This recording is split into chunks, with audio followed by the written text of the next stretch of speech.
Okay, good morning. Call our meeting to order. There was some additional information passed out from the last meeting, so everyone should have received that. We're going to do the minutes after lunch today. We're not quite ready with them, and so at this time, we're going to start out with morning budget presentations. We're going to start out first off with Kansas Human Rights Commission, Joe Adams, a fellow. Joe, welcome to committee. Thank you, and good morning, everybody. Again, I am Joe Adams still, and I'm here with KLRD, going to be talking about the Kansas Human Rights Commission. In front of you should be this document. This is the document that we have prepared today to go over the budget together. Starting off with the Kansas Human Rights Commission, or the KHRC, is the government agency for enforcing laws that prohibit discrimination, as well as ensuring equal access to employment, housing, and public accommodations. In addition to their enforcement responsibilities, they also provide educational and outreach services to the public, and their statutory authority comes from KSA 44-1004. All of that's included in your executive summary there on the first page.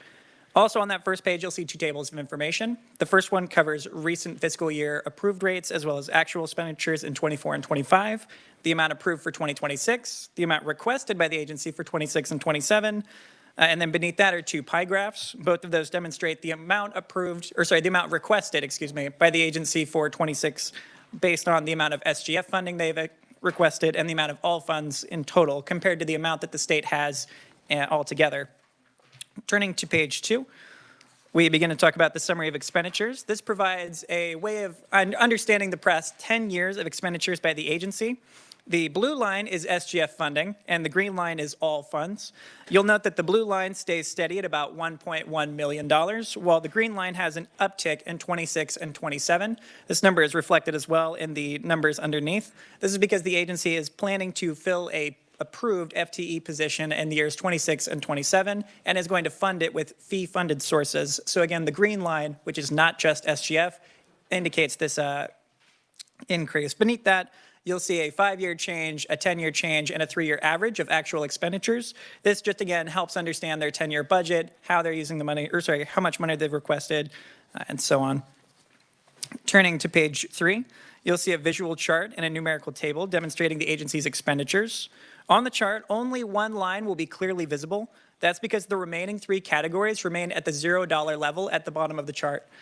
That is because the agency spends 100% of their funds on state operations, and the other 3 are needed by the agency. Again, you'll notice in 26 and 27 an uptick in the graph. This is once more a decision by the agency to fill an FTE position using fee-funded resources. On that second table, you'll see a breakdown of state operations into individual categories. All of these, again, are within state operations, so the rest of the categories will be zeroed out. And in the table, you'll notice on the far left, there's one labeled fiscal year 26 percentage of agency total, highlighted in green. The fourth column, labeled fiscal year 2026 agency, is also highlighted green. This is to indicate that that table on the left, that percentage is based on the agency's request for fiscal year 2026. Additionally, on the same page, you'll note that there's a total in red under fiscal year 2026 approved of a negative $18,044.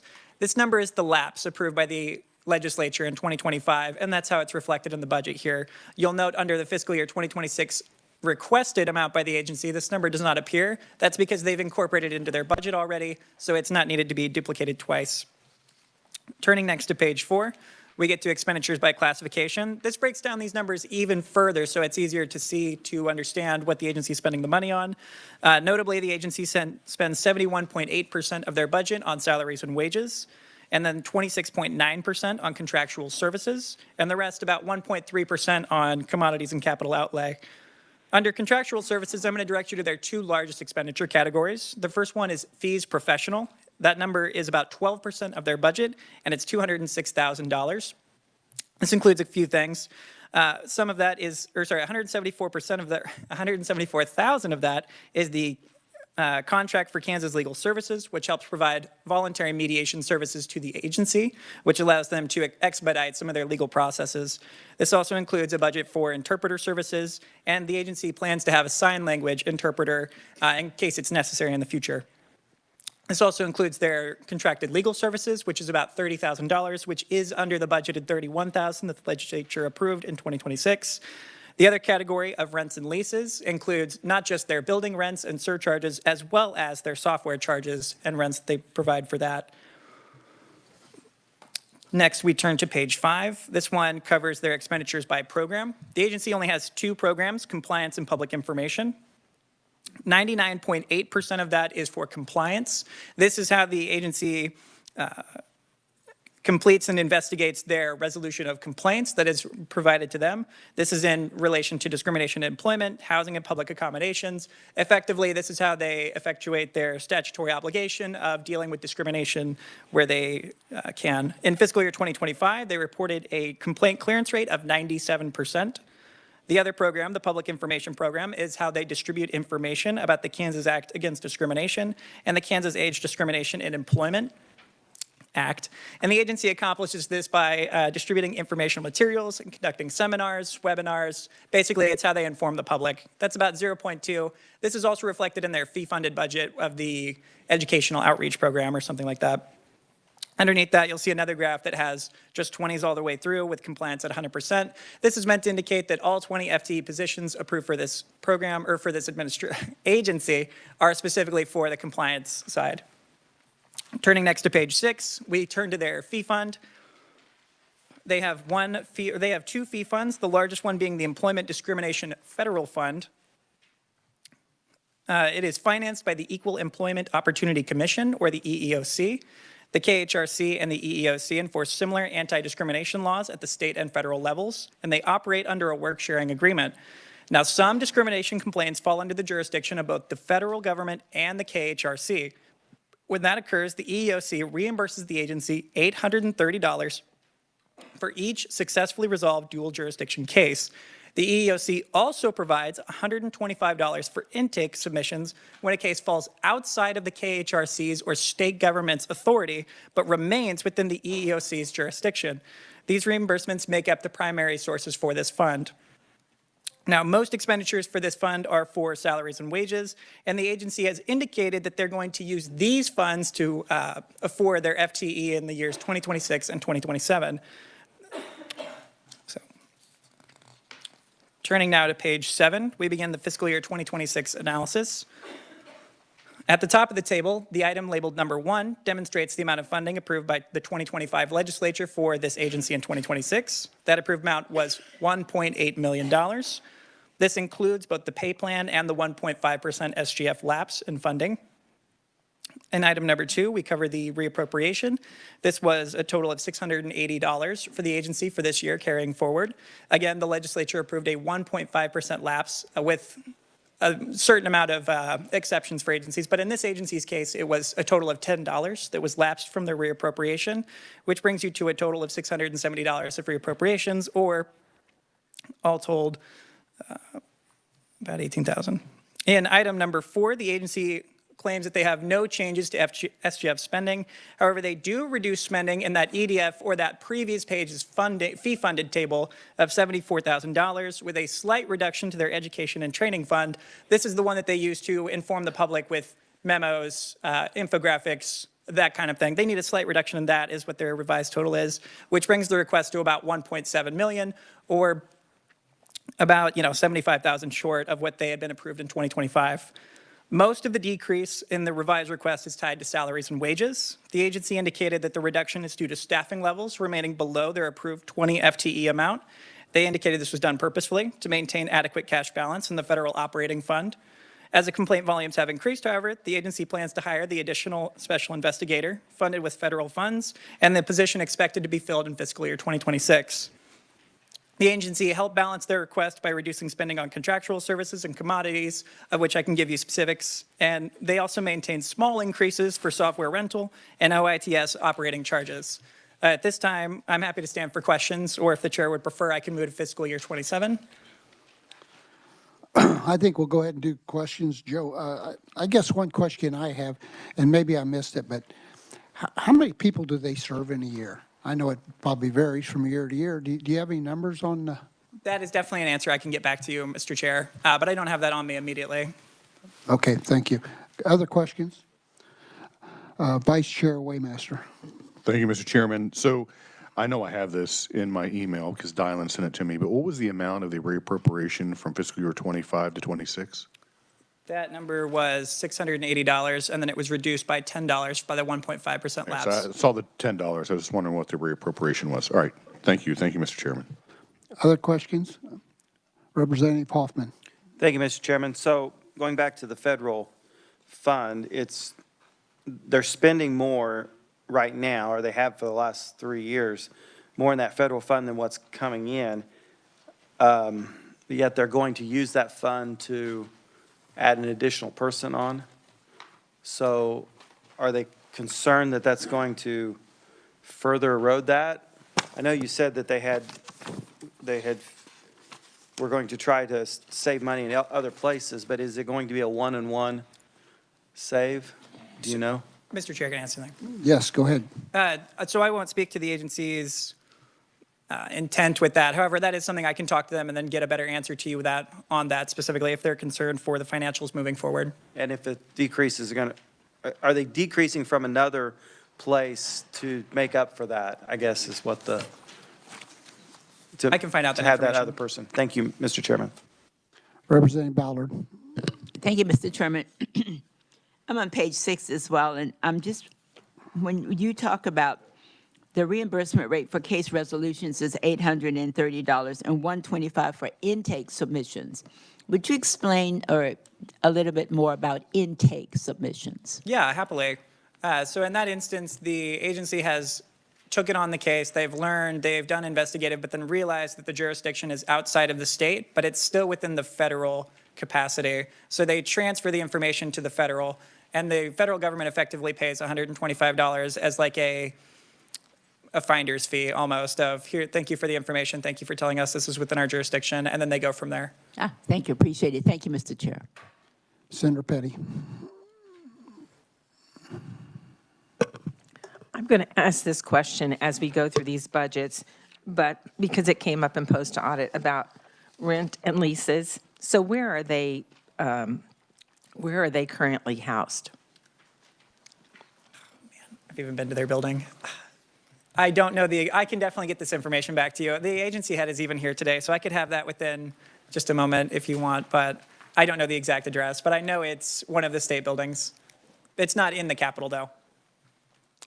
I knew that part. I could answer that question. But I appreciate that. Also, so when you find that out, I'd like to know how long they've been at that location. And it appears that, you know, as from the rent and leases, we see this trending, well, it's pretty stable. But if you could just have them break down for us what that includes, because I know there are several requirements for what they have to pay back to in order to be part of state government.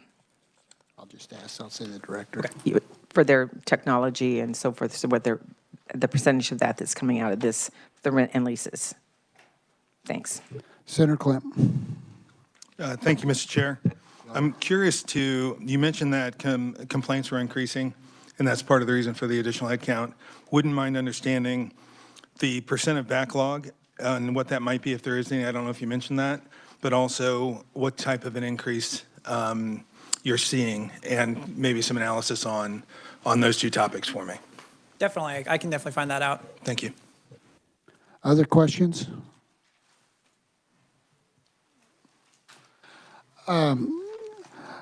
I think the director is here. Would you mind, can you answer a few of those questions, or? Okay.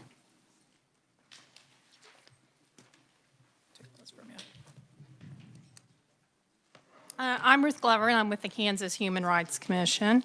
So let's see if we can answer some of the questions. So first of all, there was a question about how many individuals we have assisted. So in fiscal year 2025, we received 1,008 complaints. And then for training, we had over 6,000 individuals that I believe that we had assisted through training.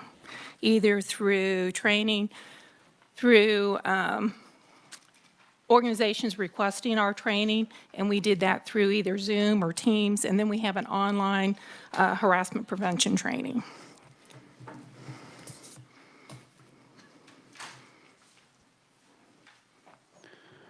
And then about the increase in federal funds, the spending from the increase in federal funds, right now we have an adequate balance that we believe that we can fund an additional special investigator 2 position. We've had an increase in the number of complaints that we've received. And so we need an additional special investigator to deal with that increase in complaints. So we're hoping that if we can have that special investigator on staff, we can use our federal funds to pay for that. And we're hoping that the balance funds that for quite an extended period of time. So we haven't decreased other portions of the budget in order to fund that additional position. What has happened so far is we have been able to hire 8 special investigators, but about the time we get to 8 special investigators, then someone else quits. So we haven't been able to maintain that level of 8 special investigators, but we're hoping to get to that point. Does that answer the question? Representative Hoffman. Well, how much is the salary going to be on this new person? We use the salary that's set by the Office of Personnel Services, so it's $18.26 per hour. So it's about $54,000 once you add in the salary and benefits. Okay. I'm just looking, because your balance from 24 to 27 is already cut more than in half. Yes. And so that's the reason I was concerned. Yes, and I try to be conservative on what we budget for income from the EEOC account. Usually what happens is the EEOC provides us an estimate on what the contract is. But in almost every year for the last, say, 5-10 years, we get some type of reduction from the EEOC from the initial contract. So we're normally receiving $300 and some to $400 and some thousand from the EEOC account. So I try to be conservative on what we're going to receive so that we don't have to have cuts in the future. Okay. All right. Thank you, Mr. Chair. Thank you. Senator Sykes has a question. Thank you for being here. Kind of a follow-up on that. You said you've had 8 of those special investigators. What is the time frame that you've had all of those, and then kind of what's the overlap and the reason for losing them? Well, in fiscal year 2025, let me see, we had, it ended up on average that we had a vacancy for more than 365 days. So effectively, we were working with less than 7 special investigators during fiscal year 2025. And I think we've had some people who their families have moved out of state. They've been able to get higher paying jobs with other state agencies. Some have found that it's just not the right fit for them. So it's been a variety of reasons. There's never been any criticism of the agency when they're leaving. It's more for their own benefit. So you said in 25, 1,008 people you help. So how about in 24, 23? I mean, is this number going up, down? Does it justify another employee? Let me see what we can find for you.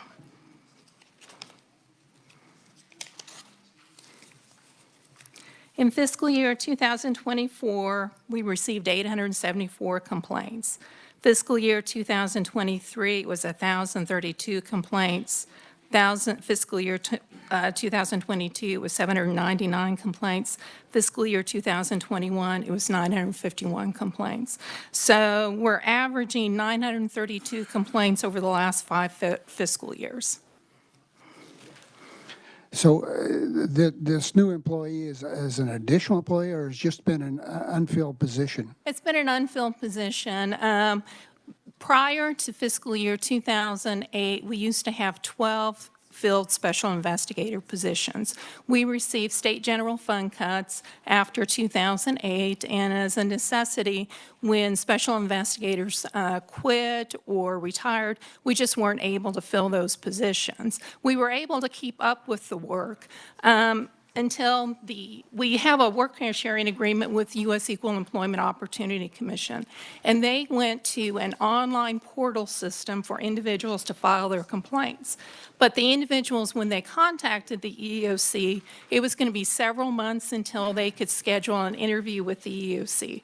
So they were worried, of course, about timely filing their complaints, getting in touch with people. So in turn, they're filing their complaints first with us, which increases our workload.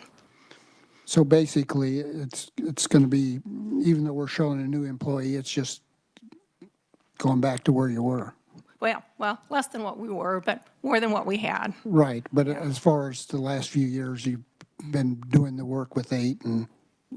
Well, we've been doing it with 7, and then we've been wanting to get to that level of 8, but we just haven't been able to get to 8 and stay at 8. So can you get by with 7? Well, it increases the inventories for each of our individuals. Our experienced investigators right now have 60 to 70 cases. And it used to be they had more like 45 cases, which was about a 6-month workload. So with 70 cases, we're looking at more than 10 months for our processing time. So, of course, individuals want to have their cases dealt with much quicker than 10 months. Senator Cruz. Thank you, Mr. Chairman, and thank you for sharing with us. Can you tell me, how does the agency decide what to take on? Like, you get all these complaints, is there a certain scale you go by, or do you have to? Well, we look at what our jurisdiction is, and so we accept complaints that are within our jurisdiction. Now, if we know up front at our intake level that we're not that the case may not be successful, we try to advise that individual that the case may not be successful at an investigation. But if it falls within our jurisdiction and they insist upon filing, then we need to take it. So they can put pressure on you to take it? Well, I'm not saying pressure, but that's just been the way we've operated. They have a right to pursue their rights. But that would determine the workload. Right, yeah. But we don't really get that many individuals who are insisting upon filing. But if it falls within our jurisdiction, then we're going to accept it. But it all has to relate back to employment, housing, or public accommodation. And the employer has to fall within our jurisdiction also. And it has to be timely filed. So for us, for housing and public accommodation, the last date of incident has to be within the last 6 months. And then for, employment and public accommodation has to be within the last 6 months. For housing, it has to be within the last year. Okay, thank you. Any other questions? Senator Erickson. Thank you, Mr. Chair, and thank you. I'm on page 6. Not a lot of money, but I'm just wondering, between fiscal year 2025, your education and training went from $340 to $2,887 and maintains that level. Was there a change in something that necessitated additional education and training, or why that increase? Before the COVID pandemic, we used to have in-person employment law seminars. And so instead of going back to in-person employment law seminars, we've been wanting to have webinars instead. And we just haven't had a chance to move to those webinars because we've been focusing so much on the complaints that we've been receiving. But the education and training fee fund, those additional expenses are for like certification of the webinars, to perhaps provide an American Sign Language interpreter in case that accommodation is needed, a little bit of printing, things of that nature.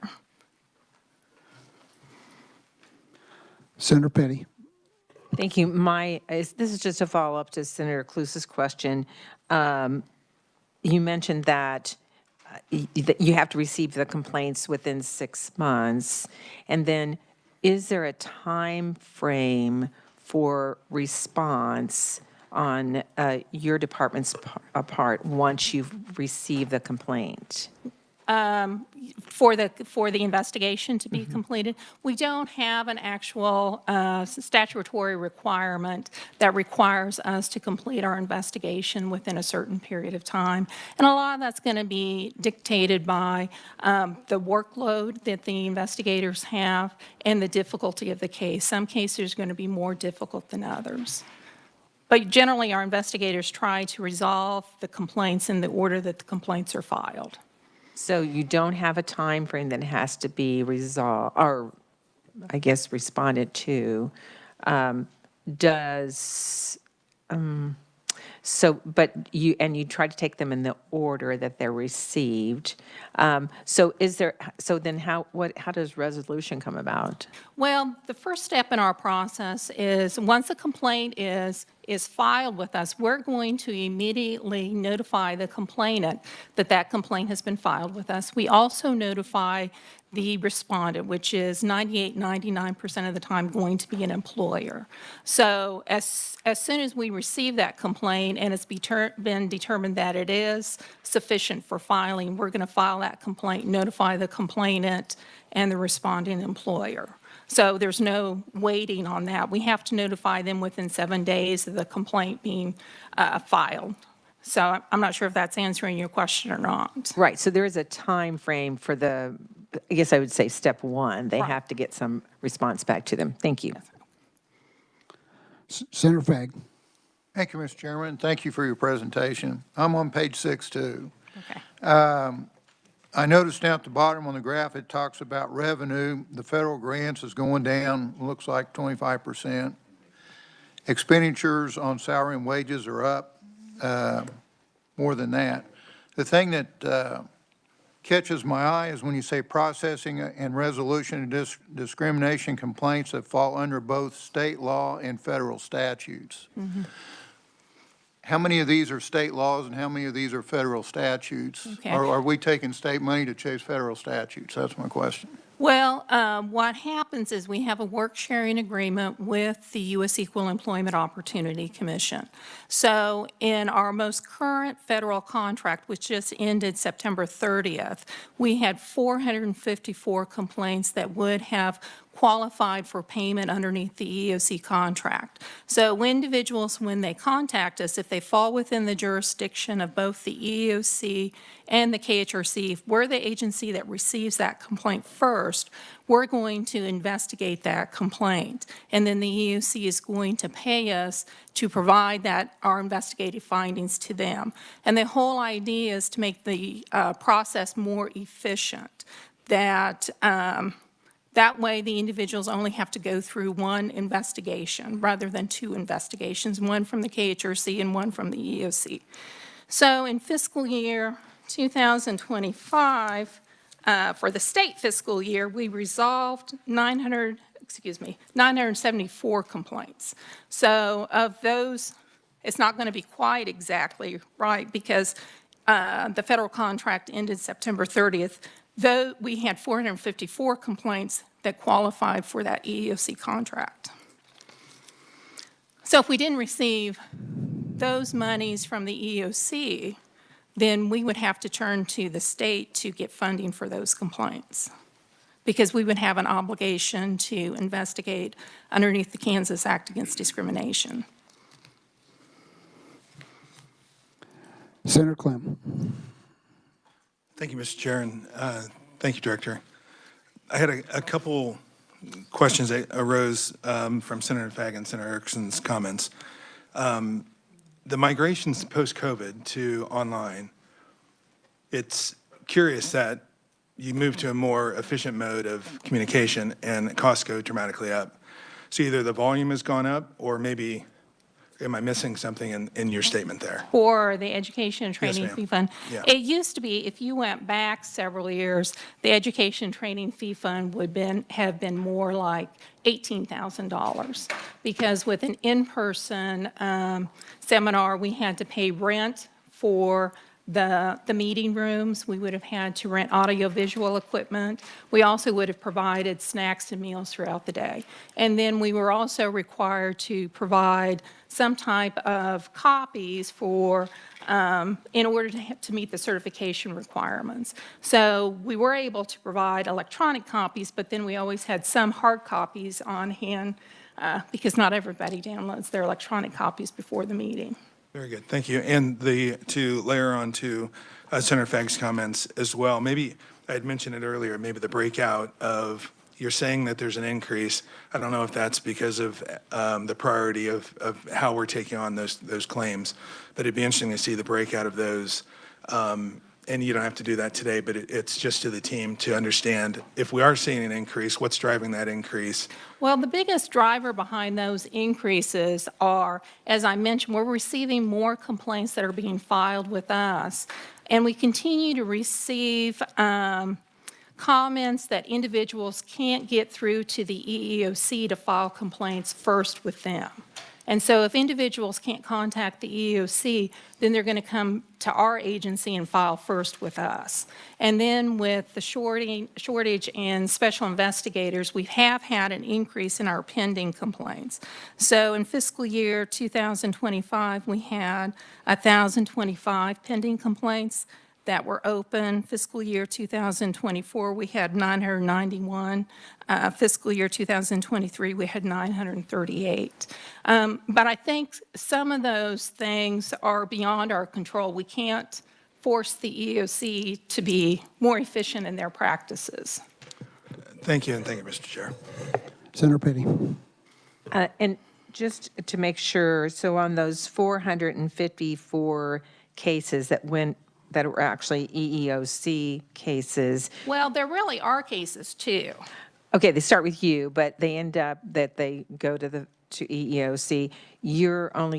I shouldn't say only, but you're getting $125 finder's fee, or has he referred to intake submission? No, for cases that we investigate and we resolve, we get $830, and we don't have any leeway in setting that amount. That's unilaterally set by the EEOC. The $125 is for intake credits. That's when someone approaches us, but that complaint is not within our jurisdiction. So we forward that to the EEOC. So perhaps, I mentioned our 6-month filing deadline. If someone tried to file a complaint with us at 6 months and 1 day, we would forward that to the EEOC because it's beyond our jurisdiction, but within the EEOC's jurisdiction of receiving complaints within 300 days. So of those 454 cases, then you were getting $830. I mean, I know that doesn't meet the cost, but $830 from those cases. Yes. Thank you. And we just got word last week that we were approved for 100% of those cases. Well, thank you, Director, appreciate it. And Joe, thank you for the presentation. Is there any questions for Joe before? Oh, 27, go ahead, Joe. Yeah, you're not quite done with me yet. So just to finish off, we're on page 9. This is the fiscal year 2027 analysis, pretty short, but on the final page, you'll see that their proposed budget for 2027 has an increase of $9,644 for the SGF, a slight increase of $992 for the EDFF, and then a slight reduction for the Education and Training Fund of $619, totaling an increase of $10,017 for fiscal year 2027.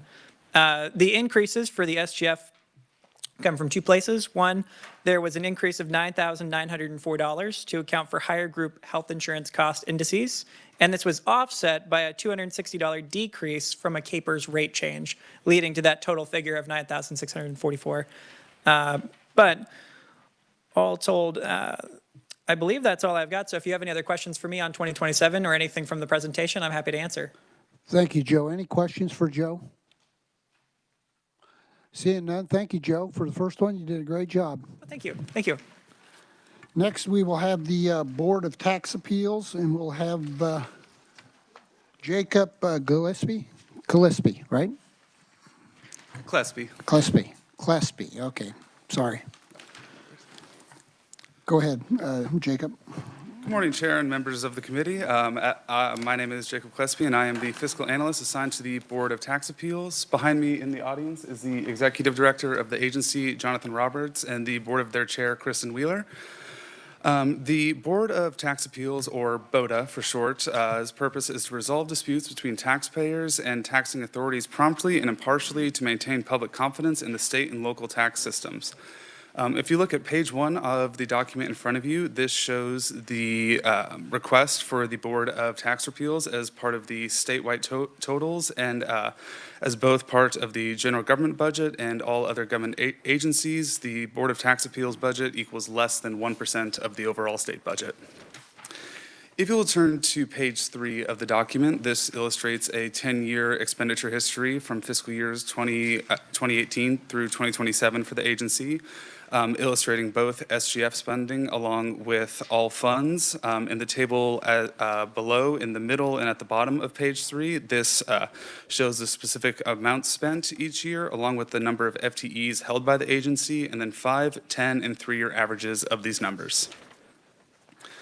If you will turn to page 4, this table highlights expenditures by major purpose, and if you notice, there is only one line particularly indicated changing, and that is the agency's budget is entirely funneled into state operations, which is then split between about 78% of the agency's budget is dedicated to salaries and wages, 20% is dedicated to contractual services, and the remaining percentage is dedicated to commodities and capital outlay. If we'll turn to page 5, this just is a more in-depth view of the state operations, particularly the expenditures by classification, and then the end totals for each amount. If you will turn to page 6, this shows the agency expenditures by program. 95.7% of the agency's expenditures are funneled into the administration of the agency. 3.5% is dedicated towards a modernization project of the agency, and the remaining 0.8% is to IT modernization. If you will turn to page 7, this highlights expenditures by fund. If you notice, the fund is titled the Court of Tax Appeals Filing Fund, not the Board of Tax Appeals. The agency previously was known as the Court of Tax Appeals, and while the agency name has changed, the filing fee fund has not yet been updated. But the Board of Tax Appeals is required by statute to charge and collect filing fees established through rules and regulations to defray all or a portion of the costs incurred in processing tax appeals and applications. This table at the bottom of page 7 shows you the beginning balance, revenue, expenditures, and ending balance for the agency from fiscal year 2024 through fiscal year 2027. And then on page 8, there is an itemized list of the fees charged by the Board of Tax Appeals. And if you will turn to page 9, this begins our analysis of fiscal year 2026. Under line item 1 in the table, the agency without reappropriation was approved for a budget of $2.6 million with 16 FTE positions. There are reappropriations included in the overall budget, equaling $6,900 of SGF reappropriation, and then another $104 decrease of a 1% lapse of that SGF reappropriation.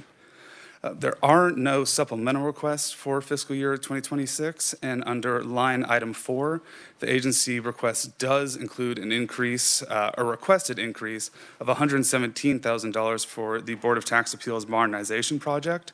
This $117,000 is all ARPA state relief funds. This balance is the remainder of ARPA funding from fiscal year 2025 that was previously approved but went unspent.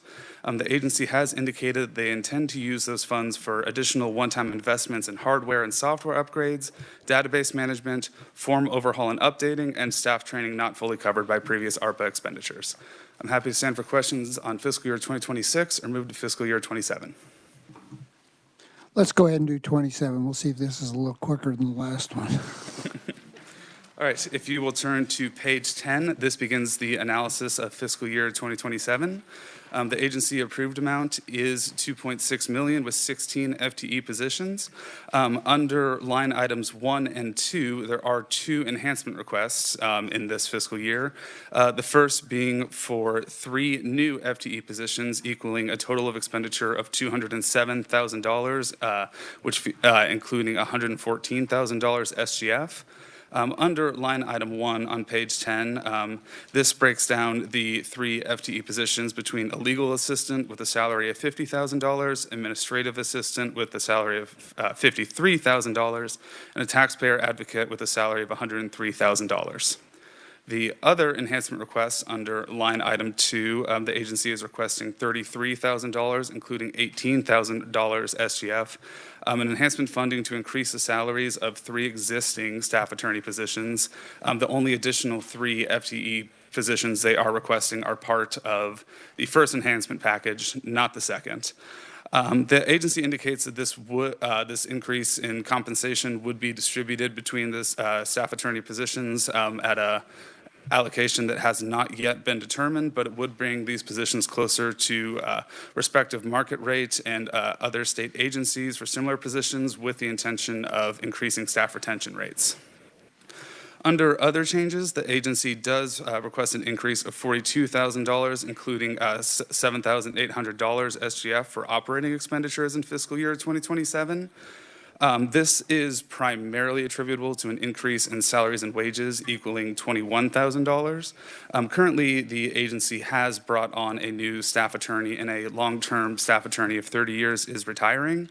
But the long-term attorney is currently registered as a temporary employee and is remaining on staff just as part of a transitory and training process while the new staff attorney is brought up to speed. Other increases in expenditures are attributable to the cost increase of software licenses and trainings that had previously been covered by ARPA funding, and any increase in SGF is attributable to spending on contractual services through staff, primarily continuing legal education and additional training. I'm happy to stand for questions on fiscal year 2027. Thank you, Jacob. Vice Chair Waymaster. All right, thank you, Mr. Chairman. So, Jacob, in regards to item number 2, because the pay increase that we had in the fiscal year 2026 budget was based off of market rates. So were they in compliant with that for fiscal year 26, or just asking for this increase beyond 26 into 27? Mr. Chair, so this increase is in addition to the legislative pay plan. While market rates were factored, the agency also considered additional staff attorneys brought on in several other state agencies. They conducted their own survey of 18 different state agencies, evaluated the average salary of attorneys that displayed a similar workload. Currently, the Board of Tax Appeals has taken on an additional volume of tax appeals while still dealing with a backlog of requests filed in previous fiscal years. So overall, this is something the agency is requesting in addition to the pay plan to compensate their attorneys for increased workload. So you said they did their own study aside from the one that was done by the Department of Administration? I am not aware of these specific details, but the ones conducted by the Department of Administration, you said that those were based on market rate? Yes. The one conducted by the agency was market rate for other state employees, so there is a survey conducted outside of Department of Administration. Well, I would assume that the one that was done by the Department of Administration would have been by other state employees as well. So I'm kind of perplexed as to why they did their own study. And I would also just remind the committee that at the last meeting, I had thought I made a motion, but I guess I was going to make a motion when we have our final meeting, and I believe that's going to be December 11th, for basically a global motion in regards to all new FTEs that are going to be asked by agencies and departments to be set aside and discussed by the budget committees when we actually commence the legislative session. In regards to that, I would probably add to that global motion any increases in pay for any state employees, so we can have that discussion as well. And then I believe Dylan and David were correcting me.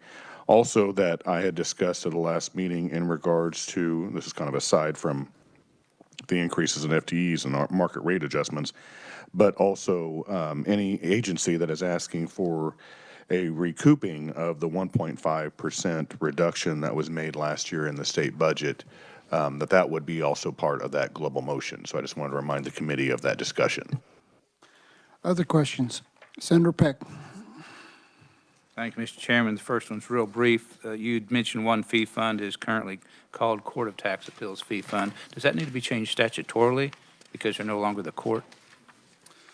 Mr. Chair, as for how the name of the fee fund is determined, I can defer to the agency or investigate whether or not that's a statute requirement or whether or not that's an internal naming.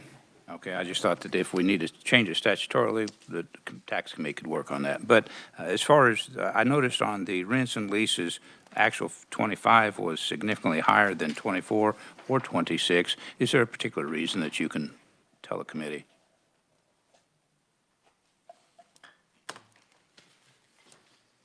I'm on page 5. Yes. Where was that? Sorry.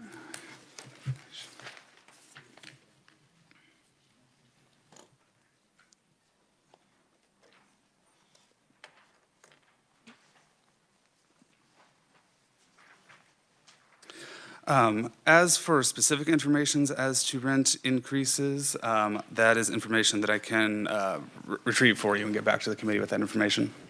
Okay, that would be beneficial because it's really spiked that one year. And then on fees, I noticed that the professional fees went up significantly and then the others went down somewhat, but they're still significantly higher. And I was just curious as to an explanation regarding that. And I'm looking at actual 24 versus 25, 26, et cetera. Do you have an answer? If not, that's fine. We can get an answer later.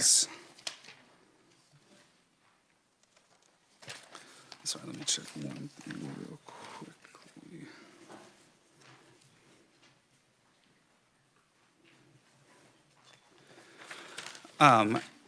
Mr. Chair, as for the, I know during that time frame, there were shifts within the agency staff, such as board members and then other upgrades regarding technological improvements. As for the specifics regarding those and how those are distributed, that is information I can retrieve for you. But I do know in those timeframes there has been additional fees related to the modernization project. So there has been overhaul of tech systems within the agency facilities itself. I know there's been equipment that's been upgraded and such, but as for a specific distribution, I can get that information for you. All right, thank you. And briefly, Mr. Chairman, on the, and I appreciate the vice chair going to make a motion. I understand that, and I'll support that later on. But as it relates to new positions, we had lengthy discussions in the special committee on taxation. And as it relates to taxpayer advocate, which is the most expensive, it was my opinion, it was the feeling of the committee that that could probably be handled at the Department of Revenue with current staff and no additional funding. Just, again, information for the committee. Thank you, Mr. Chairman. Representative Mosier. Thank you, Mr. Chair. Thank you for your presentation, Jacob. This is a question about the board itself. I have had constituents contact me back in March and even before that about a side-by-side that they had purchased for farm use and they were charged property tax on it. And they had to go through umpteen hoops. And finally, I believe it was October, I got notification that, yes, in fact, it was recognized as a farm use vehicle, and so the property tax was taken off of it. What is the backlog time right now if someone files a complaint with the Board of Taxation Appeals to get their case heard and resolved? Mr. Chair, as for the specific time frame, that is information I can retrieve for you. I am aware of the backlog that of the volume that the agency is currently experiencing, and in my conversations with them, they've communicated their agency is currently handling about 80,000 different cases. But as for a specific time frame, I will either have to defer to the agency or get back to you with that information. Thank you. Thank you, Mr. Chair. Senator Sykes. Thank you. On page 9, on the BOTA modernization, and you're saying that's ARPA funds for one-time only spend, but are there contracts or ongoing expenditures with those software upgrades?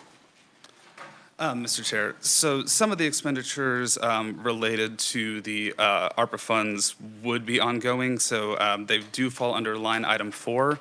But then in fiscal year 2027, under line item 3, some of the additional funding that the agency is requesting is to be attributed towards those ongoing expenditures. So while it would be one-time expenditures that fall under ARPA, the agency is then asking for additional funding in the next fiscal year to continue some of those expenditures, primarily related to employee ongoing training.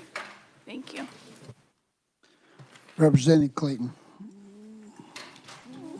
Thank you, and thank you for being here. My question is very similar to that of the previous representatives, not so much regarding backlog, but could you walk us through, do you have an increase in volume of cases just over the past couple of years? Because my guess would be about 90% of them will be from my district alone, from what I hear regarding property taxes. And so I just want to hear a little bit more about what you're dealing with when it comes to these expenses, or just Jacob, increase. I think the director's here. Maybe we should have them come up and they can answer some of these that you can't answer. I'm sure that these numbers are probably something they can share with us. Is the director here? Would you mind coming up? Yes. Thank you. I appreciate it. Thank you. Sorry, I don't know your name. Kristen Wheeler. I'm Chair of the Board of Tax Appeals. Kristen? Thank you. Yeah, thank you, Thank you, Mr. Chairman. Senator Clayton, Representative Clayton, sorry. To your point, we have seen an increase in the number of cases over the past few years. I think those of you who were on the interim tax committee got to hear me speak a little bit about that.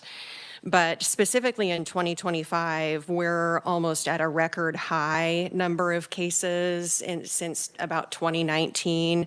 We had almost 8,400 total. That was compared to about 7,700 in fiscal year 24, and then about 7,300 in the year before that. And that's a substantial number even if I went back to prior years. Specifically the number of equalization appeals, which are the valuation appeals that you all typically probably think about when you think about the Board of Tax Appeals. We're at almost 5,000 on those for fiscal year 2025, and those are the ones that take probably the most amount of time administratively to resolve.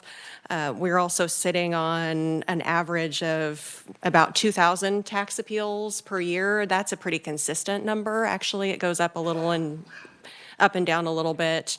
Our small claims appeals, which are largely single-family residential properties, we had 2,400 of those in fiscal year 24. We went up to 3,500 in fiscal year 25, so 1,100 more in 1 year.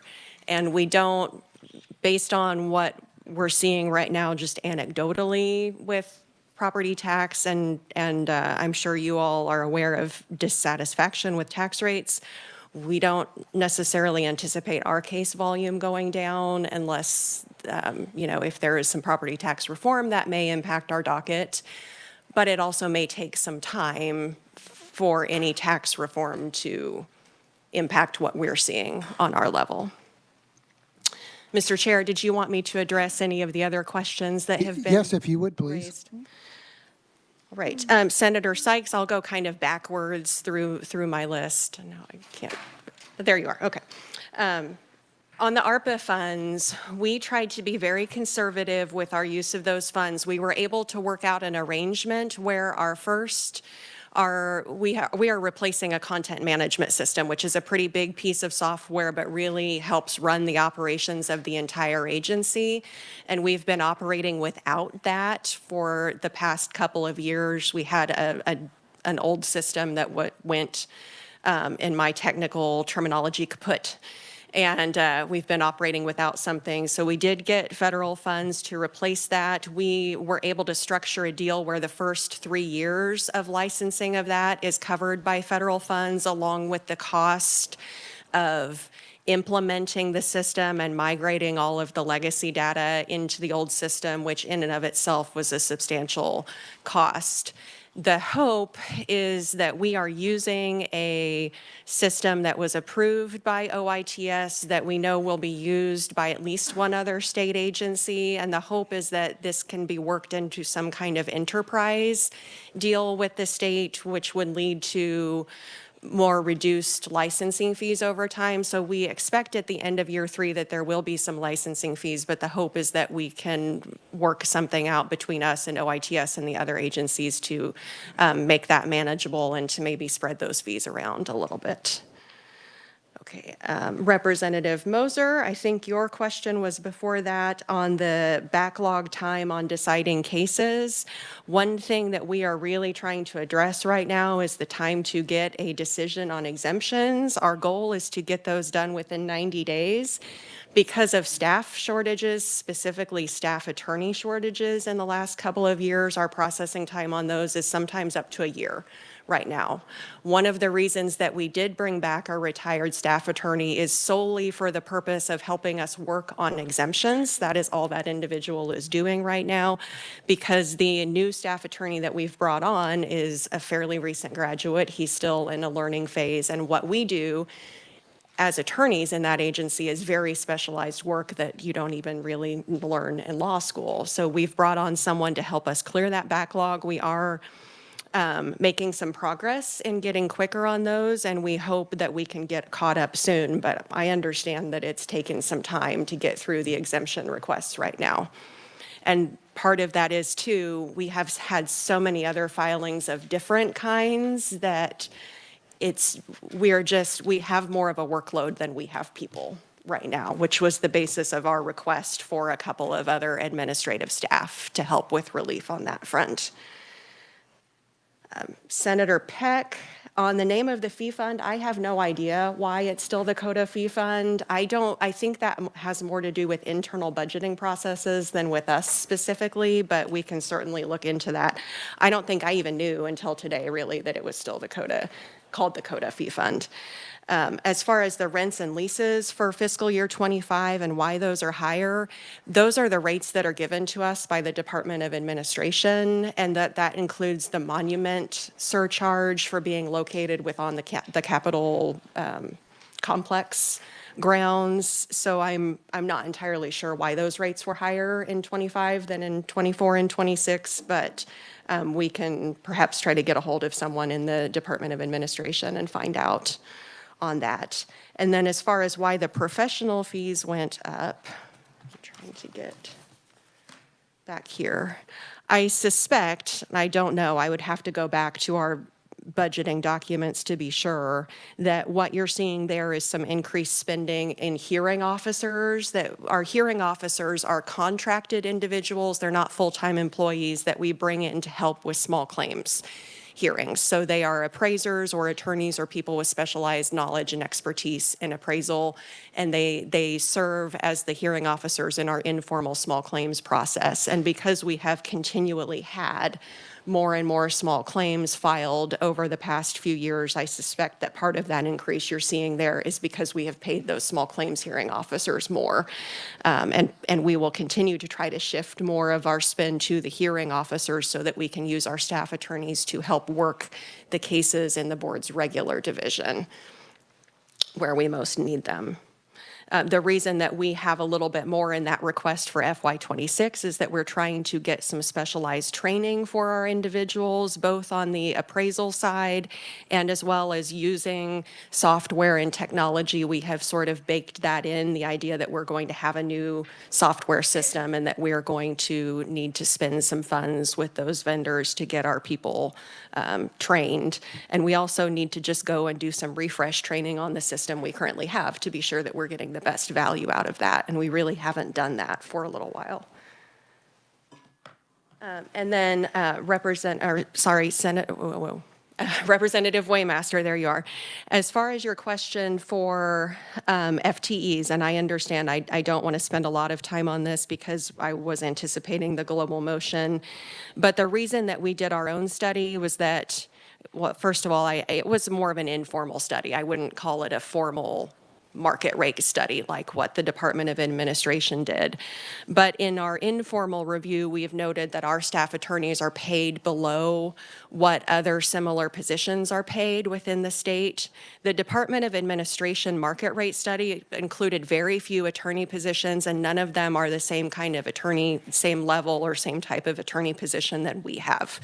So when we looked at that, increasing them 5% relative to all of the other attorney positions in the state keeps them, it increases them, but it keeps them at the same level of disparity as what they are right now. So we're trying to close the gap and get them paid the equivalent of what other state agencies are offering for similar positions, because one thing we noticed in trying to hire a new staff attorney recently is that it was very hard for us to recruit qualified individuals, because it would be very easy for those people to go to another state agency and get an attorney position there when they were able to offer more than what we're offering for a similar position. And we do, because we do such specialized work and we have to invest a lot of time and energy and effort training our people specifically on appraisal theories and techniques and other things that they don't pick up in other jobs. Once we get those staff attorneys, we really want to retain them and get the benefit of that investment. I think I covered everybody's questions. Okay, now we've got a few more, so if you don't mind. Vice Chair Waymaster.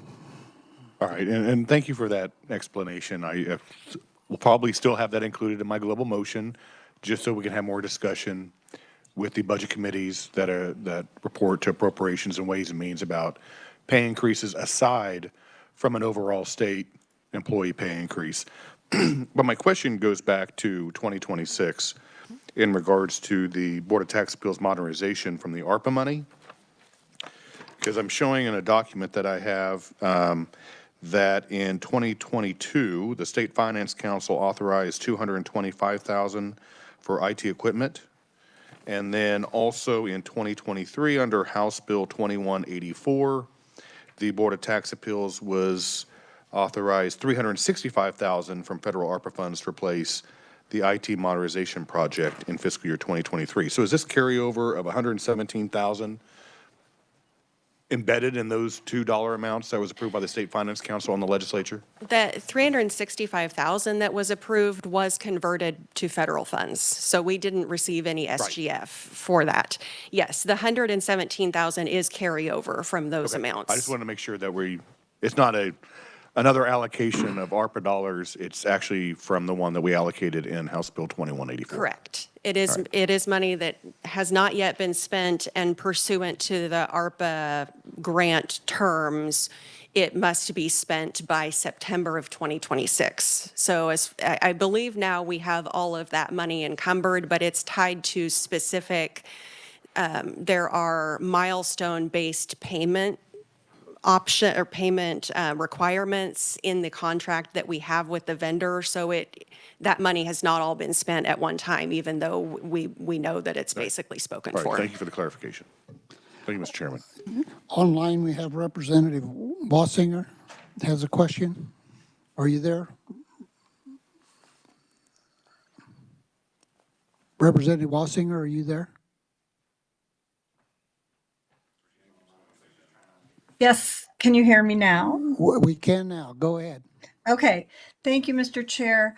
Mike, I have two questions. What was the original modernization budget amount and what has been spent so far? The original, and I apologize, I don't know if I have that exact number in front of me right now. The original modernization amount was, I believe, $560,000, something in that range. And what has been spent is all but $117,000. Okay. And then my other question is, how many you have, right now you have 16 employees. How many are actually in the building every day? We have 13 employees who are in the building every day, and we have 3 who are on a hybrid. Okay, if I may, Mr. Chair? Yes, go ahead. What is that hybrid method? The hybrid method, they work from home part of the time and they work in the office when we have hearings or other requirements that require them to be in the office. Okay, well, one of the biggest complaints I get from my constituents is they can't get through to anyone in offices. So I'm trying to figure out why those three qualify for hybrid and why they get to work out of their home, and how closely do you monitor them answering phone calls? Our receptionist answers all phone calls to the agency. They go through a central routing so that we can keep track of all of those phone calls. All of our administrative staff who would be answering the phone are in the office every day. The hybrid individuals that we have are staff attorneys and IT staff who are capable of working remotely. We are very cognizant of exactly when they're working and why. Many of our staff attorneys also serve as small claims hearing officers. So they are on the phone or on Zoom all day long doing small claims hearings. And we also are very familiar with their work product. So we know exactly what they're working on and what work they're producing, but they are not in public facing roles. And so it's not as impactful. It doesn't have any impact on our ability to respond to the public that those individuals are working in a hybrid capacity. Next, All we right, thank you, Mr. Chair. Representative Bueller. Thank you, Mr. Chair. And Kristen, you touched on this a little bit in terms of the volume that your agency handles each year. Other side. Can you give us some indication of how successful? Do you keep metrics of how often is the person who appeals successful or not? And if that has changed at all in the last few years? Again, I think some of it goes back to the frustration with the length of time it takes. Some of my constituents don't even think it's worth the effort to do it, but I'm curious how often someone might be successful. We don't actively keep those metrics. We can pull them in terms of figuring out how often cases are resolved in favor of a taxpayer, for example. And I think that I have had that in prior hearings, but I apologize. I don't know if I have that in front of me right now. I can certainly look into that and get you some further information. Thank you, and that would be very helpful. I appreciate it. Thank you, Mr. Chair.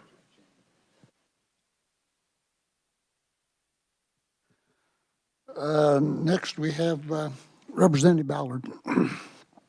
Thank you, Mr. Chairman. Actually, most of my questions have been answered because I wanted to know the deadline for the ARPA funds, as well as how long do you allow to complete a case if possible. But in talking, you raised some other questions for me, and I'm glad you gave those answers. But my question right now would be, how difficult is it for you to hire? And you touched on that because I have heard that from others, attorneys in Lawrence, that it is very difficult to hire people because of the specialty. So with these new people that you have, I would ask you, how many legal assistants do you actually have? We have no legal assistant right now. We have 3 staff attorneys who are working without a specifically dedicated legal assistant. That's part of the reason that we've requested that position be created. Now, that's not to say that nobody on our admin team helps the legal staff, but there's nobody specifically dedicated to them. And how many taxpayer advocates do you have?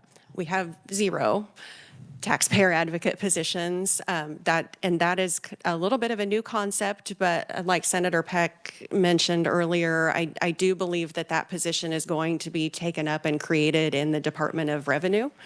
So I want the committee here to understand that we did put that position in our budget after having the initial hearing with the interim committee on taxation. as an example to show what we thought would be necessary resource-wise to locate that position within our agency. But we were sort of agnostic, if you will, as far as whether that position needed to be created in BOTA or whether it could be contained in revenue or even some other agency. We just simply brought up that we think it's a need that needed to be filled. But it looks like that will not be necessary to allocate those funds to BOTA for that position. I have no knowledge or comment on whether revenue would need additional funds to do that. And for your other position, your administrative assistant. Yeah, so we have 7 administrative staff out of that 16 because we have board member positions and staff attorney positions and an IT manager and an executive director as well. So 7 admin positions. One of those is our receptionist, who really is full-time answer the phone and clerical duties. So she does not have a lot of active responsibility in case management. One of those positions is a finance officer who primarily deals with budget procurement and some other things as she can. So we basically have 5 that are doing all of the case processing work for those 8,300 cases a year that we get. And when we have one vacancy, you know, even if it's someone gets sick, someone takes a week-long vacation, somebody has maternity leave, somebody has a long-term illness, it has a tremendous impact on our ability to process all of that workload. So we're seeking one more. That would put us up to 6. And that one additional administrative position would be designed to cross-train on every area so that we would have someone specifically designated with the training that they need to step in the event that one of our staff members who is doing a specific function has a vacation or a family emergency or something like that. It's just some relief for our team. I really appreciate the answer. You indicated 90 days when Representative Mosher asked you your question, but what is your overall time frame now? And if you get your new positions, especially since you have what I call a pretty significant increase in your caseload, what would that look like? I would love to be able to tell you with some exactitude how much that would help. I'm not sure that I can. You can look back historically at our number of days to close all case types when we had much lower levels of case filings and, we had a full administrative staff. And in the past, in fiscal year 2019, for example, which is as far back as the numbers that I have right now go, we were able to close most exemptions in 58 days. Grievances, we closed in 94 days. Most residential cases, we closed in 158 days, and most commercial cases, we closed in 364 days. I would really like us to be able to get back closer to those numbers. And I don't know that 2 more staff is necessarily going to get us back to those numbers, but it will certainly, I think, go a long way. And we have calculated that the software investment we're making in this new case management system, once we can get it up and running and get it calibrated to what we need it to do, and we get ourselves to the point of understanding how to use it to the best we can use it, that will be the equivalent of about a staff individual and a half. So,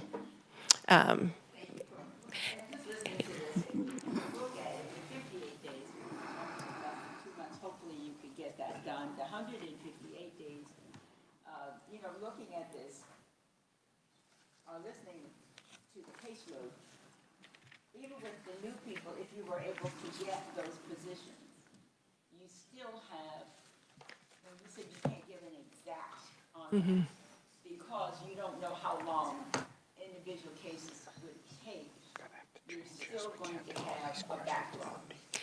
There's so many variables. We don't know how long individual cases take. We don't know how many continuances. You still have the ultimate cap of being, there are 3 board members that have to hear every appeal. So everything that goes to a hearing has to go through the 3 board members sitting as a group. And there are only so many days in the year that we can do that too. So if you look at our hearing calendar, it's full several months in advance, and we typically will have cases drop off as it gets much closer, as the parties resolve them or as they ask for continuances. But we're ultimately constrained a little bit by that too, and as far as how quickly we can move things. But certainly the process of getting something to the point where it needs a hearing, we can speed up with the addition of some resources in terms of staff to help us with that. Thank you, Kristen. Thank you. Committee, we're going to have to kind of change this a little bit. One question, okay? And we're going to have to slow down. I mean, we've got 5 more people here to speak, and you know, we've gone a long time here on a small budget, and we're going to be here till midnight if we continue this. And you'll have opportunity in your committees when session starts to go more depth into these type questions with the agencies. So I know we all got a lot of questions, but one question, okay? Next we have Senator Cluse. Thank you, Mr. Chairman. Given that information, I'll go ahead and just pass, and I can deal with it later. Thank you. Senator Fagg. Mr. Chairman, I had 3 questions, but I'll cut it down to my easiest question. Kristen, first of all, I want to say thank you. This is a very complicated time with this type thing, and I appreciate what you guys do, Madam Chairman. My question is on the BOTA fees. When's the last time that was updated? 2014. 2014. Thank you. Senator Sykes. Thank you. I will ask for the information on this question afterwards. So since I've been senator over the time frame, people in my district went from 38% renters to 50% renters now. So my question is, some of these appeals and things that we're going, are these out-of-state landowners who are doing? So if we could if I could possibly get that information, that would be great. Thank you. Senator Erickson. Thank you, Mr. Chair. Representative Ballard covered my question. Senator Francisco. Thank you, Mr. Chair. Mine was also about the information between the taxpayer advocate and the ombudsman that Senator Peck had asked about, so I really appreciate that explanation, but have no more questions. Christian, thank you for being here today. We appreciate it. What you do is important, and it's more important than I think anyone knows. Anytime our constituents have issues with property tax, which don't go anywhere where that doesn't come up, I think we need to do our best to try to keep these times to minimum so folks aren't getting discouraged, which I heard a comment from one of the questionnaires that, we need to expedite these type things. So I think we need to look at improving things first and foremost. Thank you. Thank you, Committee, Senator. next we'll go to Pooled Money Investment Board, and we will have Jacob again.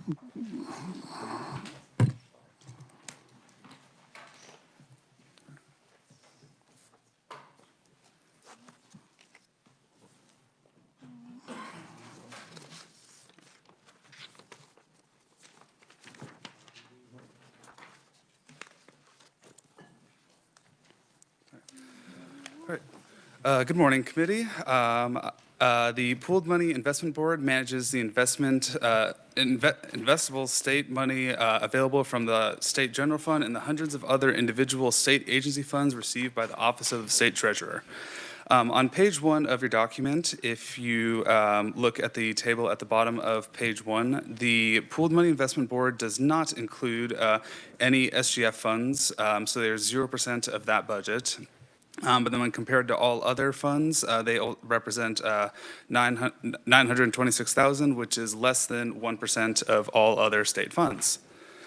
If you will turn to page 2 of this document, this highlights a 10-year history of expenditures from fiscal year 2028.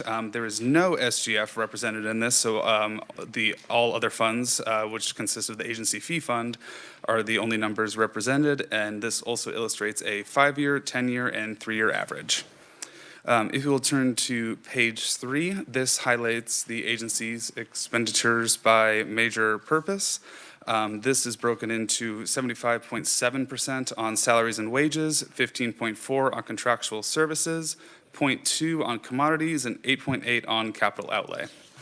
Page 4 includes a more in-depth itemization of these expenditures by classifications.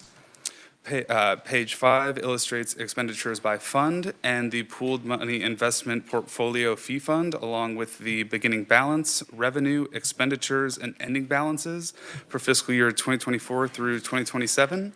And if you will turn to page 6, this begins our analysis of fiscal year 2026. The agency was approved for $926,000, all from the pooled money investment portfolio fee fund, and the agency currently has 5 FTE positions. There are no reappropriations, nor are there any supplemental requests in fiscal year 2026. The agency revised estimate includes a decrease of $1,000 for salaries and wages due to adjustments within CAPER's calculations according to state guidelines. There's also an additional increase of $500 for bank fees, just in anticipation of increased collateral and corporate security fees in the upcoming year. And there was an additional increase of $500 for software price increases attributable entirely to Bloomberg financial software for research, trading, and investment purposes. That concludes fiscal year 2026. I'm happy to stand for questions or move to fiscal year 2027. Go ahead and do 27, Jacob, please. If you will turn to page 7, this includes the analysis of fiscal year 2027. The approved amount is again $926,000. There are no enhancement requests in this fiscal year. Under line item 1, the agency revised estimate does include an increase of $3,000, all from special revenue funds for salaries and wages. This is primarily attributable to increased spending on health insurance and benefits, but then is offset by a decrease in spending due to the same adjustments within CAPERS according to state guidelines. Under line item 2, the agency revised estimate includes an increase of just under $12,000 for contractual services. This increase is entirely attributable to the requirement of a 2-year performance audit of the Pooled Money Investment Board. And the final item is an increase of just under $2,000 for software price increase, and this is once again attributable to Bloomberg software. I'm happy to stand for questions or conclude the presentation. Thank you, Jacob. Questions on the Pooled Money Investment Board? Vice Chair Waymaster. All right, thank you, Mr. Chairman. And I don't want to discuss this as much as we need to since it's all special revenue funds, but I noticed in 2026, the offset from salaries and wages is being applied to bank fees and software. Then yet in 2027, there's no mentioning of bank fees. Wouldn't that carry over year after year in regards to the commodities with the Pooled Money Investment Board? Mr. Chair, the increase in bank fees is solely attributed to fiscal year 2026. That was part of the agency's budget that occurred. They are not planning for that to continue, but it is just for a particular increase in that fiscal year. Well, but formerly being in the banking industry, that would be an annual expense. Or something you would anticipate being an annual expense.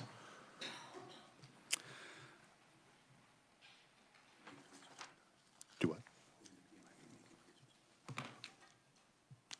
I have a hard time believing that would be an increase one time. All right, thank you.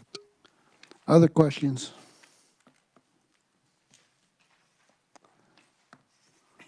Seeing none, thank you, Jacob.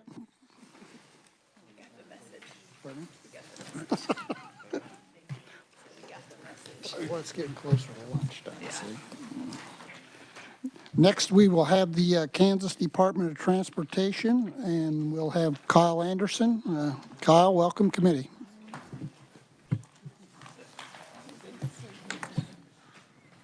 Good morning, everybody. I'm Kyle Anderson with the KLRD, and I will be presenting the budget of the Kansas Department of Transportation.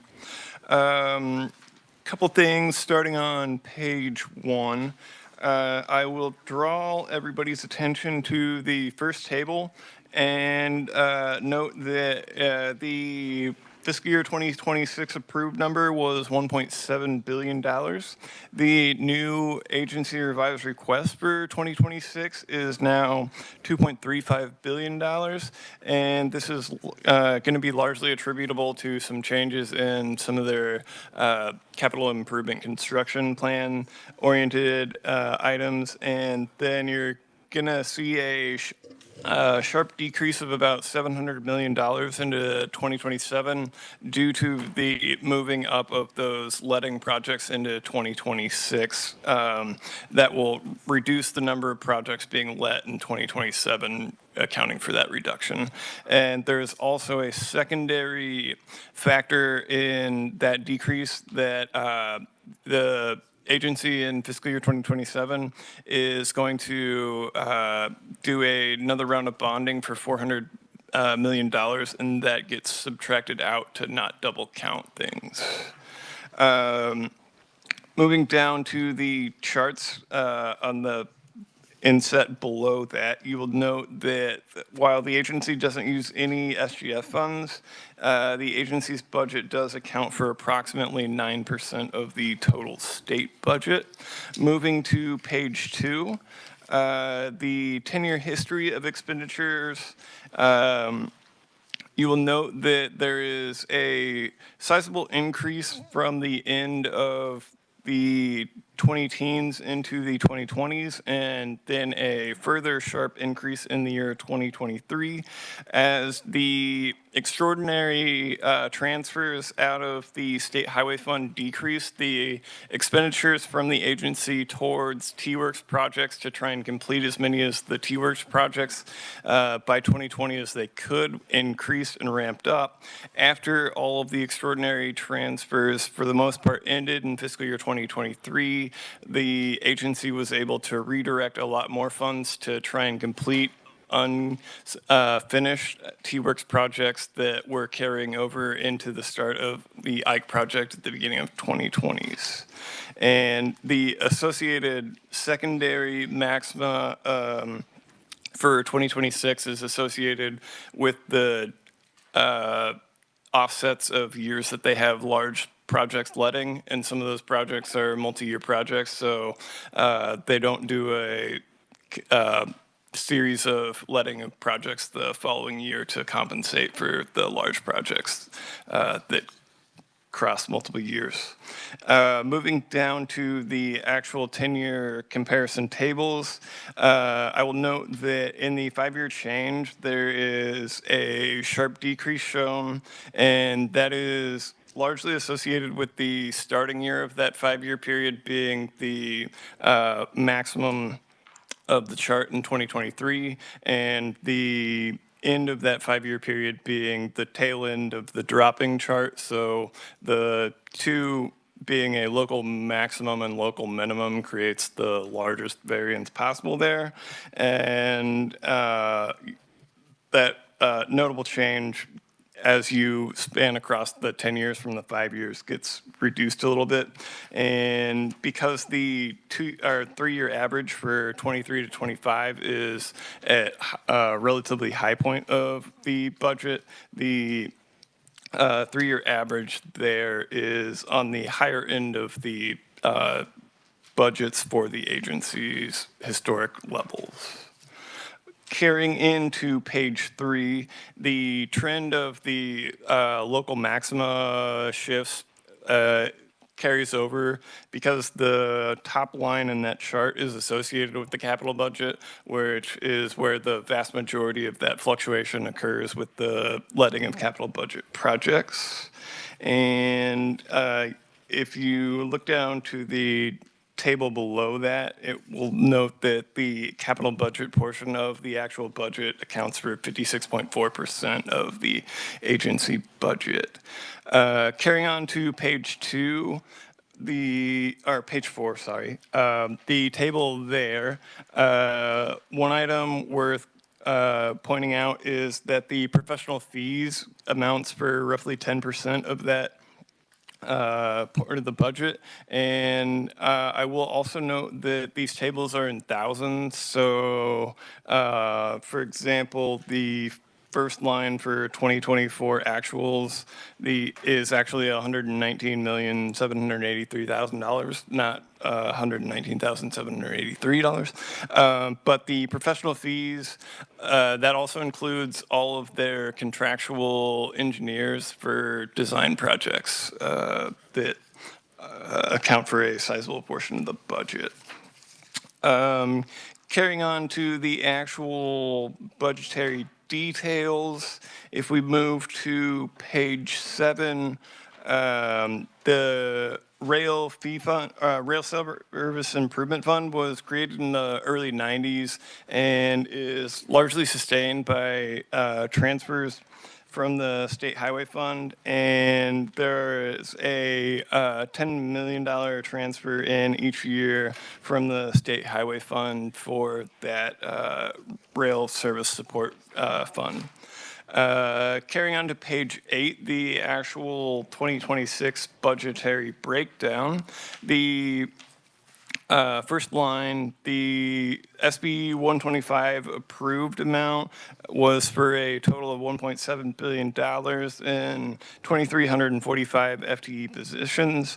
The agency is requesting no change in FTE positions, but the budget has increased by about $663 million. And the major changes, the first one that was made in SB 125 was for an increase in highway bridge projects.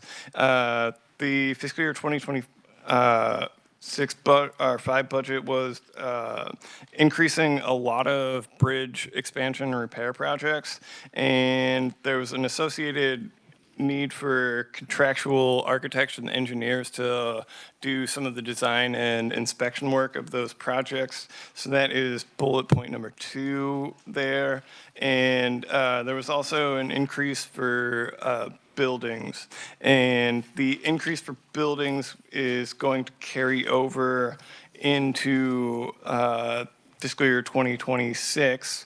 The Great Bend Construction Office and the Topeka Surplus Property Warehouse are both being renovated, and the associated increase there is approximately $8.8 million for fiscal year 26.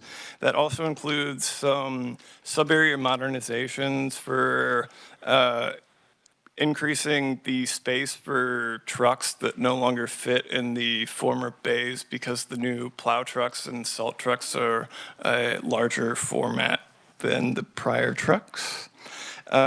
Expansion projects are drastically increasing by $394.1 million, and this is for various improvements to capacity increases across the state, and a sizable portion of that is associated with right-of-way acquisitions associated with expansion projects for areas of the highways that there is not a current right-of-way that the highway can expand through. Item number 4 is local construction for an increase of $39.5 million. And this is primarily attributable to increasing expenditures in the City Connecting Link program and local bridge transfer programs. And those work on local bridges in communities and also creating better systemic links to the traffic network for cities to improve economic capacity within the state. Item number 5 is an increase of $13.3 million for modernization projects. And these are largely for items like lighting and surface replacement and repair, but also includes the implementation of connected vehicle infrastructure so that the highway system will be able to communicate with vehicles as the technology gets more consistently implemented in newly manufactured cars to actually communicate with the transponder systems along highways. And item number 6 is an increase of $177.5 million of preservation projects. And these are primarily directed to pavement and roadway management for bridges in the priority bridge and bridge set-aside projects. The bridge set-aside projects includes also the culverts and supporting side slopes of the on-ramps and things like that to prevent erosion and degradation of the actual structure. Item number 7 is an increase of $19.8 million for contractual services of architects and engineers. As with the increase in 25, when there's a large increase in projects to be let that year, the design phase and the initial planning for the implementation requires more engineers and architects to be brought on for that portion. And likewise, at the in phases, or as they approach the in phases when the inspections of the actual project are undergone, some of those engineers and architects will be brought on contractually to do that inspection work. The 8th item is an increase of $13 million for innovative technologies aid to locals, and these are grants for broadband and associated technology increases while a corresponding construction project is already underway. Part of this increase is attributable to kicking $19.5 million in grants from 2025 forward this year that were not paid out in fiscal year 2025. And the final item for fiscal year 2026 is a decrease of $3.6 million. And this is largely associated with a reduction of salaries and wages and some associated cost expenditures to account for some of the other increases that are taking place in the capital projects. Are there any questions for fiscal year 2026?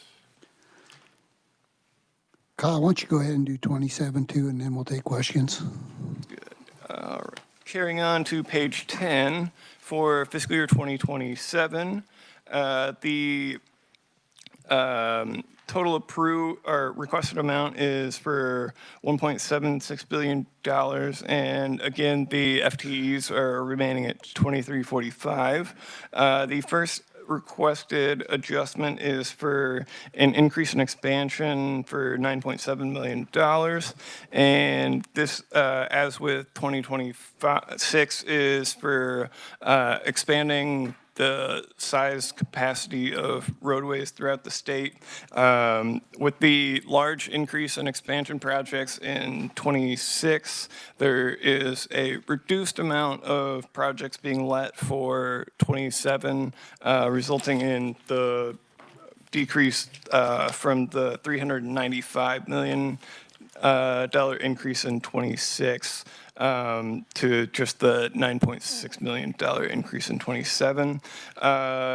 In item number 2, there's an increase of $23.6 million in local construction, and this is attributable to, oh, I mixed up my pages. Somewhere around here, I have my note.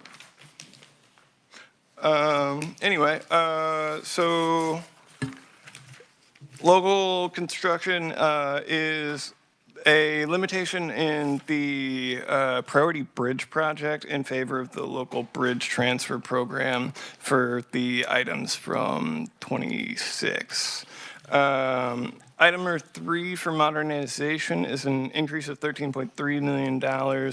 And as with fiscal year 2026, this is a lot to do with increasing the installation of various technologies for safety along the spans of the interstate through the state. Item number 4 is a decrease of $108.6 million for preservation due to the drastic increase in preservation projects requested for 2026. The associated letting of projects for 2027 is drastically reduced, and that in turn results in a reduced expenditure for the year of $108.6 million.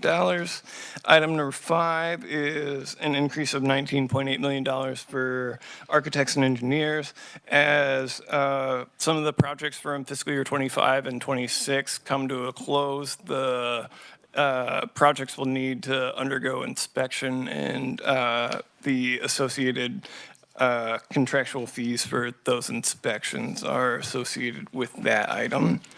Item number 6 is an increase of $13 million in interest, and I will tie that with item number 7, which is $10.8 million in principal. This is associated with the $400 million in bonding that is being issued in fiscal year 2027.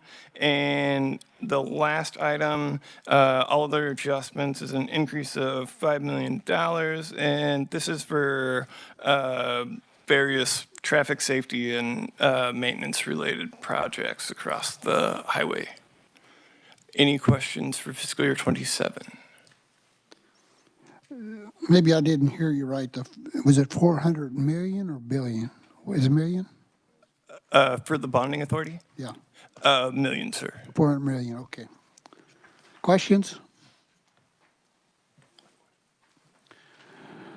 Vice Chair Waymaster. So in 27, we have a reduction in preservation of 108 million. You said that's because we had a large number of preservation contracts in 2026, fiscal year 2026. And so this is a reduction in 27 because so many projects are going on in the current fiscal year? Yes, sir. But we still need bridge preservation across the state of Kansas. So I'm just kind of wondering, I mean, $108 million is quite a sizable reduction in preservation in between one fiscal year to the next. Mr. Chairman, so in fiscal year 25, there was a small increase to preservation projects, which was further increased in 26 by moving some of the projects around.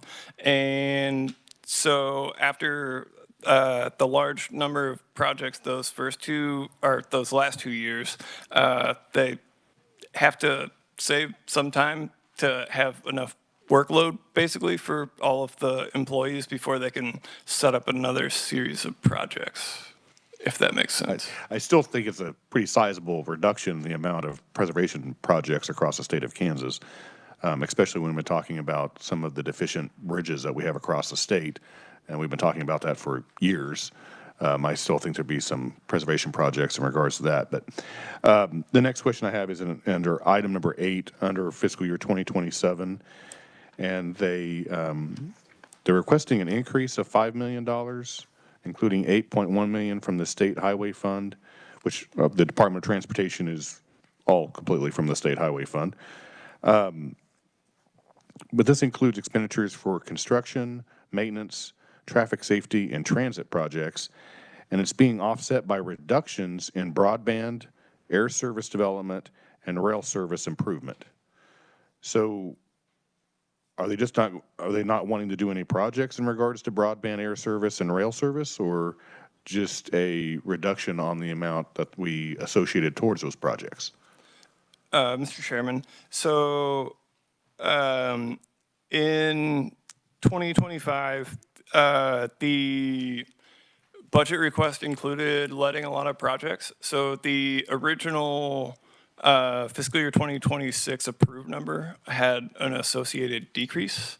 And when they modified the budgeting decisions for moving the projects forward to 2026, some of that resulted in decreased expenditures for items that are like secondary to the actual project. So a lot of the broadband infrastructure associated things are, as the initial construction is being done, it's added on top of it since it's all through the same passageway.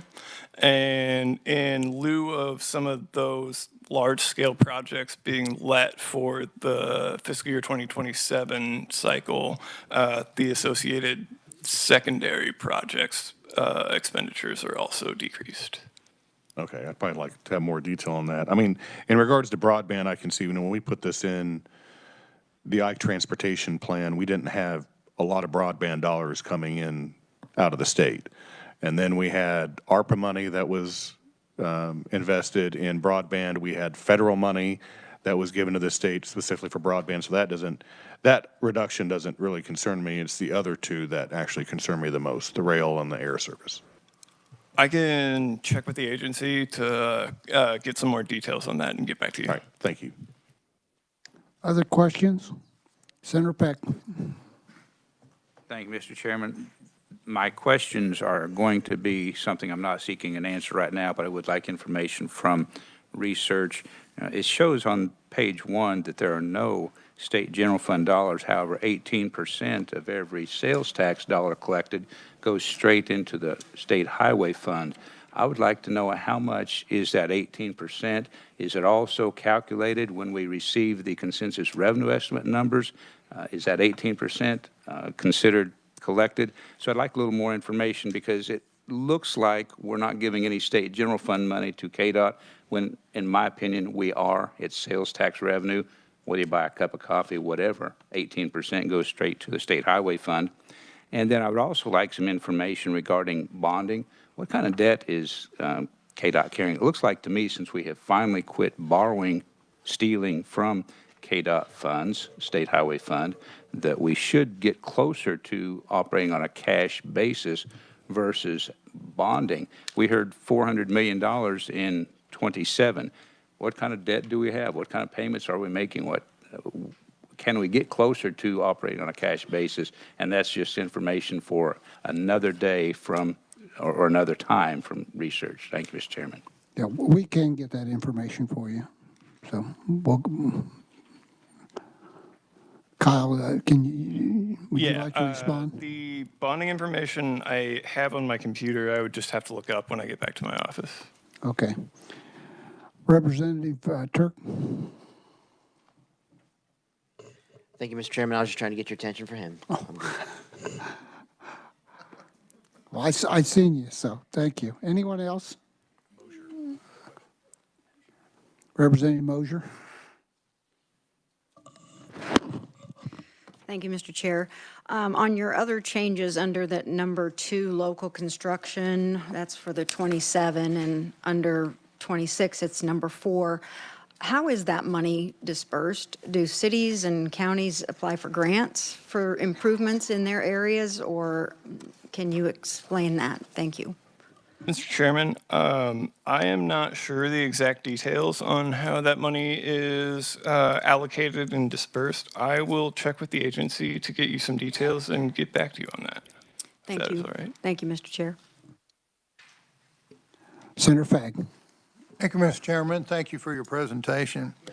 Back to Representative Vice Chairperson Waymaster on that number 4 preservation.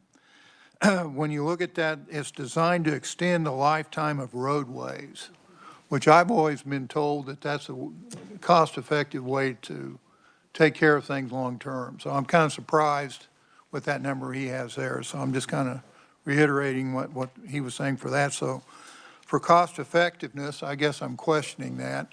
At the same time, when we're out borrowing $400 million for new stuff, and do we have a lid, or how do we decide how much we're going to borrow and what we're going to do? What can we afford? That's the kind of thing, and where debt fits into this. So really don't have an answer to that, but how do they set, what can we afford when they set a project up? That's my question. Mr. Chairman, the agency has a statutory bonding authority limit. Off the top of my head, I am not confident in the percentage of that number, so I'll have to look up that number to get back to you. I think it's close to 10%, so rough characterization of approximation. Senator Fagg. Do you know if other states do that kind of borrowing at that level for highways? Mr. Chairman, off the top of my head, I have no idea on the answer to that question. Thank you. Other questions?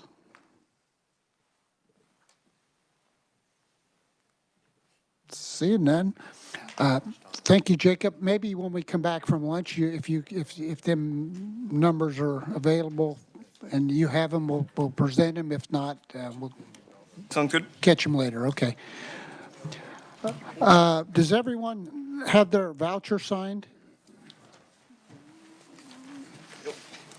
Okay. We're going to, they distributed the minutes from the last meeting, so if you all want to look at those, we'll take care of them after lunch. Anything else from anybody? Okay, and when we schedule you back? 1:30, okay. We're going to recess till 1:30.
Call our meeting back to order.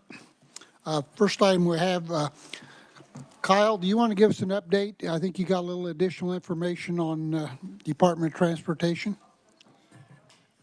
Yeah, I'm Kyle Anderson still with KLRD. With respect to the question on the current bonding authority load, the numbers that I have, I reached out to the agency. They're gonna get me updated numbers for the current point, but the last numbers that they provided me were a current principal of $109.4 million, and the total cap for their bonding authority is a debt service level of 18% of the yearly highway fund revenues. With the current bonding authority, they are at 9%. And after the issuance of the 2027 bonds, they will be at 10%.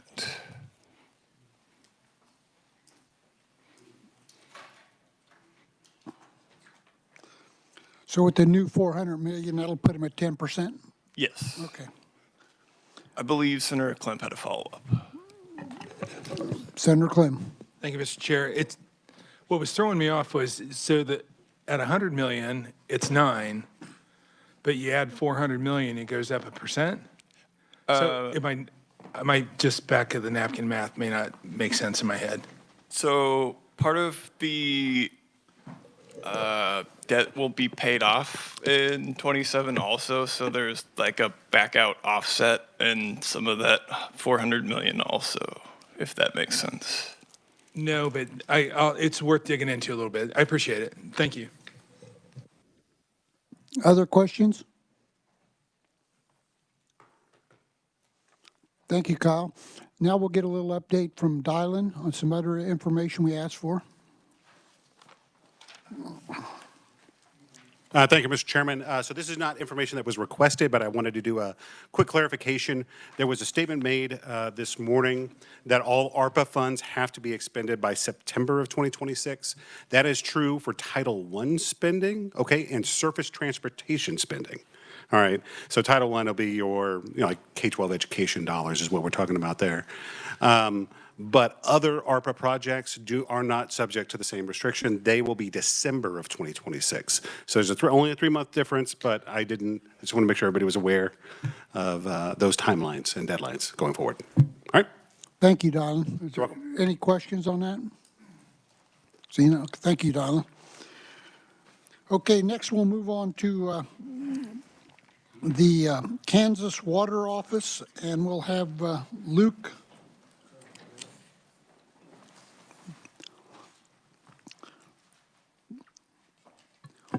Thank you, Mr. Chair, members of the committee. My name is Luke Drury, and I am the legislative research fiscal analyst for all things ag and natural resources. So you do have a full list of ag and natural resources budgets here, so I hope that you all don't mind the sound of my voice as we go through all of these number of budgets this afternoon. So I will begin with the Kansas Water Office. At this point, you all will be familiar with the new style format for the budget summaries. First page here is just a small executive summary explaining what the Water Office does. I do want to draw your attention on page 1, this little expenditures by fiscal year and version table. You'll see that from 2024 into 2025, there have been some changes in expenditures for the Kansas Water Office as of late. That is mostly going to be related to the 2023 legislature passing House Bill 2302, which injected some additional state general fund transfers to the State Water Plan Fund, increased expenditures and appropriations for those projects, along with some projects related to the Water Projects Grant Fund and the Water Technical Assistance Fund. That pie chart down there just shows you in relation to general fund and all fund expenditures across the entire state, how Ag and Natural Resources and the state water, Kansas Water Office budgets look. If you flip over to page 2, there's a quick snapshot there of some of the reappropriations that were experienced, along with some one-time adjustments and enhancement requests by the agency. I will get into those into more detail when we get to the fiscal year analysis section. If you turn over to page 3, excuse me, you'll see a bar graph here. I do just want to note, you will notice in FY 2022, you see a relatively large jump in expenditures. That would be related to the debt payoff for the Big Hill, Clinton, and Hillsdale reservoirs. That is not for the Perry and Milford. Those dollars are in the State Treasurer's office, but you will see in 2022 a large jump in expenditures, both all funds and general fund, and that is, of course, related to the Big Hill, Clinton, and Hillsdale reservoir debt storage payoff.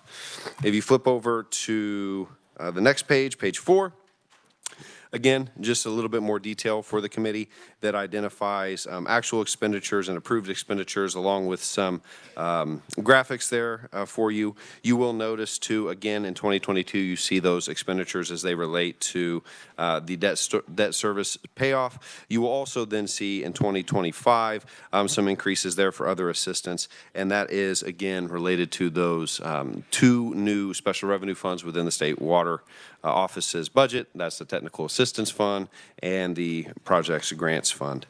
And then if the committee will turn over to page 5, a little bit more detail that shows where those types of expenditures do show up in the agency's budget. I will draw the committee's attention to about middle of page 5 under other contractual services. For this particular agency, those expenditures that relate to water projects, along with contract costs for the Corps of Engineers to provide rehab and repair and whatnot at the federal reservoirs.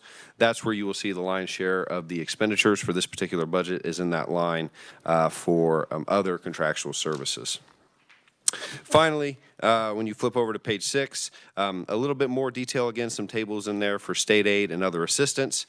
The other assistance lines there you see for state special grants, again, technical projects and the technical assistance and projects funds, along with some expenditures by program and FTE.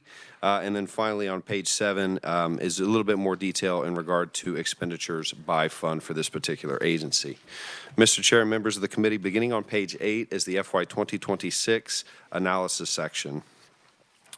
So the top table here does correspond numerically with the narratives written below. So for example, you'll see approved FY 2026, item 1, that will then correspond with the number down below.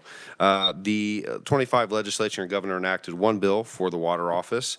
That's for $31.4 million, including $1.4 million general fund and $7.9 million state water plan fund. The agency did not have, item number 2, did not have any reappropriated SGF funds.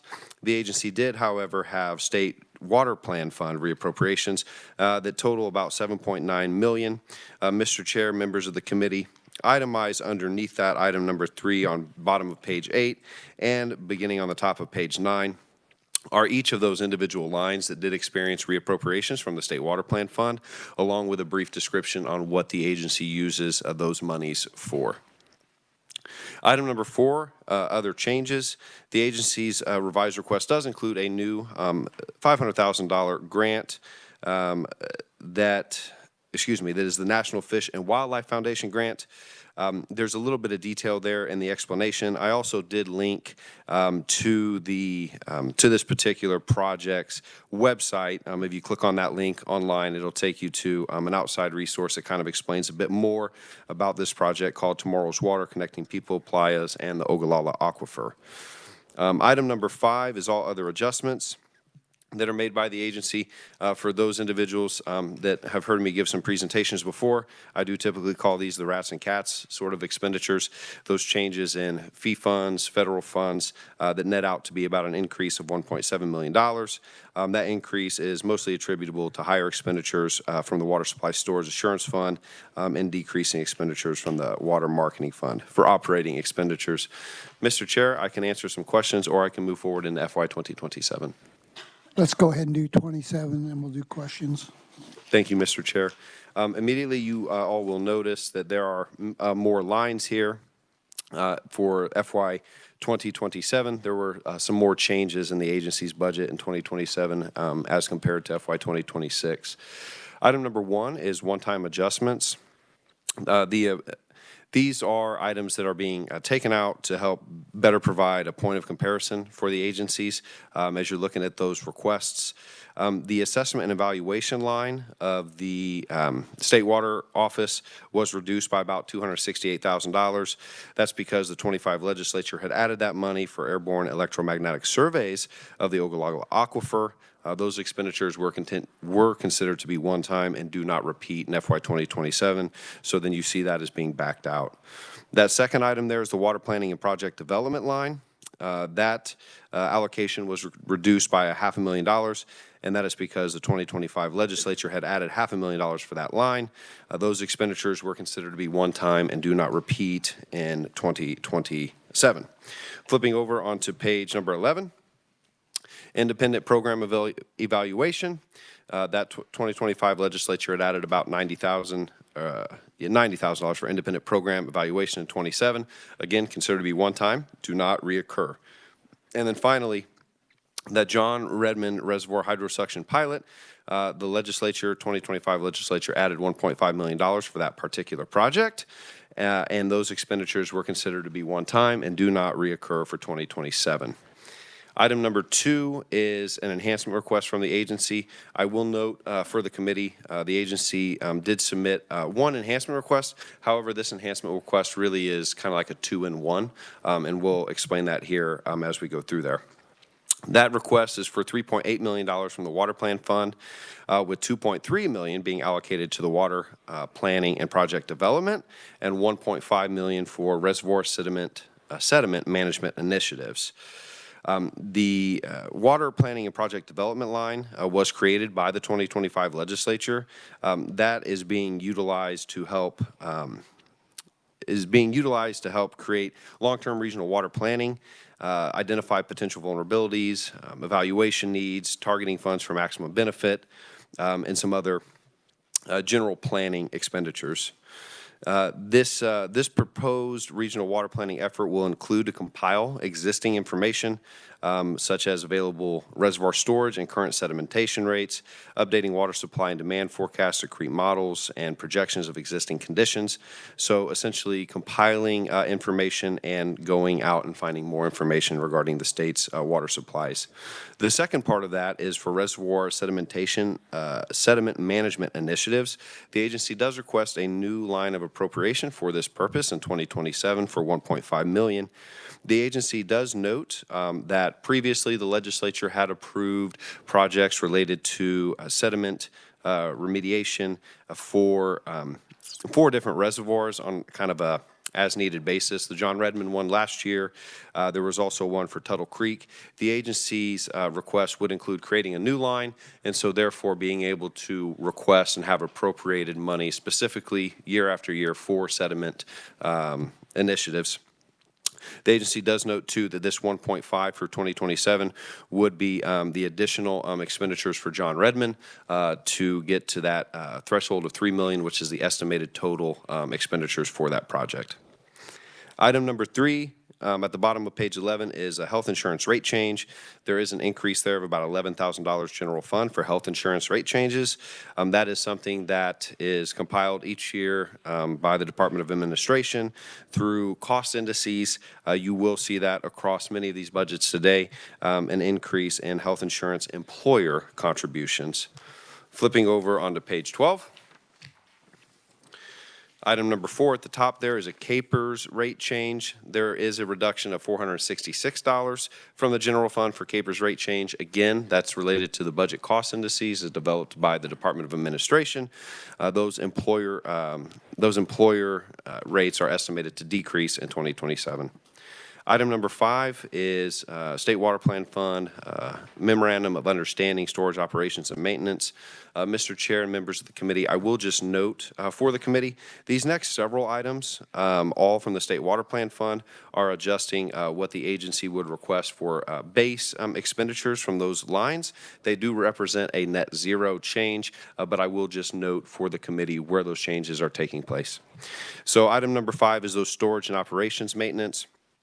The agency's request does include about $500,000 from the water plan fund for a total of $1.3 million. That's an increase of 66.1% above the 26 approved amount. The agency indicates that the request includes adding that amount and then reducing the water quality partnership line by the same amount in 2027. So a reduction from one and add to another. Item number 6, water planning and project development. The agency's request does add $230,000 water plan for $1.2 million total for the water planning and project development line for 2027. That does represent a decrease of 18% below the 2026 approved amount. As I did just discuss earlier, there were some reductions that were made as a result of those one-time expenditures for water planning and project development. So the agency is requesting to put a little bit more money into that line of appropriation, and that would make up some of the deficit there from 2026 to 2027. Item number 7 is State Water Plan Fund for stream gauging. That's $100,000 for a total of about $800,000 for stream gauging in 2027. That is an increase of about 14.3% above the approved amount. They are taking that $100,000 from the water quality partnership line for 27. Item number 8, Arbuckle study. Agency's request includes deleting $230,000 State Water Plan Fund from that Arbuckle study line. They do note that that particular line and those expenditures related to the Arbuckle study, that study is changing, and that is to say that it is this research or the study is going into a new phase where expenditures simply are not estimated to be as high as they previously were, more in data gathering stages, so there is a decrease there. And then the water quality partnerships line of $614,000 reduction for $850,000 total. They do note that most of those expenditures were related to the Milford Lake Regional Conservation Partnership Program in regarding to meeting the state match for that particular program. That match was met or will be met in FY 2026, and as a result, expenditures are simply not estimated to be as high for that particular line in 2027. If you flip over onto page 13, item number 10, that National Fish and Wildlife Foundation grant again shows up here. That's an increase of $1.5 million over 2027. As with most federal grants, this grant is estimated to take a number of fiscal years, so that's why you see it in 2026 and in 2027. Item number 3 is the Water Marketing Fund. There is an increase of $1.1 million there, and that is going to be revenues to that fund are received from public water suppliers and industries, from state-owned storage and federal reservoirs. The agency does estimate some increased expenditures for contractual services as it relates to those contracts with the U.S. Corps of Engineers for operations and maintenance at Kansas reservoirs. So that's where you see that increase. Water Projects Grant Fund, there is a decrease of $500,000 there for a total of $12 million in 2027. I would note that the 2025 legislature did increase the base statutory transfer to the Water Projects Grant Fund was $12 million.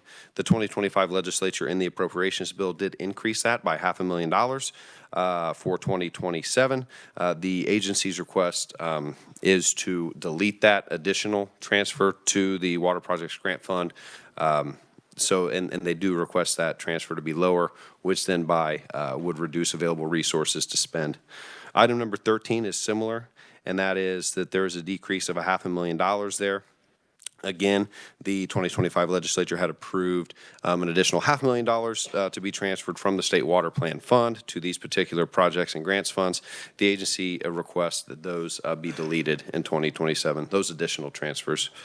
And then finally, on the last page, on page 14, item 14 is all other adjustments. Again, those are the rats and cats expenditures of the agency.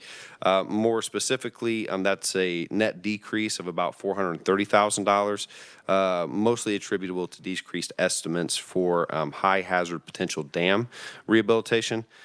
Recently, or in the last couple of fiscal years, the agency had been awarded some additional federal FEMA dollars for high hazard potential dam rehabilitation. So you will see here that those are considered to be one time, and they do estimate to spend those balances in the current year, 26, and in 2027. And then moving forward, you should see reduced or no expenditures from that fund. Mr. Chair, I can stand for any questions, should the committee have any. Thank you. Questions?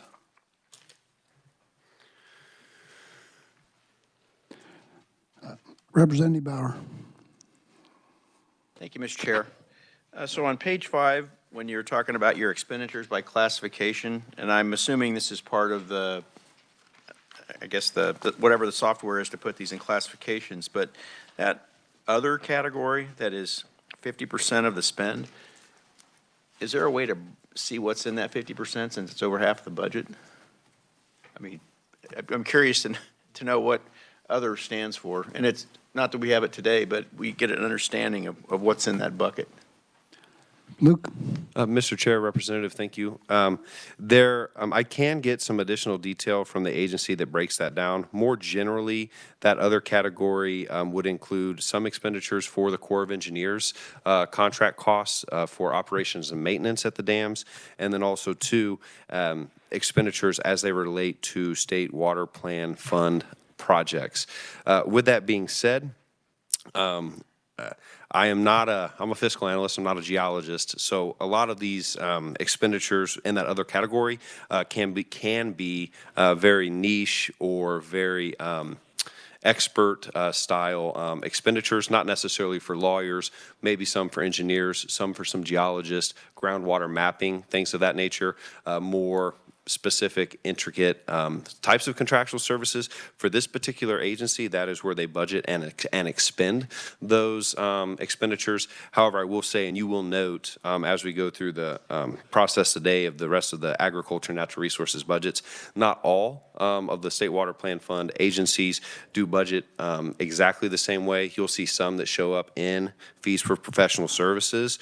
You'll see some that show up in fee for other services, just particularly here for the water office. That's where they house their State Water Plan Fund expenditures for projects and for Corps of Engineer operations and maintenance costs.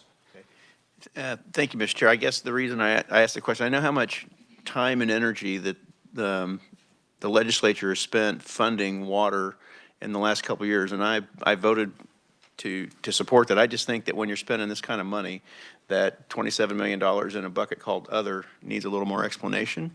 So that would be helpful for me. Thank you, Mr. Chair. Senator Clamp. Thank you, Mr. Chair, and nice job, Luke. I had a question on page 3.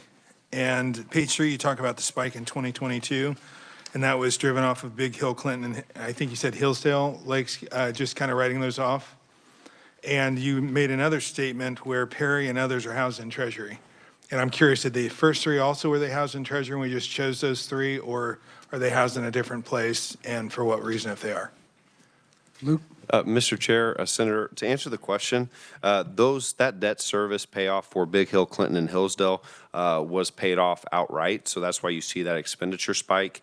For the Perry and Milford ones, there was a change done, I forget exactly what legislative session it was in the last 2 sessions, I believe, where the way that the federal government was calculating interest to be paid on that debt service moved to a more simple interest as opposed to compounding.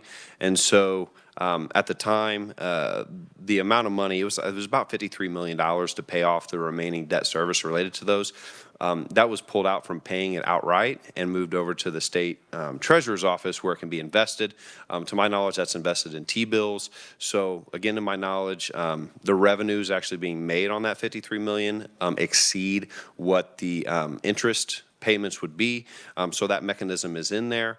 There is a mechanism in the appropriations bill that would allow the agency to call that debt should it need to be. I forget if there's some approvals from the budget director or legislative research on that as well, but at which point that money could be pulled back so those T-bills sold and the debt retired. So that's where that money now sits. Senator Klemp, before you got here a couple years ago, and you'll need to thank Senator Fagg. This program, we had funding to pay it off, and we paid off the bonds that weren't very attractive. These were very low bonds, and Senator Fagg talked to our senators at the federal level, and they forgave the compound interest, and the money is there drawing a couple percent more than what we're paying. The arbitrage is making the state about $1 million a year. Thanks, Senator Fagg. Thanks, Senator. Thank you, Mr. Chair. Any other questions? Seeing none, if you want to proceed on the next one, Luke. Thank you, Mr. Chair. Oh, Luke, before you change, on capers, I noticed this is the second time there was a reduction. Is this because of the re-amortization that we're putting in less? Mr. Chair, I don't believe that has to do with the re-amortization, just that the estimated employer contributions, and those change every year with the Department of Administration cost indices that are produced. So that estimate has been decreased. But Dylan, if you have any other additional context to add, my understanding is that that's just a cost indices thing. Luke is correct. This is not related to re-amortization. It's just as the actuarial unfunded liability decreases, the rates go down. Okay, I noticed this is the second one, and I thought, well, maybe there was a correspondence there. Okay. Representative Mosier, do you have a question? Yes, thank you, Mr. Chair. Thank you, Luke, for a job well done.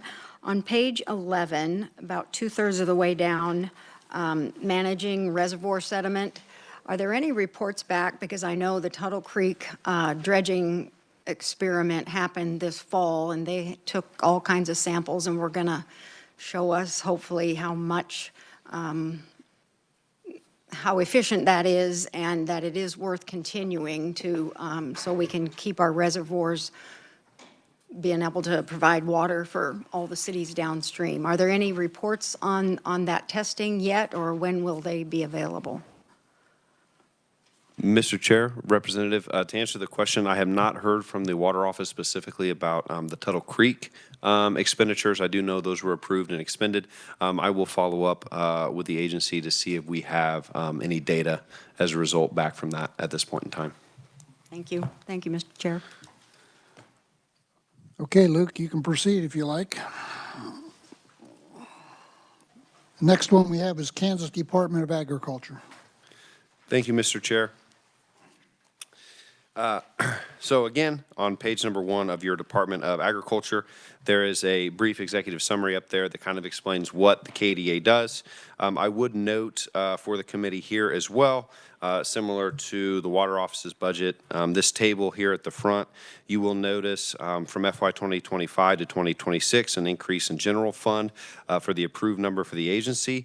That would be related to the beyond visual line of sight item for $3 million general fund that was approved by the 2025 legislature. So you see that there.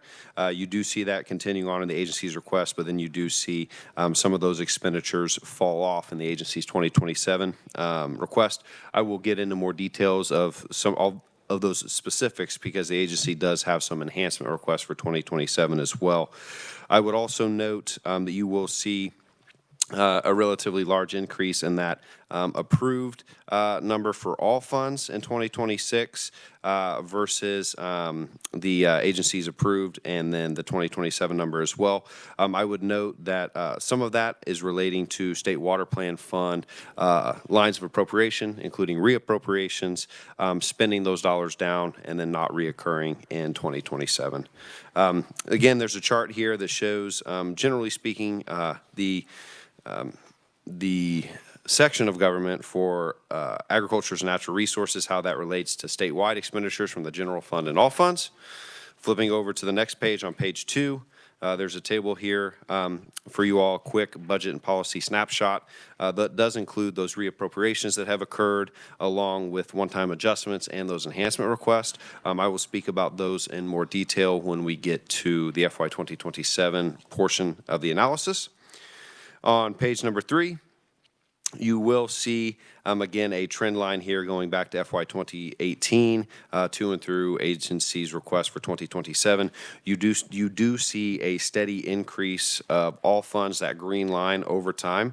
I would note that that is going to be mostly attributable to increased expenditures from the State Water Plan Fund. Again, 2023 legislature had increased the amount of monies from the general fund going to the water plan fund, along with appropriations from the state water plan fund. And so that's why you see that increase year over year, kind of at a steady clip to the right and up. Flipping over onto page 4. Again, same information here, just with a little bit more detail. You can see some of those expenditures. You can see some of those expenditures as they relate to state operations. Again, as noted during the water plan, or excuse me, the water office budget, some of these expenditures here for the KDA would show up as contractual service expenditures from the State Water Plan Fund. But you also see here as well some increases in other assistance. You do see some other assistance expenditures relating to the State Water Plan Fund from the Department of Agriculture's budget as well. Flipping over onto page 5. That is the state operations. Again, some more detailed information for you all. And then I will note, as I pointed out previously, again, for the Department of Agriculture's budget, you see here for fees for professional services, I apologize, at 22.2% of the agency's total request. That is where you see the lion's share of these State Water Plan Fund projects showing as opposed into the other. That's just a difference in how state agencies budget and then actually pay their invoices when they come in. Flipping over onto page 6, there's some additional information here on their assistance and state aid.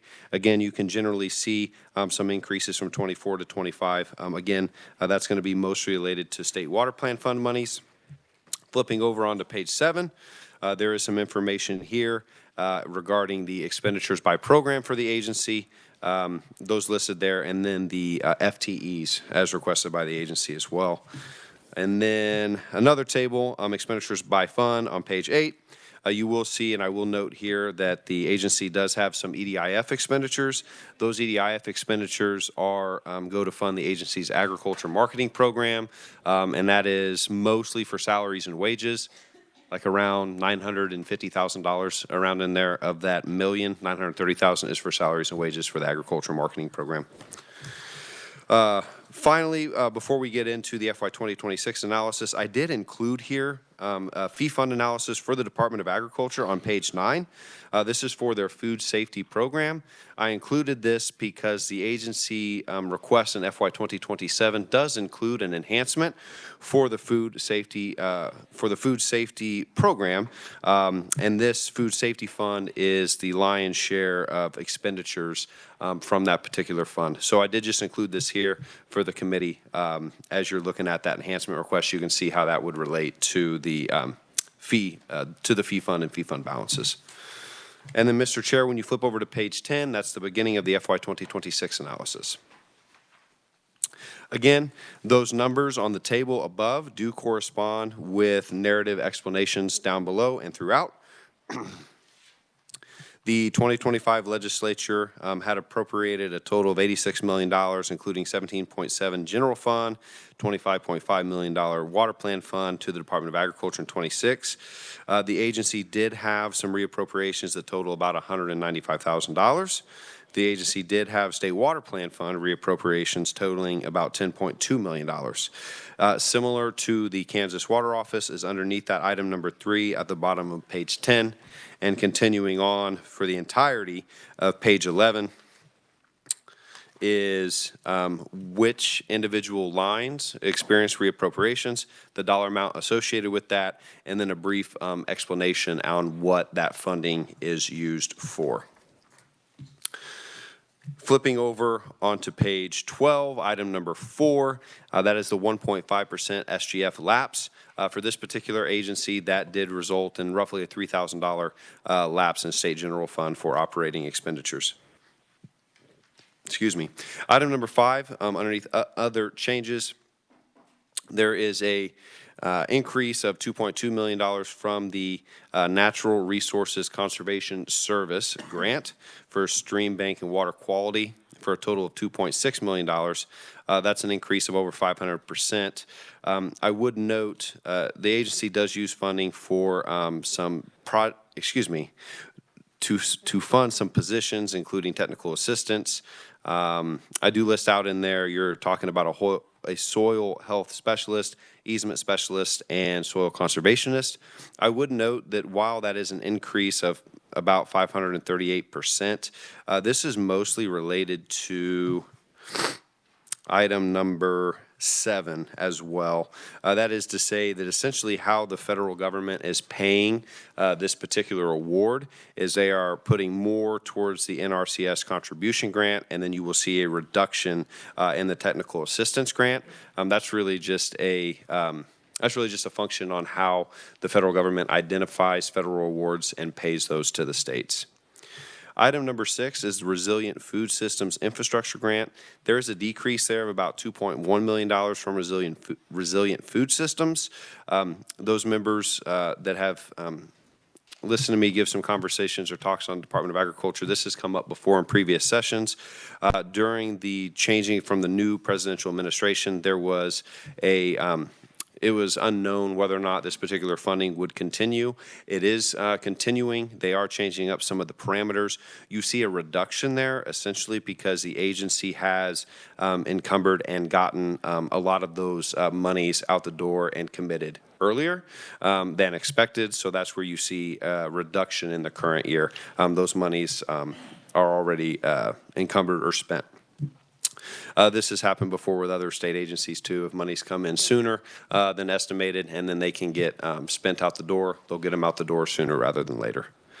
Item number 7 is that technical assistance contribution grant. That's a decrease of $3.6 million.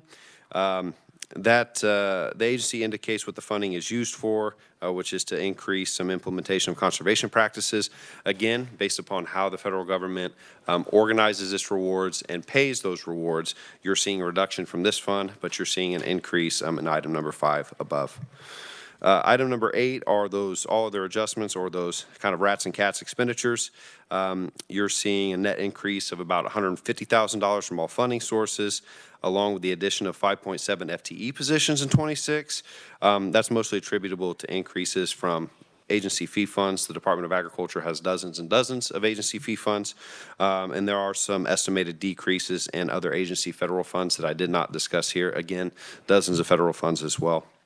The revised estimate does include an increase of about $523,000 from the Food Safety Fund. Flipping over to page 13, an increase of about $560,000 from Water Appropriation Certification Fund. I would note as well there that third paragraph on page 13, I discuss where those changes in those FTEs are taking place at the agency. I would note that I did have a conversation with the agency and they explained that to me as that essentially as of the first pay period of fiscal year 2026, they had 360.7 FTEs. What they have explained that to me is that they had been reporting their FTEs on a as-filled basis. So then you see that increase because they had more individuals in positions. Moving forward, they do plan to request those FTEs as authorized as opposed to like a headcount as filled position. And that concludes FY 2026, Mr. Chair. I can stand for questions or I can move forward to FY 2027. Go ahead and do 27, Luke, please. Thank you, Mr. Chair. 2027 analysis begins on page 14. Again, the table above does list numerically the item number, and then that will then correspond with the narrative down below. Item number 1 are those one-time adjustments. As I discussed earlier on with this particular agency, $3 million was approved by the 2025 legislature for beyond visual line of sight operations test range. Those expenditures were considered to be or are considered to be one-time. They do not carry forward into 2027, so you see a reduction there.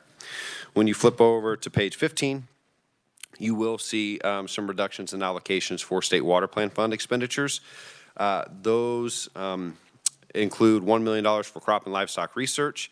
As some of you may recall, the 2025 legislature had included a $1 million state water plan fund enhancement for the collaborative sorghum investment program. And then directly below that is $1.8 million for conservation districts. The 2025 legislature did approve Senate Bill 36. That essentially doubled the amount of matching state aid that could go to conservation districts in any given year. The legislature did opt to fully fund that with a $1.8 million additional state water plan fund enhancement to match those conservation districts. Those expenditures were considered to be one-time, and so then you see that deleted in 2027. Although I would note the agency does request for that to be, through an enhancement request, does request that those expenditures continue on. Item number 2 are some of those enhancement requests, and I would just note as well, and I failed to, and I apologize, Mr. Chair, those enhancements that relate to the State Water Plan Fund, and I did include it in the narrative, so the committee will see that, but the Kansas Water Authority recommends all the enhancements that have to do with State Water Plan Fund that you all will be hearing today. So those items that were in the State Water Office, and then the rest of these budgets here today. Item number 2 for the Department of Agriculture is an enhancement to their conservation program. The agency does request a new SGF of about $350,000 and 1 new FTE position. They also ask that state general fund be used as opposed to state water plan fund for 2 current FTE positions. Currently, the director and the assistant division director are paid with state water plan fund dollars. They request those to be paid with general fund. That would then open up that roughly $250,000, in state water plan fund monies that could be appropriated to projects as opposed to salaries and wages for employees. And then they also do note increase of $97,000 general fund and 1 FTE. I would note that would also include fringe benefit rates, so that's not just $97,000 for the annual pay of this individual. That would also include the fringe benefit rates on that, typically around 20 to 23%, I believe, although I've not ran those numbers on the indices this year to see exactly what that is, but around in there. For 1 new FTE position, more specifically, this individual would be related to grasslands. And so the agency indicates that there's not currently a agency lead for grasslands questions, helping answer questions from producers, putting people together. The agency does request the authority for 1 new FTE and salaries and wages to create that position in 2027. That would then continue on. Item number 3 is that food safety and lodging. The agency's request is $150,000 general fund for the food and safety and lodging program. That is mostly a fee-funded agency and is a fee-funded program, and that is for mostly salaries and wages for 64.3 FTE. The agency does note that over the years, expenditures have increased while receipts have not.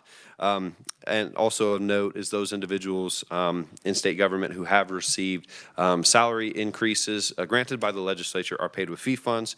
That increases expenditures, so reducing balances, and fees don't always get increased to go along with that. So you're seeing some increased costs for the program and then revenues remaining relatively flat. They do note that if the general fund request is not adopted, they will begin to look at increasing those fees that are paid. I did include a link to the KARs for the fees that are associated with lodging and food safety. There are dozens of fees that go into this particular fund based upon square footage of facility, restaurant, processing facility, et cetera. So I did include the Secretary of State's website there for you all as a note. Flipping over onto page 16 is item number 4, State Water Plan Fund, dam inspections and rehabilitation cost share. The agency's request does include $2.7 million from the Water Plan Fund for a total of $5.7 for watershed dam construction. The agency does note that this increased funding would essentially be able to assist in the rehabilitation of about 20 high hazard or significant hazard dams every 2 years, or about 10 dams a year. They said they identified that those expenditures would go to not just inspecting those dams, but also through a cost share of actually being able to pay for the rehabilitation should those dams need rehabilitation. Item number 5 is State Water Plan Fund aid to conservation districts. I mentioned this briefly at the beginning. There was a bill that was passed by the 2025 legislature and signed into law that did increase the state match for county conservation districts to $50,000 as opposed to $25,000, so a doubling of that state aid. The legislature in 2025 did ultimately appropriate the full state match, which would allow those county conservation districts to get up to $50,000. And that is for 2026, so the current year, and that's when that begins. The agency does request this monies in FY 2027 so that that full enhanced state match is met in the fiscal year 2027. Item number 6 is the High Plains Regional Conservation Partnership Program. There is a request there for $950,000 state water plan fund for a total of $3.5 million. I do believe that I do have a typo here, so I do apologize. But that agency does indicate that it is awaiting some additional confirmation from the High Plains Regional Conservation Partnership Program. So essentially, these monies would be used as a state match for some federal dollars that the agency is currently working on. Overall, that would draw down about $25 million in federal funds. However, they have not heard back whether or not this has been approved. Should they get indication that the federal dollars have not been approved, they will ask that this request be rescinded. With no federal dollars to draw down, there'd be no need for a state match for them. Item number 7 is the Water Resources Cost Share Program, specifically for livestock watering. There's a $500,000 state water plan fund in there for the water resources cost share, specifically, again, for livestock watering programs. The agency does note that additional funding could go to upgrade between 10 to 20 stock water systems per year. There is currently in the agency's base for the water resources cost share program is $500,000 for livestock watering. This would essentially make $1 million per year available for upgrading stock water systems. They do indicate if funding continues at this level, so at $1 million a year, perhaps over the next 10 years, the majority of feedlot and dairy operations in Southwest Kansas, they will have been able to partner with them within that time frame should these dollars be appropriated. Ultimately, those monies appropriated for this purpose do help those operations reduce water consumption. Item number 8 is the beginning of the other changes in the agency's budget. Again, Mr. Chair, as you noted, you will see health insurance and capers here and throughout. The agency's request is about $103,000 more general fund for health insurance rate changes. Again, that's related to those cost indices as they are produced by the Department of Administration. When you flip over to page number 7, that's the capers rate change. There's a reduction there of about $4,000, again, related to those cost indices produced by the Department of Administration. Item number 10 is the Conservation Reserve Enhancement Program. The agency's request does include about $304,000 from the State Water Plan Fund for CREP. That's a total of $1.6 million. The agency does indicate that $304,000 would essentially go towards the retirement of water rights. Item number 11 is the Natural Resources Conservation Service Grant. Similar to 2026, you are going to see an increase here and a reduction in the Technical Assistance Contribution Fund. Again, that's based upon how the federal government identifies awards and then pays awards to the states. Item number 12 is the Resilient Food Systems Infrastructure Program Grant. Again, you see a reduction here. There was some question on if the new presidential administration would continue the funds they have, and as a result, the agency is estimating spending those dollars down faster or sooner rather than later. So that's why you see a decrease of $2.1 million there in 2027. And then finally, Mr. Chair, if you flip over to page 18, the last page here is those rats and cats of those changes that are made.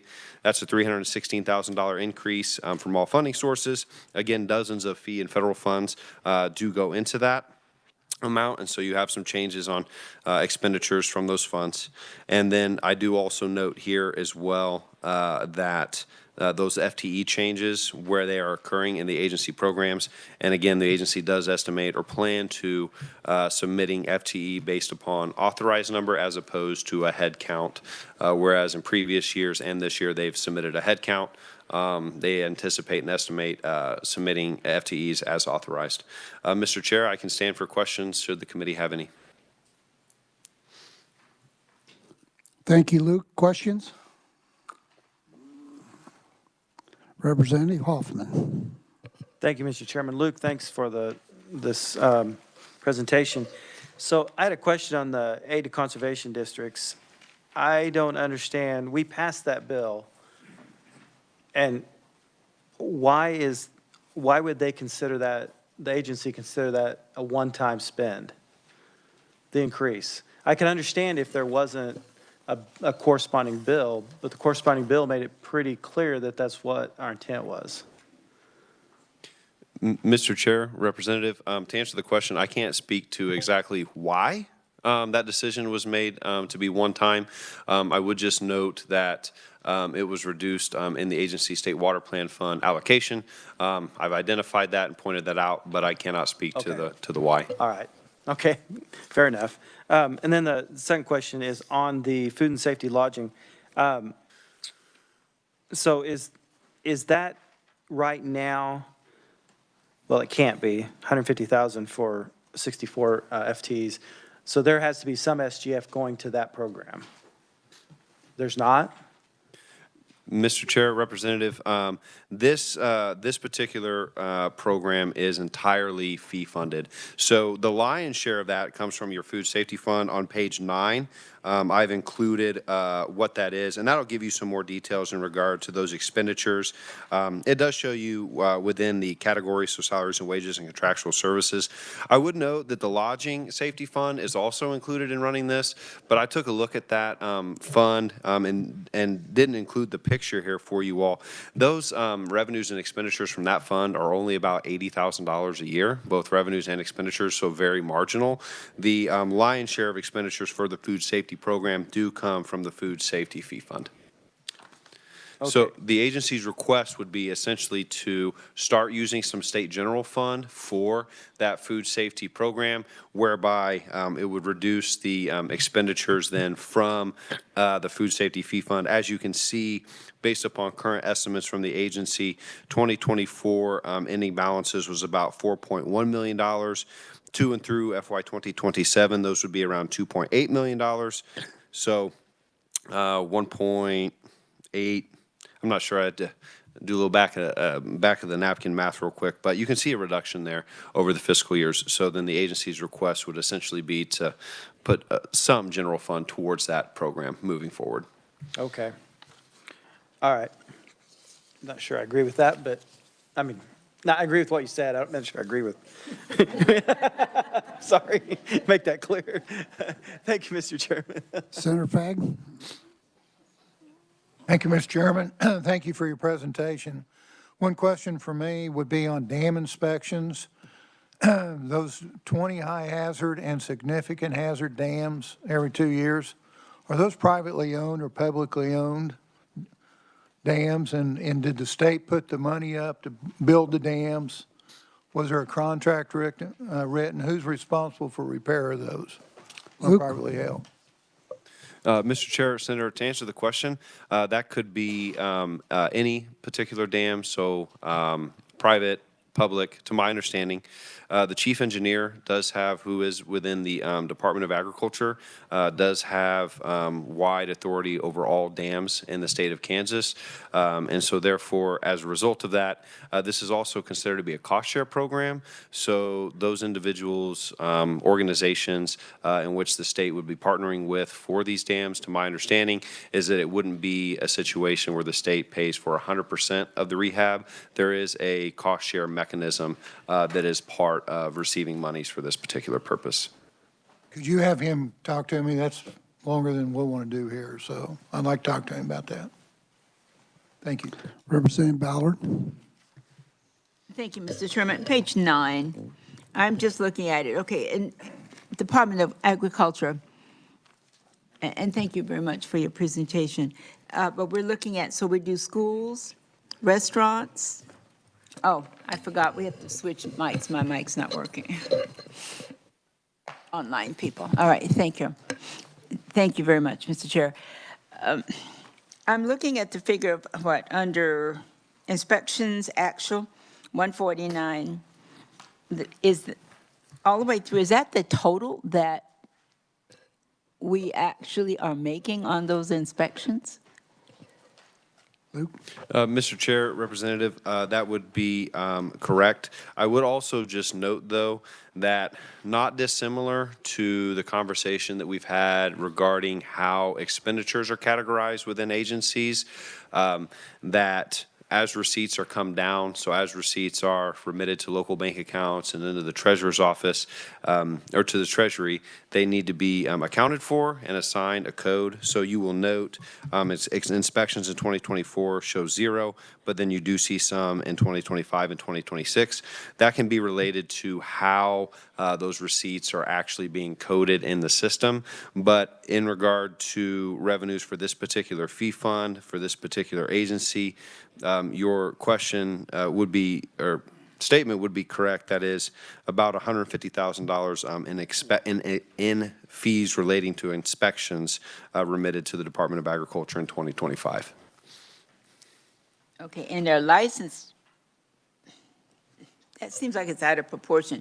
The fines, and when we look at licenses, we're over 5 million.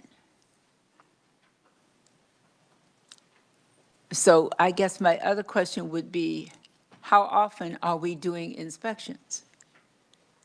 Luke? Mr. Chair, Representative, I am unaware, or at the top of my head, you know, the restaurant down the street, how often they get put onto an inspection or a processing site, how often they get inspected. I do know that the license fees can change when you first apply to your annual renewals, and those are typically set on standard basis. I'll take a look at those inspection timing and to see what sort of schedule that looks like and then how those fees are assigned, and I can get back with the committee for that. I thank you very much. Thank you, Mr. Chairman. Other questions? Senator Peck. Thank you, Mr. Chairman. I don't know that this would be a question necessarily for Mr. Drury, but for research, we have seen in the Kansas Water Office, Kansas Department of Agriculture, we'll see in KDHE, and I don't know how many other agencies, state water plan funds. So what I would like, because I have a difficult time getting my head wrapped around state water plan fund. So where does the revenue come from?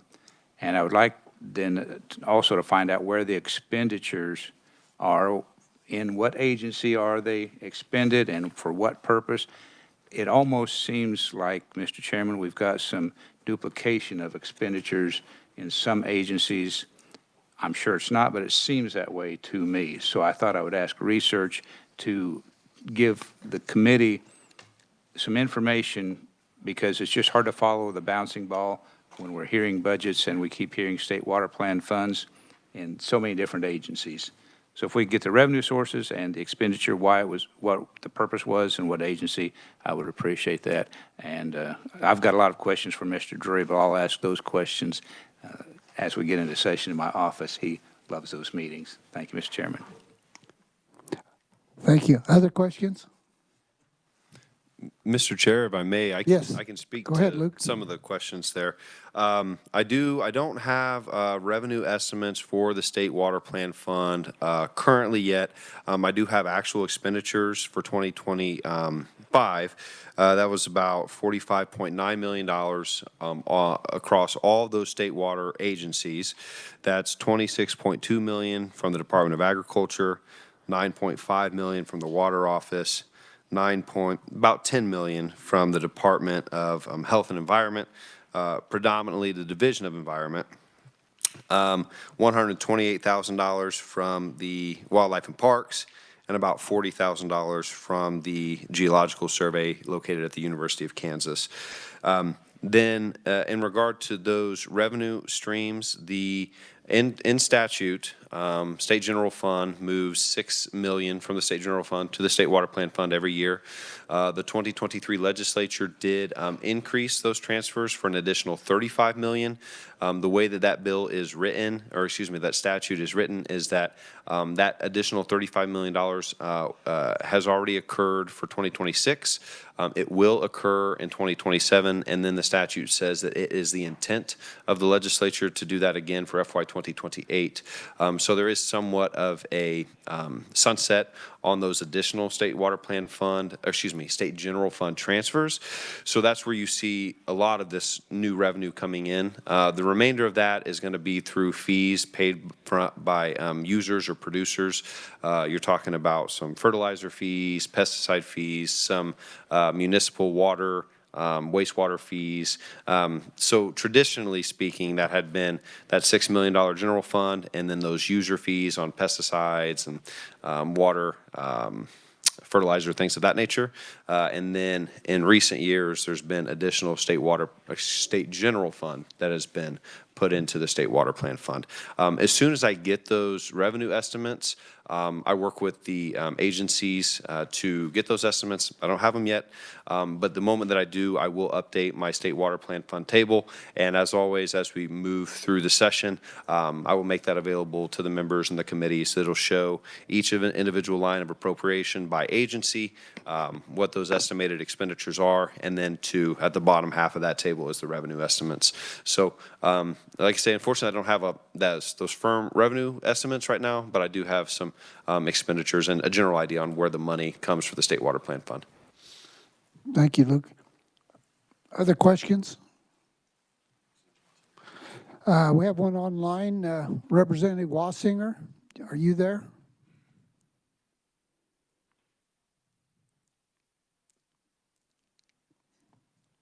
We can't hear you.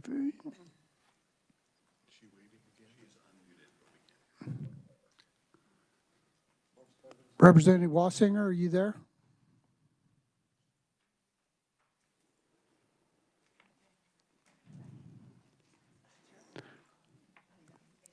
We still can't hear you if you're talking, Representative Wassinger.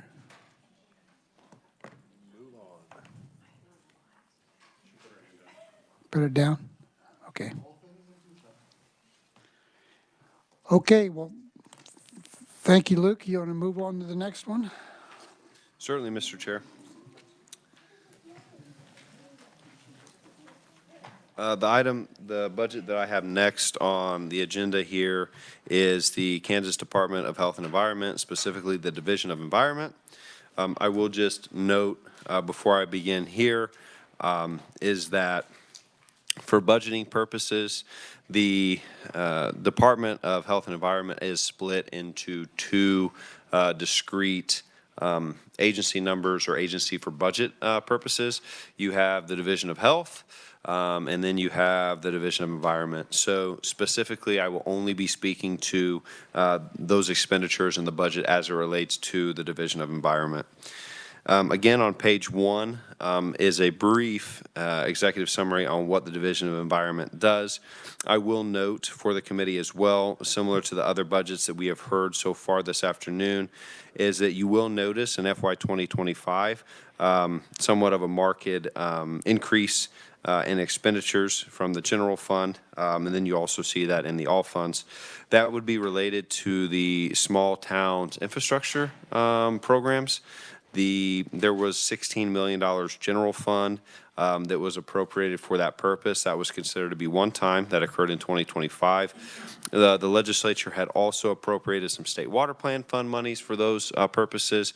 And additionally, there were some ARPA dollars that were appropriated for the small town infrastructure programs. So that's why and where you'll see that increase there in 2025.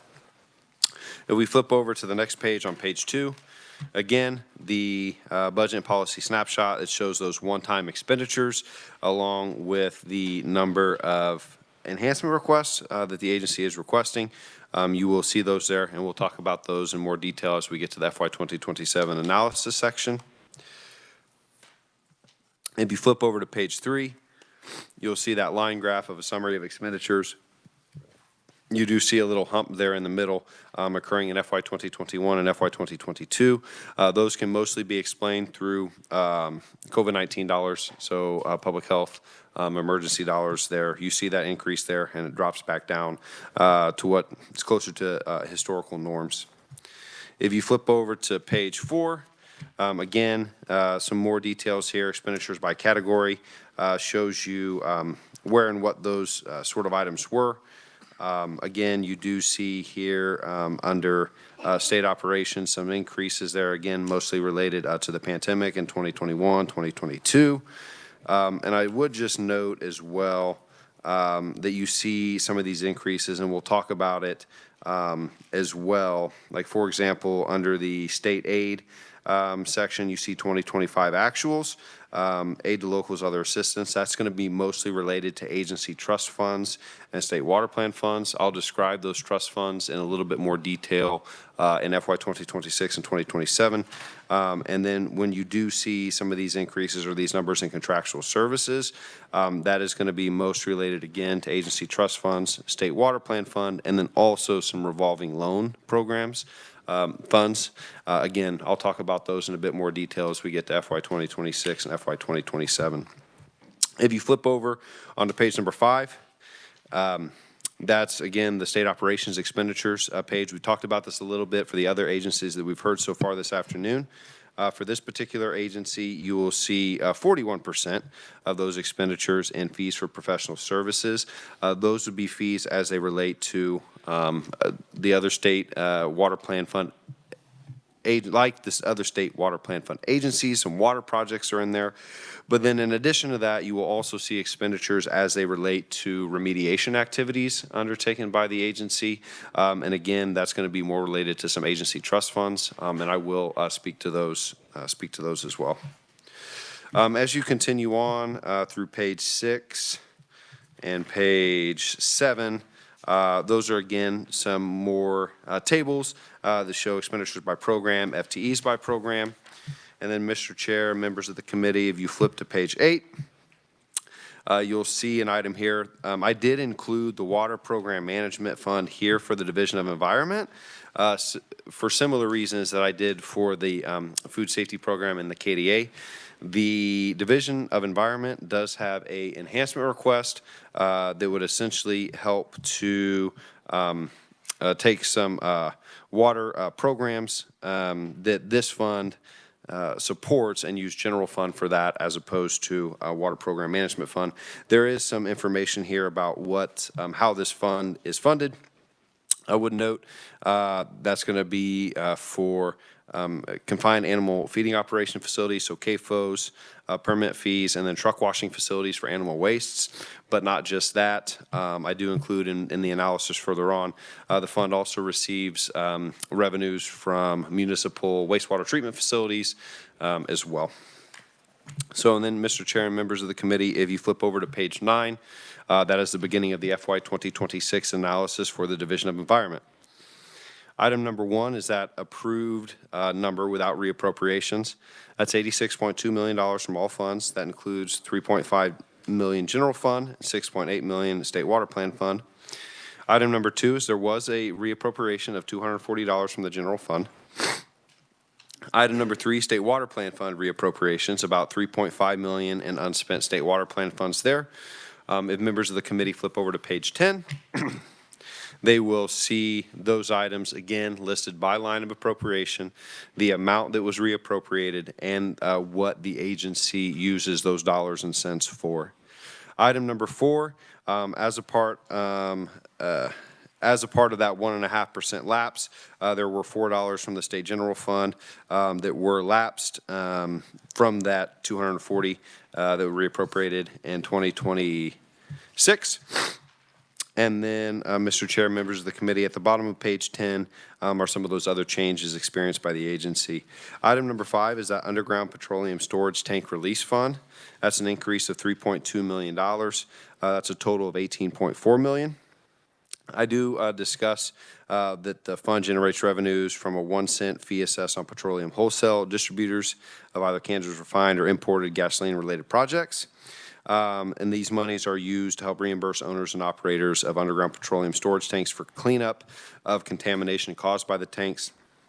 Mr. Chair and members of the committee, as I noted earlier on those expenditures by state operation, that's where you'll see some of those remedial expenditures show up in contractual services and for professional services for remediation of these sites.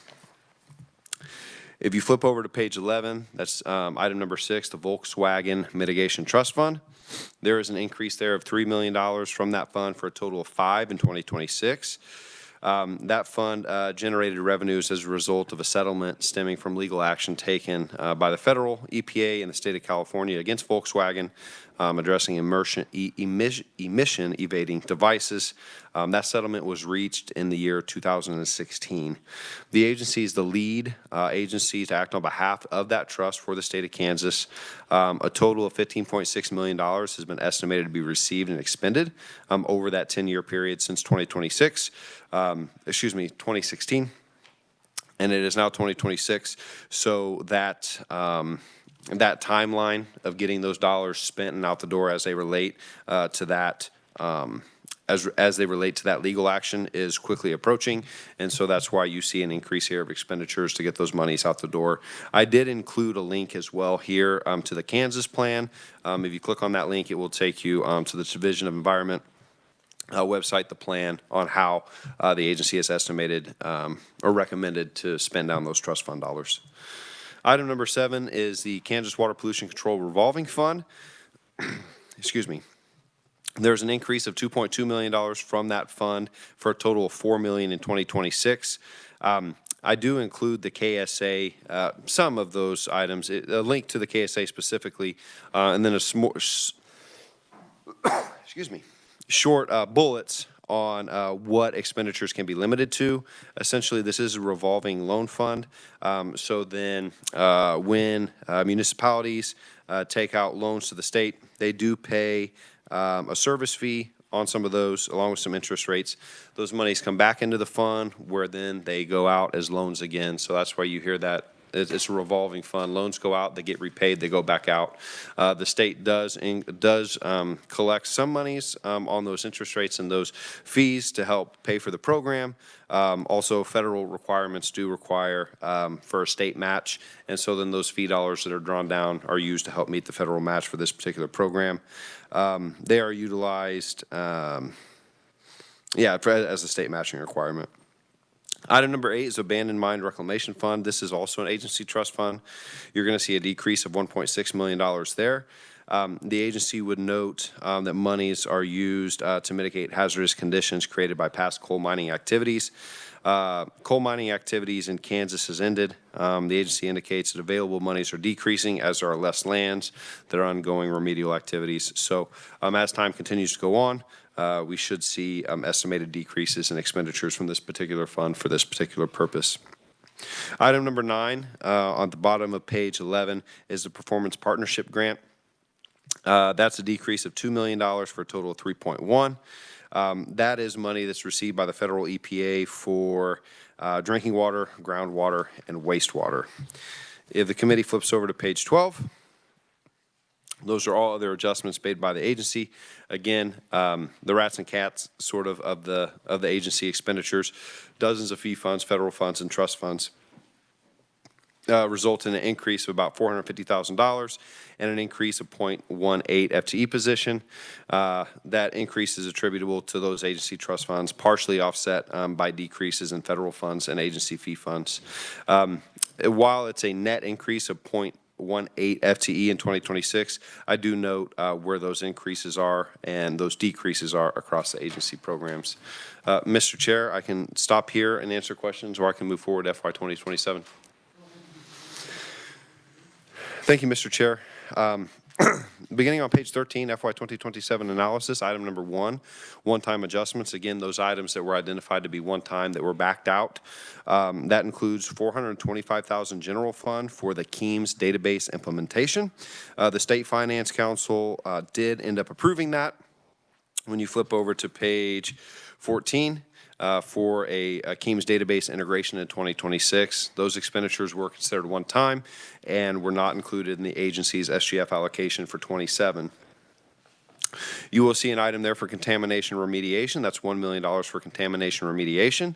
The 2025 legislature had approved that enhancement in 26. Those expenditures were considered to be one time and were not included in the base state water plan fund request in 2026. And then finally, for the Local Environment Protection Program, LEP, there was a $150,000 state water plan fund there that was identified as being one time and is not included in the agency state water plan fund request in 2026. Item number 2 is the beginning of their enhancement request. As I had indicated earlier on the fee fund analysis page, the agency's request does include $500,000 general fund for the Water Program Management Fund. The agency indicates that SGF is needed while revisions to regulations are completed to allow for a fee increase. The agency indicates that federal funding for the program has remained relatively flat for the last 10 years, while operational costs have increased over that time frame. The agency also indicates that recent reductions made to federal funding and reductions to available state funding from service fees on that revolving loan fund make it clear that there needs to be an increase in fees. However, the agency does estimate that there are some timing issues. They are going through that process of increasing fees, but it does just take a bit of time to go through the process of getting their fees increased. So they do request this $500,000 general fund as sort of a backfill until those fees are increased. Wastewater is generated in fees to this particular fund are resulted from industrial and commercial processes, sewage treatment facilities, rain events that require discharge into Kansas rivers.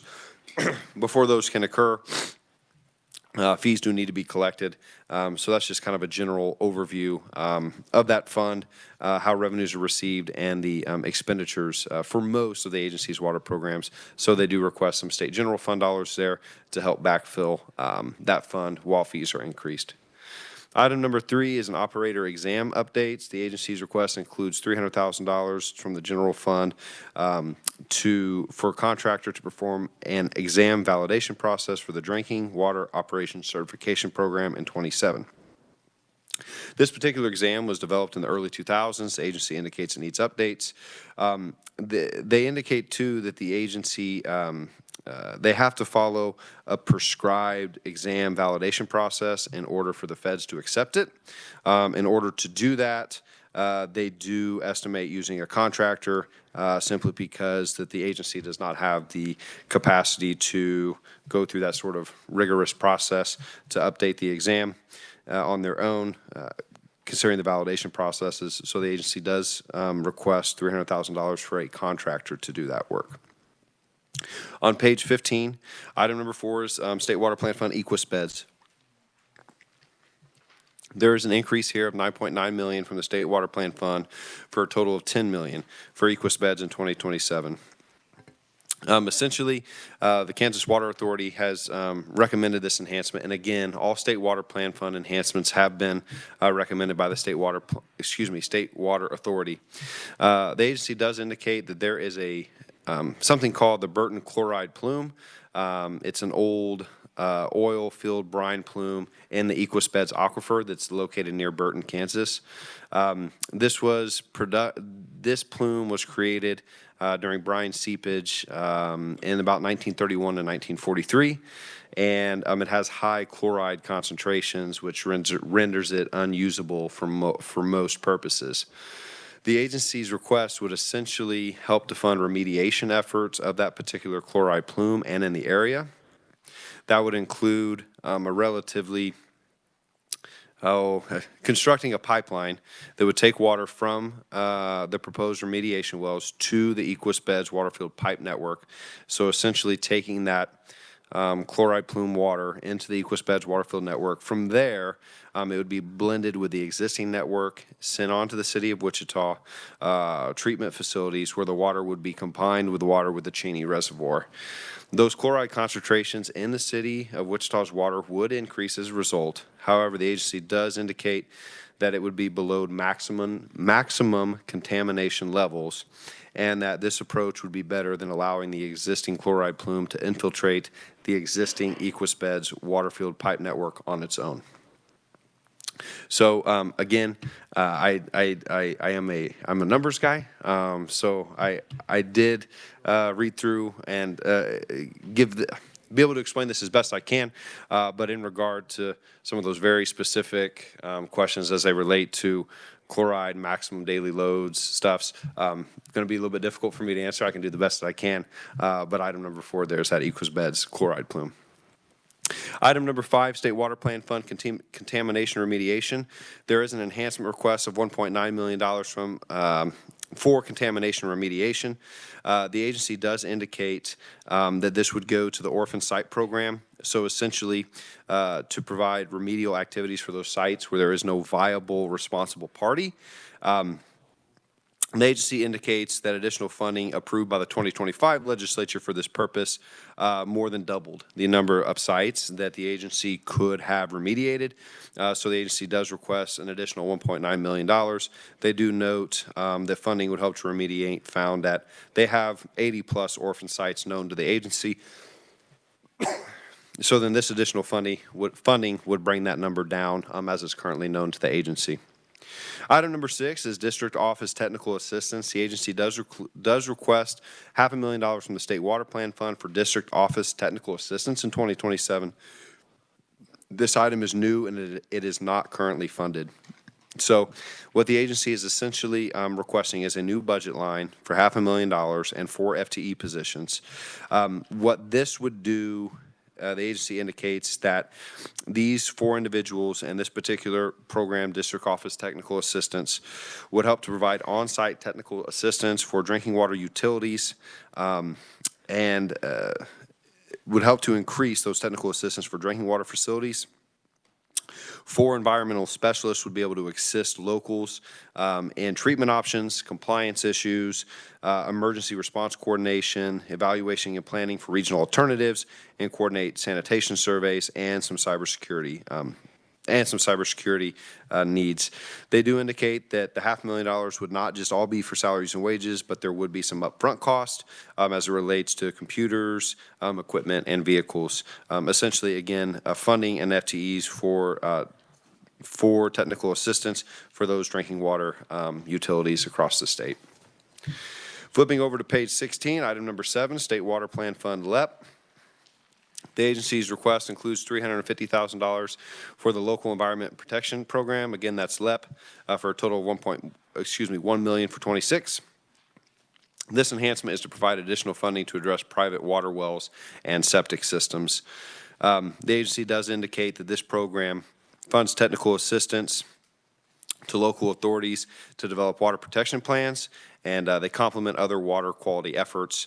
At the core of the plan is the adoption and enforcement of a county environmental code with an emphasis on on-site wastewater systems and private wells. The agency indicates that funding for LEP was discontinued in the year 2012, but the watershed management section of KDHE continued to provide technical assistance to counties. In 23, the legislature appropriated $250,000 for this program. And since 2024, those appropriations have continued. The agency states that enhanced funding would help to go support those financial resources to counties for on-site wastewater system upgrades and replacements, specifically for private water well testing. Item number 8, State Water Plan Fund, non-point source. $91,000 from the State Water Plan Fund enhancement for the non-point source program for a total of about $544,000 in 27. The agency indicates that that non-point service program provides 40% matching salary funds towards the Clean Water Act. The agency further indicates that enhanced funding would essentially go towards contracting to develop an application programming interface to allow more rapid movement of data documenting pollution reduction metrics. Currently, staff with both RAP sponsoring organizations and within KDHT spend many hours inputting data, which limits the time working with farmers to implement soil health processes. Beginning at the bottom of page 16, item number 9, other changes. This is where we are out of the agency's enhancement request. Item number 9 is that health insurance rate change. Again, due to estimated changes in the cost indices, there's a $28,000 SGF increase there for group health insurance. There's an $898 reduction for CAPER's rate changes. That's item number 10 at the bottom of page 16. Flipping on to page 17, the Underground Petroleum Storage Tank Release Fund. Again, and this will be similar with most of these budgets, as I'm sure you all have seen by now. A lot of these items that appear in 26 also appear in 27 because they're changing in the same years. That's the Underground Petroleum Storage Tank Release Fund. There is an increase there of $3.1 million.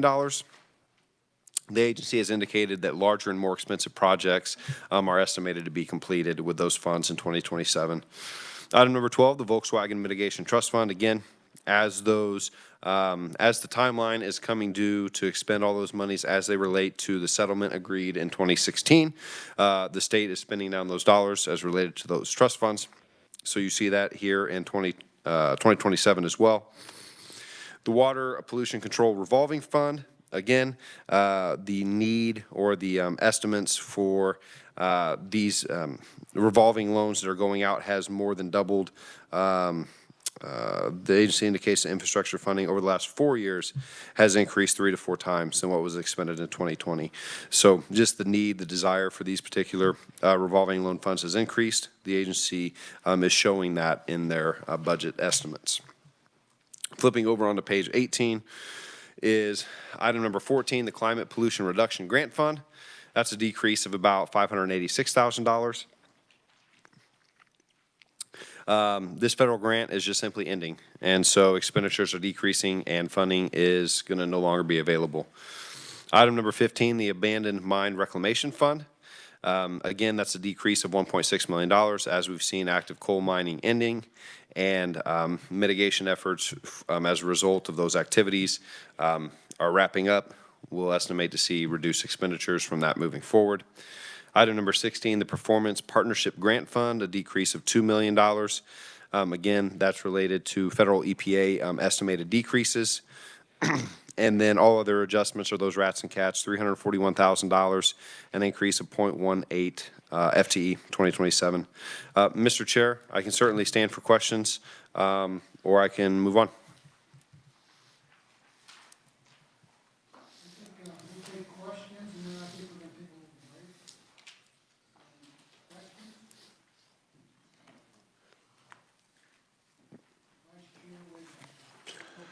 Vice Chair Waymaster. Thank you, Mr. Chairman. So I want to go back to the Volkswagen Mitigation Fund. And actually, I pulled up the plan online. And the categories that qualify for the distribution of funds, was that set up by the United States District Court, or is that something that KDHE derived on its own? Mr. Chair, Representative, I am not sure if that is something that the district court had required, you will do X, Y, Z, or if the Kansas was allowed, a certain set of categories in order to go after and appropriate it from there. So I'm unfamiliar. I can't answer that off the top of my head. I'd like to have more information on that because it seems like now these funds haven't been distributed yet. Or they have? Or a portion of them have? Mr. Chair, Representative, yes. So the agency has had monies and has had some expenditures for it. However, for that total award that has been granted to the state, not all of those expenditures have been used yet. So that's why you see a ramping up of expenditures in 2026 and 2027 as those deadlines are coming due. Those expenditures are going to get to be more expedient. Okay, well, it appears out of the 5 eligible categories, we have overlapping with other agencies and departments, and I'm just kind of questioning that. Can we get a list of awardees? Okay. Yep, Mr. Chair, Representative, I'll speak with the agency and see where I can get that list of who's it going to. Okay. And the next question might be for Dylan. I think this goes back to Senator Peck's question earlier. And maybe he had asked this, and I just want to clarify. When will we get a copy of the State Water Plan Fund transfers?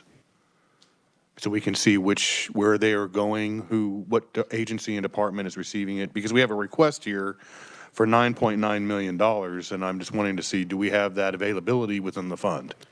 So we will have the State Water Plan Fund table for the next meeting. There's just a couple pieces of data regarding revenues to the State Water Plan Fund and some expenditures from the EIF. Some of the special revenue fund tables are still being finalized, but we will have that for the December meeting. All right, thank you. Thank you, Luke. Senator Owens. Thank you, Mr. Chairman.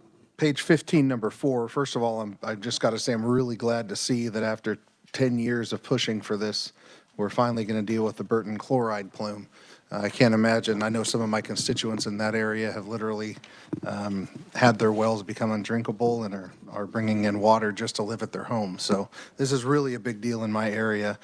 Is this something that looks like it's in the 27 budget? Did they give any indication of how long that this is going to take, or any additional information on timeline?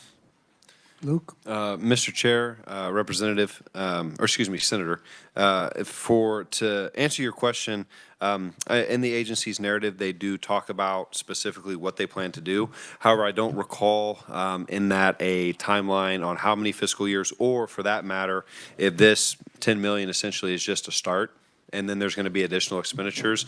I'll write this down and follow up with the agency to get an estimated project completion time and total dollar cost. That would be great. Thank you very much. And again, I'm just really glad to see them addressing it. Thank you.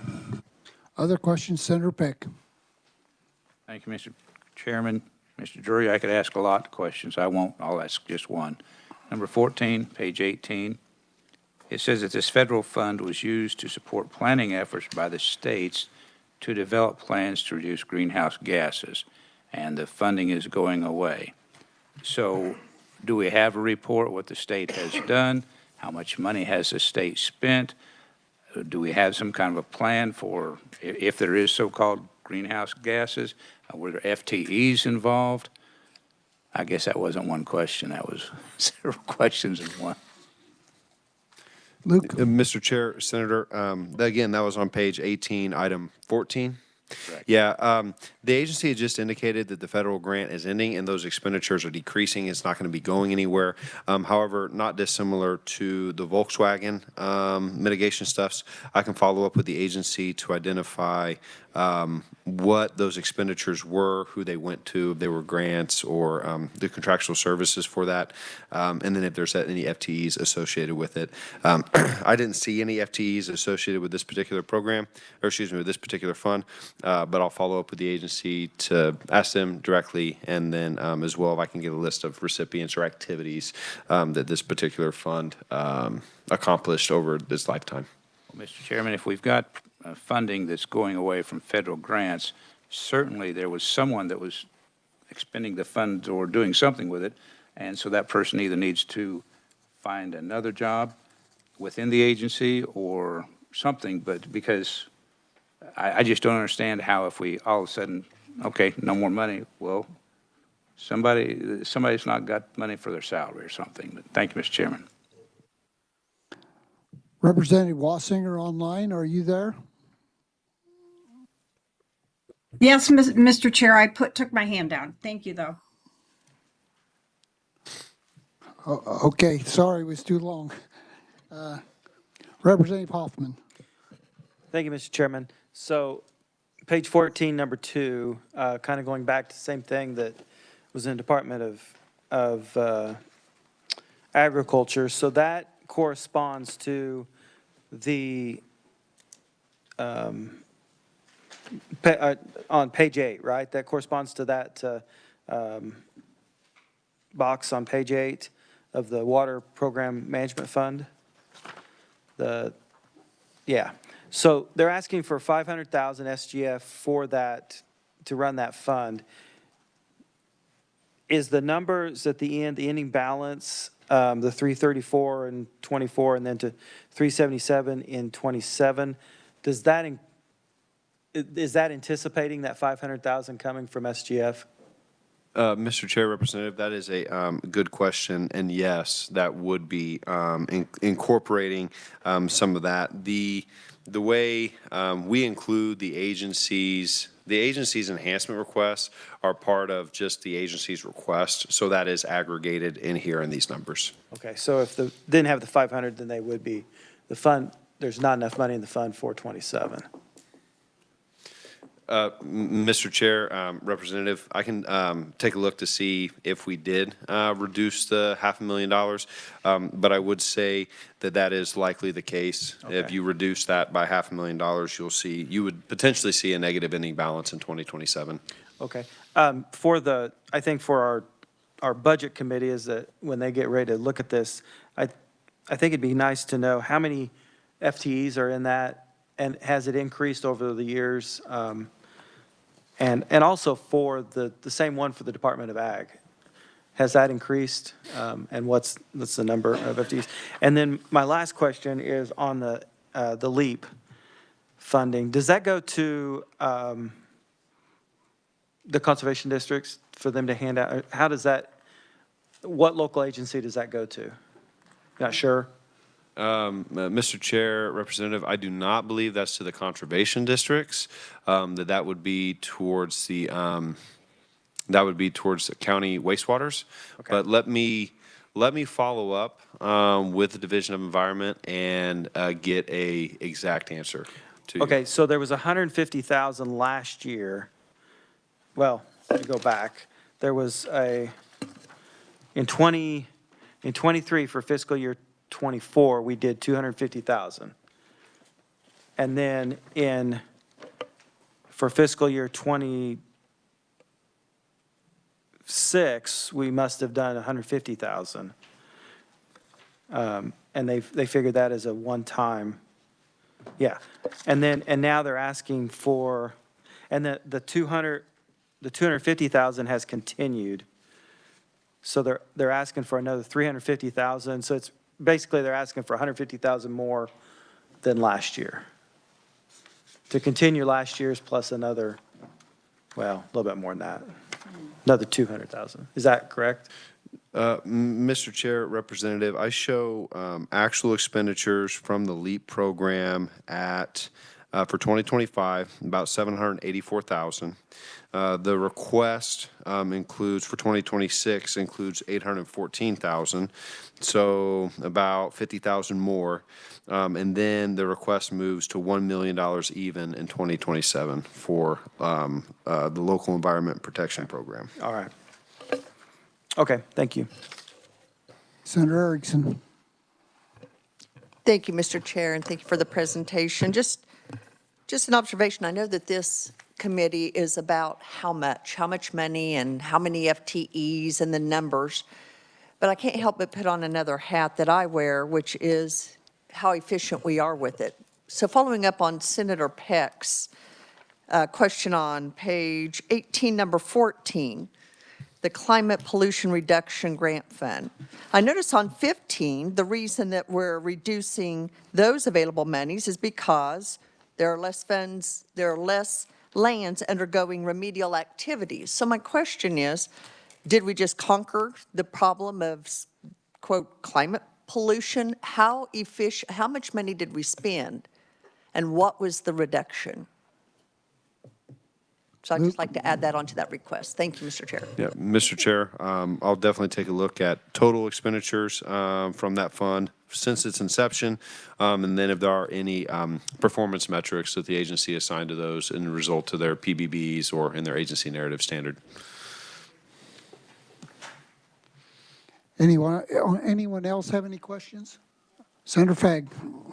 Thank you, Mr. Chairman. Luke, thank you for your presentation. This is kind of a general question. When I look at all these and it goes from, we're going to increase 2.2 to 4 million, 3 million to 5 million. Is there any type, because a lot of these things you can't begin to cover what the problem is. Do they have a formula or something they use to decide how much more? What makes them kick this up? Instead of 2 million, why didn't they kick it 5? That's my question. Luke? Mr. Chair, Senator, to answer the question, I believe I can sort of speak to the process for the Water Authority. Over the summertime, I believe it was last year too, there were a lot of like stakeholder meetings, the Water Authority members, folks at the Kansas Water Office were going through, and they produce their annual report every single year as well, the Kansas Water Authority. I don't have that yet. I believe it should be completed soon. But as a result of those strategic planning and those stakeholder meetings, and as a part of their annual report, and then last year they submitted a recommended budget packet, is what they called it.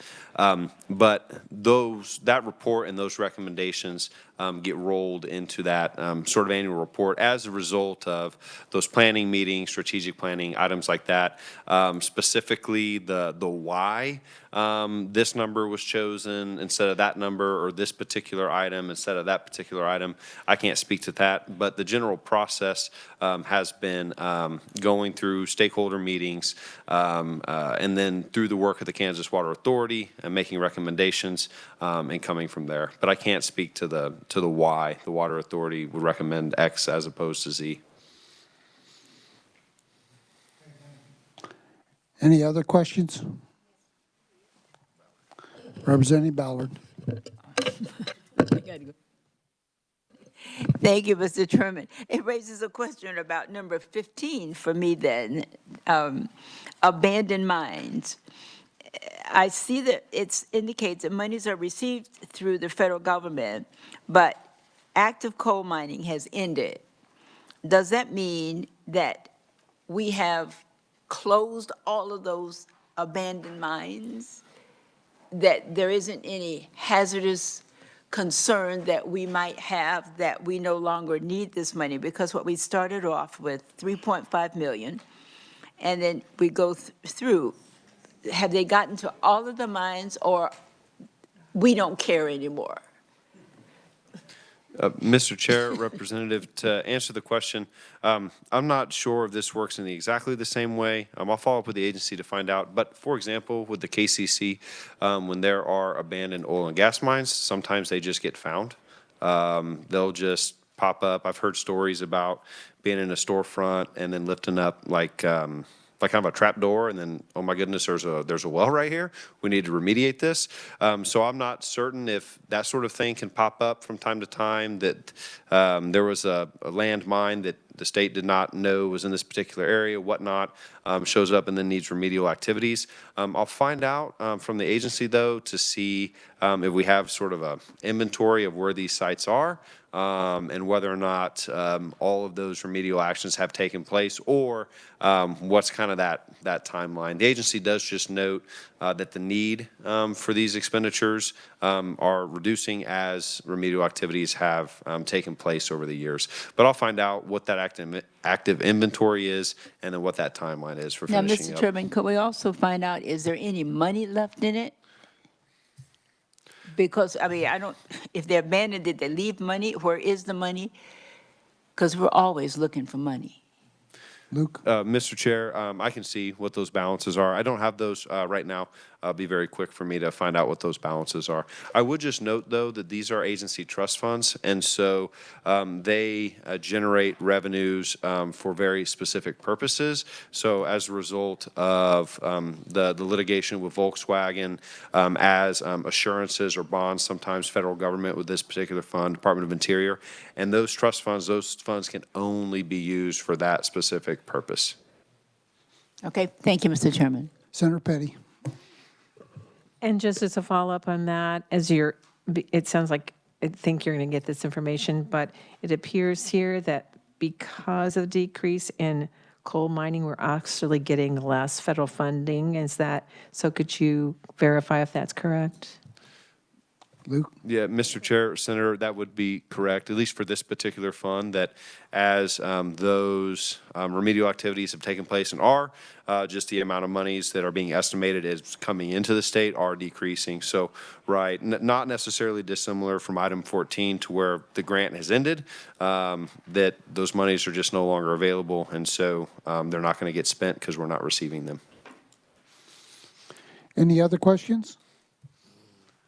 Seeing none, thank you, Luke. We're going to take a 15-minute recess here. So we'll try to start up at 3:35.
We'll call our meeting back to order. Especially when you're trying to order something.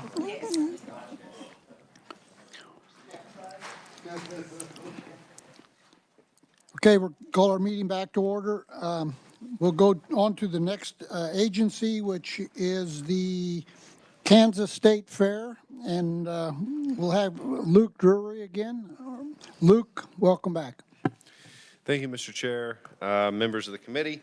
Again, my name is Luke Drury, and I am a fiscal analyst with Legislative Research Department. And I do have just a couple more agencies to present to you all this afternoon. So the one that is up now is the Kansas State Fair. I would just note for the committee on page number 1, there's a brief executive summary there that does indicate what the mission of the State Fair is, along with some actual expenditures and estimated expenditures for the coming fiscal years. I will note for the committee, you will see actual expenditures in FY 2024 and FY 2025 in both general fund and all funds as markedly higher than the approved and for the agency's request in 26 and 27. That is attributable to multiple capital improvement projects that have taken place on the grounds of the State Fair over the last several fiscal years, primarily being the completion of, I should not say completion, but the state general fund appropriations and the balance of that state general fund being completed or expended for the Bison Arena and for several building upgrades, which included some additional air conditioning units, windows, roofs, just items like that that have been completed over the last several fiscal years. Those large projects have since then been completed and are not showing up in the agency's approved or requested for 26 or 27. If you flip over onto page 2, there is an item here. Again, that's your budget and policy snapshot, shows a couple of the agency enhancement requests along with some changes that have been noted. If you flip over onto page 3, you will note here the summary of expenditures, those 10-year expenditures. You will note some reduced expenditures that occurred in FY 2021. That is, again, because of pandemic and the State Fair being canceled. You will also then note some relatively larger spikes beginning in FY 2024 and 2025. Again, that is related to some capital improvement projects that had been appropriated and finally expended, and they are done. Like I say, those Bison Arenas General Fund and those State Fair facilities upgrades. And I would note as well that I do believe that Brian Schultz, the Executive Director of the State Fair, should be online with us in WebEx as well. I apologize for not noting that up on the front, but I do believe that he is joining us on WebEx from Hutchinson this afternoon. If you flip over onto page 4, again, there's some more detail there that shows expenditures by category along with some trend lines for operations and capital improvements. Again, you see that light blue capital improvement line shoot up in 24 and 25, and it's back down with the completion of those projects. Flipping over onto page 5, is where you'll see state operation expenditures. You will notice here that you will see about 17% of those expenditures for fees for professional services. What's different about the State Fair versus some other agencies is that not only are you going to see some fees for professional services that may be related to engineering, architects, stuff like that. These are actually going to be the performers that come to the State Fair. So those expenditures to pay for those acts at the grandstands, et cetera. I would note that Brian, the manager of the State Fair, did share with me that this last State Fair, so the 2025 fair, had 149% show pay, is what they call it.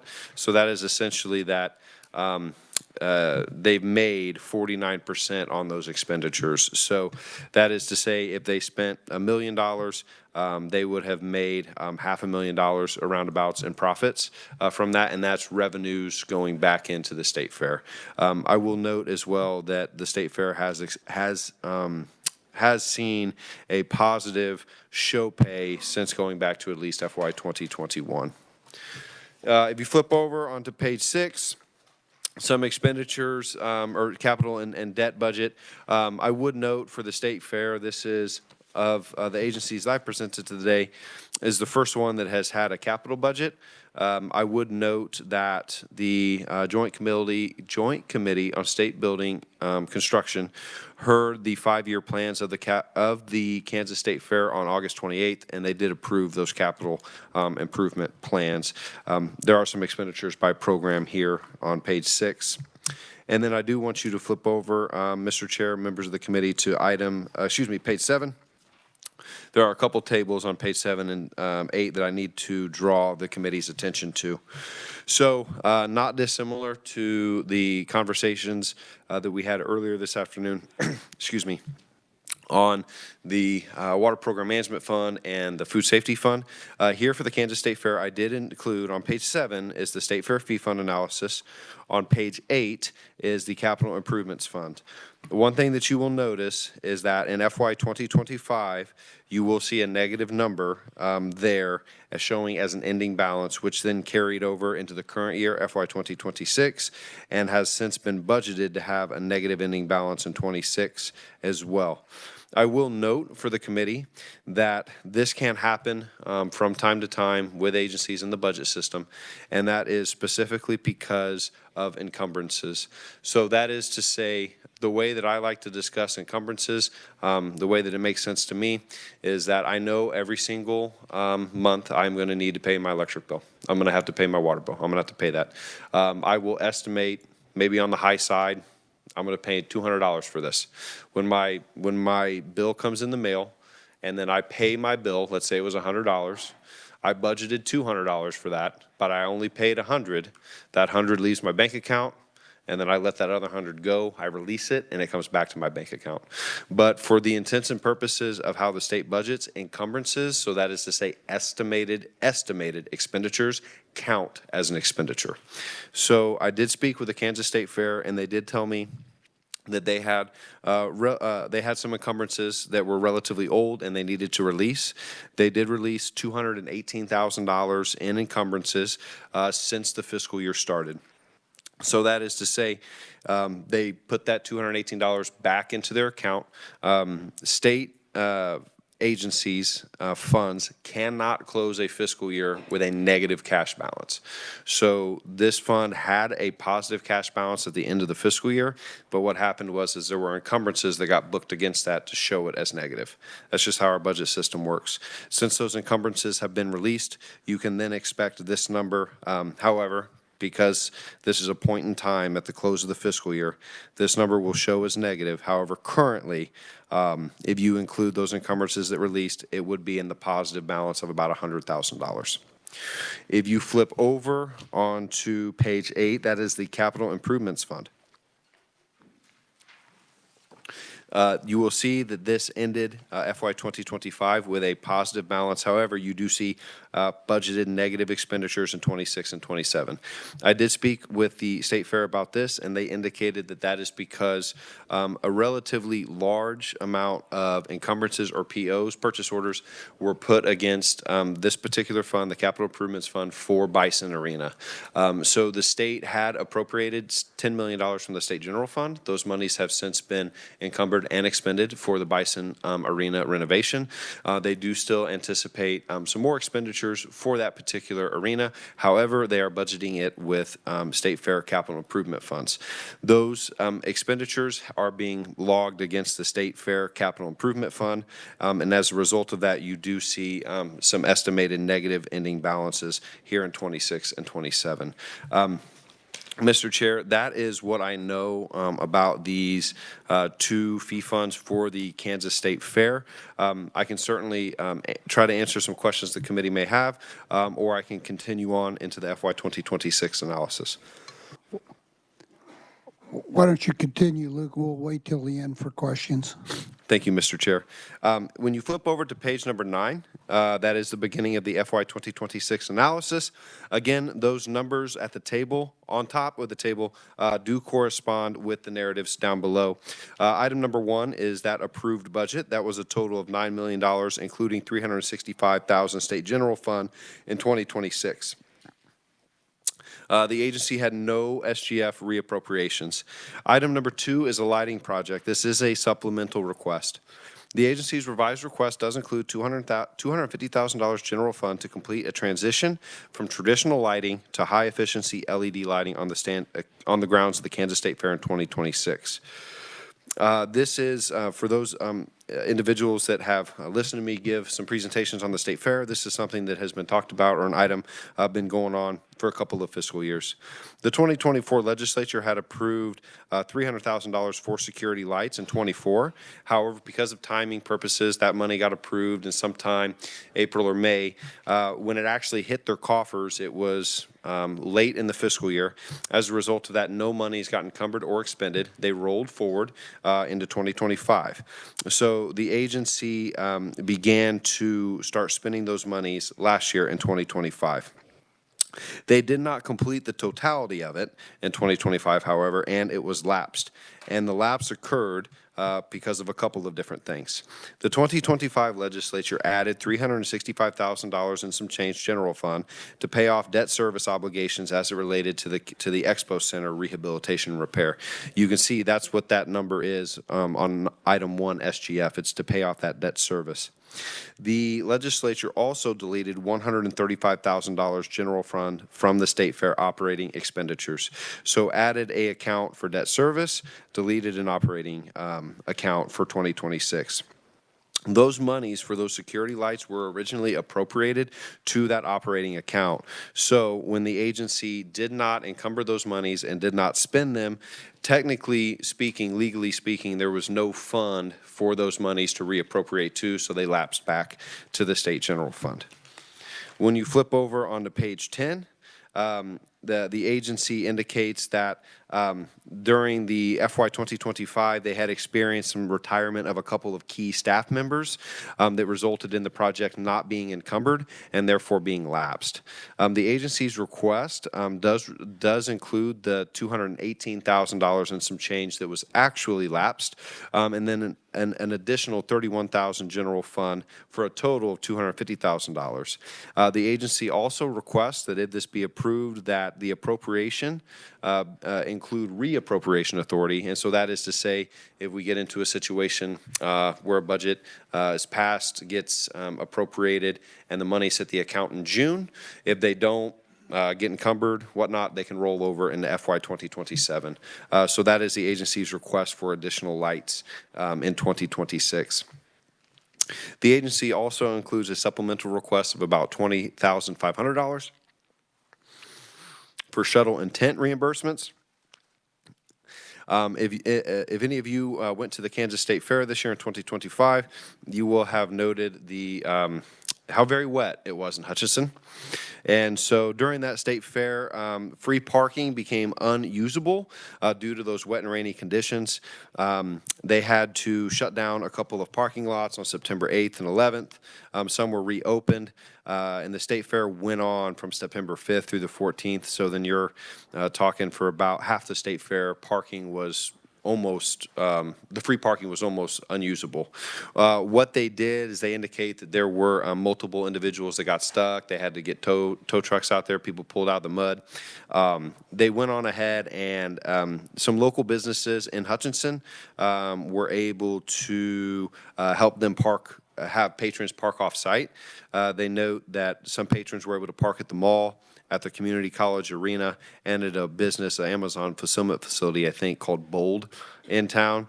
And so what they did is they ended up buying some canopies and renting some shuttle buses.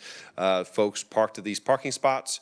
They went and picked them up in the shuttles, and those shuttles ran around the clock. So the agency does estimate or does request some reimbursement from purchasing those canopies and running those pickups at those businesses back to the state fair.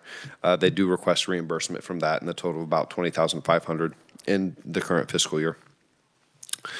Item number 4 is the other changes. So this is not necessarily agency enhancement request. The agency's revised request does include an increase of $620,000 from the State Fair Capital Improvements Fund. Essentially what the agency is doing here is the agency is increasing expenditures from the State Fair Capital Improvements Fund.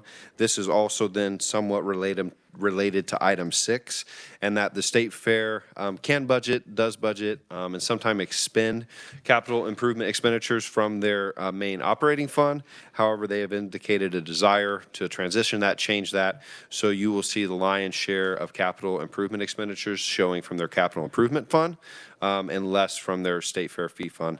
The capital improvements fund from the state fair generates revenues from the state sales taxes that the state fair is able to collect or retain now, and also from liquor taxes from alcohol that's sold on the state fairgrounds. They can receive or keep those monies. That's how it receives funds. Also, a $300,000 transfer occurs each year from the state fair's fee fund to the state fair capital improvement fund. Item number 5 is an ARPA expenditure. That request includes a new $22,700 ARPA for an emergency command center. Again, this is an item that many of you may be familiar with, as we have talked about this before. This project was actually approved on December 21 of 2022 as part of the State Efficiency and Modernization Program in the amount of $250,000. I've actually spoken with the agency, and they actually have about $243,000 in ARPA that is unencumbered, not spent. They've only spent about $6,500 around in there of ARPA. Their initial plans, when they were approved by the State Modernization Program, were to use an old Fire Station 1. After that was approved, the city didn't like that idea with some ADA compliance issues, whatnot. That was later demolished by the city, and at this point, the agency does not anticipate that emergency command center going anywhere. And in fact, they say once they get all of those remaining receipts or invoices, should there be any, for any of those contracting works, again, for architects and engineers here, the rest of that money can be lapsed back to the state. They are not in need of those ARPA expenditures. Item number 6 is the State Fair Fee Fund. The agency's revised request does include a decrease from the State Fair Fee Fund. Again, that's mostly attributable to the capital improvements changing from the State Fair Fee Fund to the capital improvements fund. However, they do include some increased salary wage expenditures for temporary employees, and then, of course, some additional expenditures as it relates to speakers and entertainers performing at the Kansas State Fair in 2026. Mr. Chair, I can stand for questions, or I can move forward to FY 2027. Let's go ahead and continue, please. Thank you, Mr. Chair. Beginning on page 12, is the FY 2027 analysis. Item number 1 are those one-time adjustments. Excuse me. That number is $365,152 State General Fund. As I had noted just a bit earlier, the 2025 legislature had included that amount of money for the Expo Center rehabilitation debt payoff.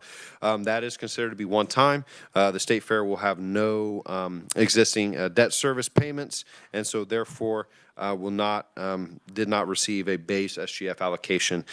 Previously, the State Fair had $135,000 allocation.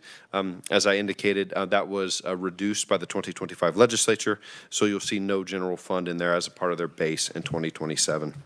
Item number 2 is the livestock barns upgrades. This is a new enhancement request of $750,000. The agency states specifically this is going to be for the dairy barns, and that is, they indicate these are 3 different barns with some sort of roofs and walkways between them, that it is in need of some electrical and structural upgrades to keep it safe and operational. That is what this $750,000 would do, is it would go towards electrical and structural upgrades. The agency does estimate for there to be another $750,000 in expenditures. They are going to work with their foundation to secure $750,000 from non-state monies to address issues with the building's roof, restrooms, stalling, and interior groundwork. So this request for $750,000 is half of the overall estimated upgrades needed for the dairy barn. If you flip over to page 13, Item number 3 is the State Fair Capital Improvements Fund. Again, this is a similar theme to FY 2026, and that is to say there is an increase there of about $462,000, and that is mostly attributable to shifting capital improvement expenditures from the agency's fee fund to the agency's State Fair Capital Improvements Fund. And then item number 4 is the State Fair Fee Fund. That is a decrease of $298,000. Again, mostly attributable to the shift. However, those decreases are partially offset by some estimated salaries and wage increases and contractual services, specifically as it relates to temporary employees, and then estimated increased expenditures for speakers and entertainers performing at the Kansas State Fair. Mr. Chair, I'd be happy to stand for any questions should the committee have any. Thank you. Questions? Did you have one? Okay. Senator Klemp? Thank you, Mr. Chair. I was curious when you were highlighting the show pays, which sounds like a nice accomplishment that there's some funding that is available, or there's revenue generated. Does that get layered back in future years, and if so, where would that entry be? Mr. Chair, Senator, so that would be, if you go to page 7, so you see here, there's just that line in there that would say receipts. So that receipts line includes a number of different, dozens of different account codes, and that is to say, when you pay to enter at the gate admission, that's something. If you buy a beer, the liquor tax that you paid on that, that'll be something. If you buy a blanket, some art craft stuff, that sales tax that would have went to the state, that'll be something that'll show up there. In addition to that, the grandstand, that's where specifically you would see the payment of those performers. So I think they've had like Nelly come to the state fair before. There's a couple other ones. I don't remember. I think Riley Green came this year as well. So if you bought a ticket to go see Riley Green, that would then get put into their state fair fee fund, where then it would be run back through and shown as an expenditure, right? Thank you. Senator Erickson. Thank you, Mr. Chair. Thank you. Just a quick question, kind of a follow-up on Senator Klemp. Page 1 says that there are nearly 500 non-state fair events held throughout the year. Page 7 says there's nearly 600 events. But my question is, do we know the breakdown on how much the actual state fair brings in versus those non-state fair events throughout the year? Mr. Chair, Senator, I can absolutely answer that question, not off the top of my head, but I can absolutely run those numbers and get what the state fair general portion is. I do know that many of those non-state fair events typically revolve around building rentals. I've heard Brian in committee before mention quinceañeras as being a big one, and then also 2 different wedding receptions and all that as well, renting out different buildings in the state fair. But I'll do a breakdown of the receipts of state fair that week, and then what the rest of the fiscal year looks like. Thank you. Thank you, Mr. Chair. Representative Hoffman. Thank you, Mr. Chairman. On page 10, number 5, the ARPA. Maybe I'm the only one, but I got lost in that because they're asking for 22,700 more of ARPA, but it appears that they're not even going to use the ARPA money that's setting in their account. So why do they need more? Mr. Chair, Representative, yeah, that can look confusing. I'm going to attempt to clear that up. So that shows as an increase because they estimated to spend all of those monies in FY 2025. It was not a part of their approved budget. So it shows as an increase because they did not estimate having any ARPA monies. They estimated it already being spent.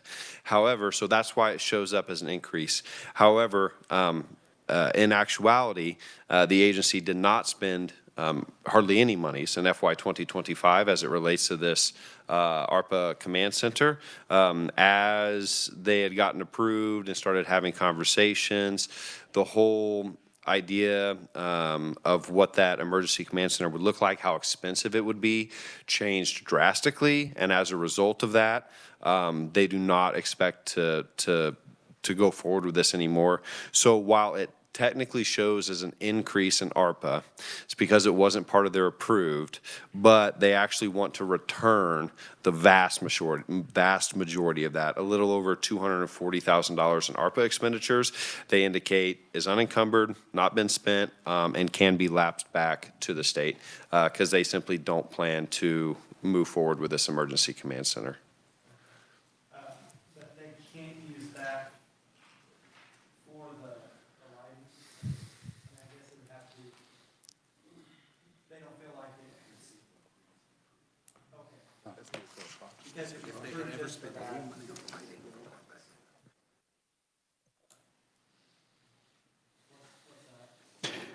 On the lighting, it was explained to me that if they have spent money in the past from ARPA on lighting, then they could use it, but if they haven't, it's Okay. not allowable. Yeah. Senator Fagg. All right, thank you. Thank you, Mr. Chairman. Thank you for your presentation, Luke, on this. Do you know if the county 4-H fair for Reno County, is it held out at the fairgrounds? Mr. Chair, Senator, I don't know off the top of my head. Okay. Second quick question, on the $1.5 million for this livestock barn upgrade, it says Kansas Fairground Foundation and other partners to find additional funding opportunities for upgrades. And then we put up 750. Well, what if they don't come up with their 750?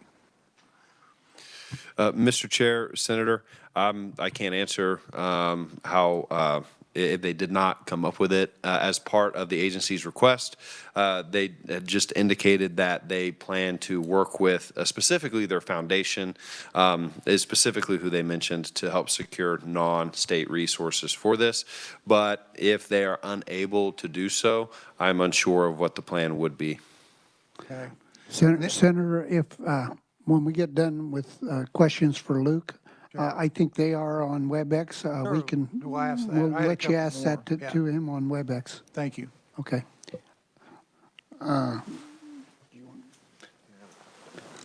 Vice Chair Waymaster. Okay, I'm going to try this again. I'm basically going off of Representative Hoffman's question in regards to the ARPA, because the way it reads is they were allocated $250,000 for the command center, and 22.7 is remaining, and they've spent $227,300 for architects and engineers.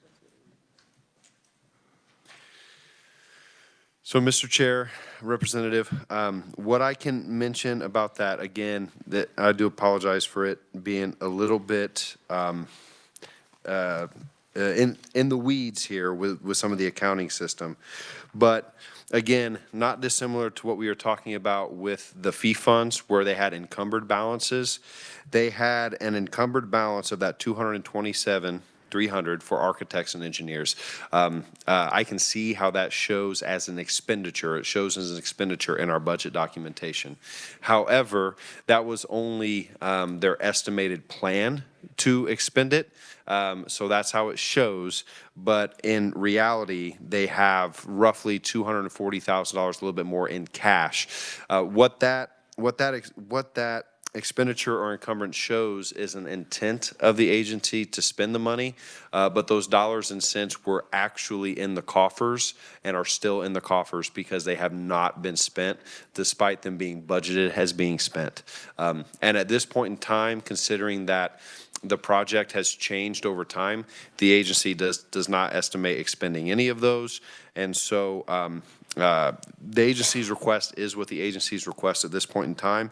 However, if they were to release those encumbrances, and I could see that, I would actually be able to show you where they had a balance of about $240,000 and some change that they want or are okay with lapsing back to the state. So I would just say as a at this moment, I think it has to lapse back. They can't use the money for anything else unless it was specified for the command center. And if they're not going to move forward with the command center, it has to lapse back to the state. And Mr. Chair, my understanding is that the agency absolutely is ready to lapse that back. Now, we can see if we can reallocate it out by, I believe, is it September or December of next year? So, I mean, we can reallocate it back, but at this moment, the way it's written, it has to lapse back to the state ARPA account. All right, thank you, Mr. Chair. Senator Peck. Thank you, Mr. Chairman. Looking on page 6 at the administration expenditures and then the FTEs, if you divide. Thank you, Mr. Chairman. Am I on now? Oh, okay. Looking at page 6, the administration expenditures, we'll just go with agency 26, which is the lowest, but still FTEs of 17. You divide that, that's over $338,000 per FTE. I don't. There's got to be some other something that, unless they're really making a huge salary. Mr. Chair, Senator, yeah, and I would, and I would need to take a look at my spreadsheets to get at that, but you would be correct that that would include the salaries and wages for those 17 FTEs. That would be their base pay plus those fringes. However, you would also, I would also likely expect to see in there payments for temporary employees. So these would be considered like 999 temps. They don't work any more than 999 hours in a fiscal year that are brought on just for the week of the state fair. I would need to take a look at my spreadsheet to get those individual breakdowns, but because of the nature of how the state fair employs some seasonal help, that doesn't show up in their full FTE count because they're not a full-time equivalent. They are part-time seasonal help. But I would expect to see some expenditures in there, but I can certainly dig around in it. I just don't have it right now, but I can get it relatively quickly. While you're digging around, the facilities management's $2.2 million, and there's 10 FTEs, and that, so those it just. Thank you, Mr. Chairman. Other questions? Seeing none, Senator Peck, did you want to ask that to the?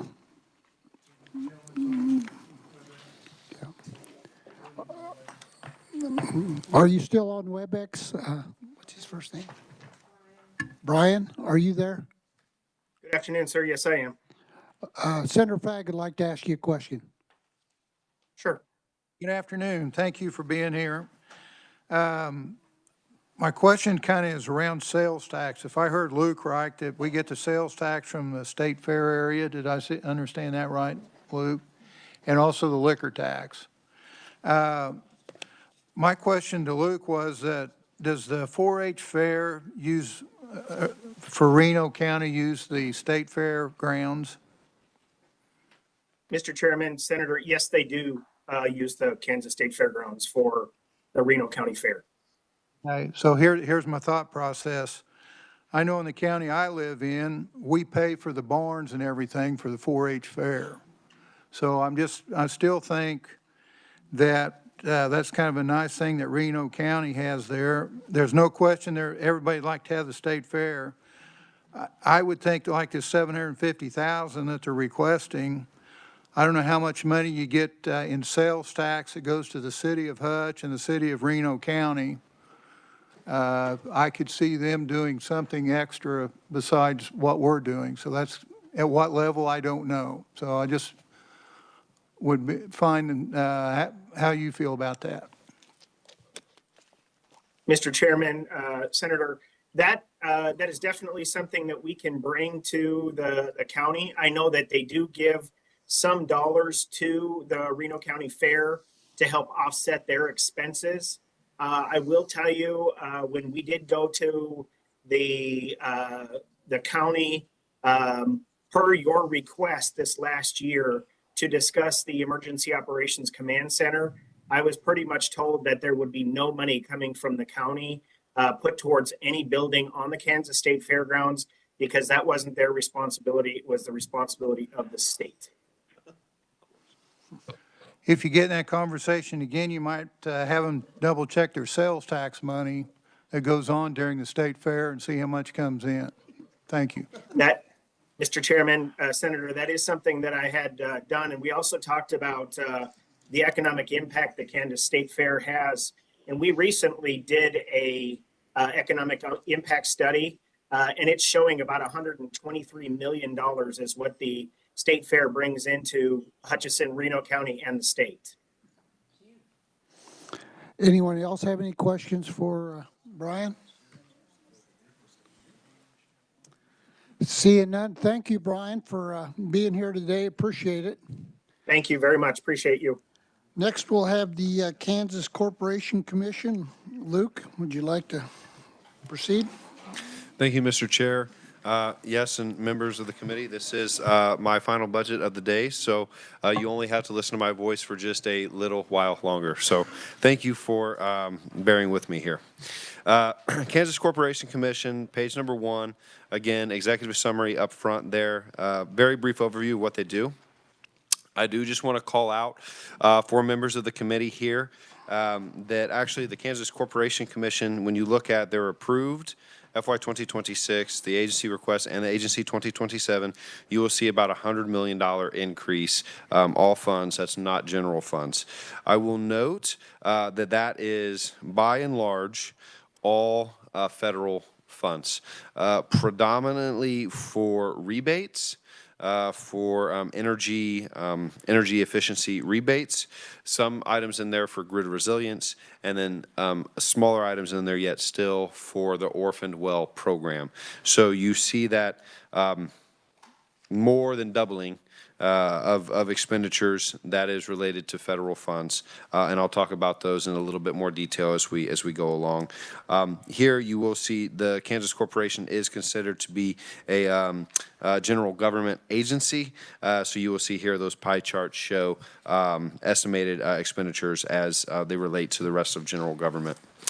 If you flip over onto page 2, you will see here budget and policy snapshot about FY26 from some utility and energy programs. We'll talk about those in more detail in FY 2026 and FY 2027. If you flip over to page 3, you will see the summary of expenditures over time. The agency has remained relatively flat, albeit in FY 2023, you will see an influx of funds there. That is attributable to the orphaned well program. There was some additional federal monies that became available and came to Kansas to help plug abandoned wells in the state. You see that reduce back down to more historical norms, and then you see a rather large uptick to the right, up and to the right. Again, that's related to some of these federal programs, specifically as they relate to energy rebates. If you flip over to page 4, again, a little bit more detail here for you all in regard to the expenditures by categories, along with the pie chart, or excuse me, the graph charts that show state operations, other assistance. Excuse me. Those other assistance expenditures are going to be related to those rebates. Again, that's going to be payments to individuals for rebates.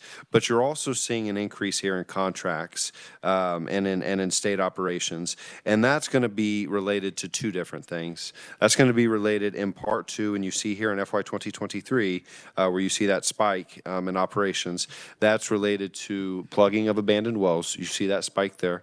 But then you're also going to see a spike in contractual services as it relates to those federal rebates and those orphan well programs. As a part of the federal laws, bipartisan infrastructure law and the IRA, some of those monies that became available through that do allow a portion of those monies to be used for contractual services. So the agency does estimate using a portion of expenditures for those for essentially a contractor to help stand up these rebate programs. So the agency isn't trying to run these rebate programs on their own. They're going to contract that work out. So that's where you see that increase in operational expenditures in addition to the other assistance expenditures.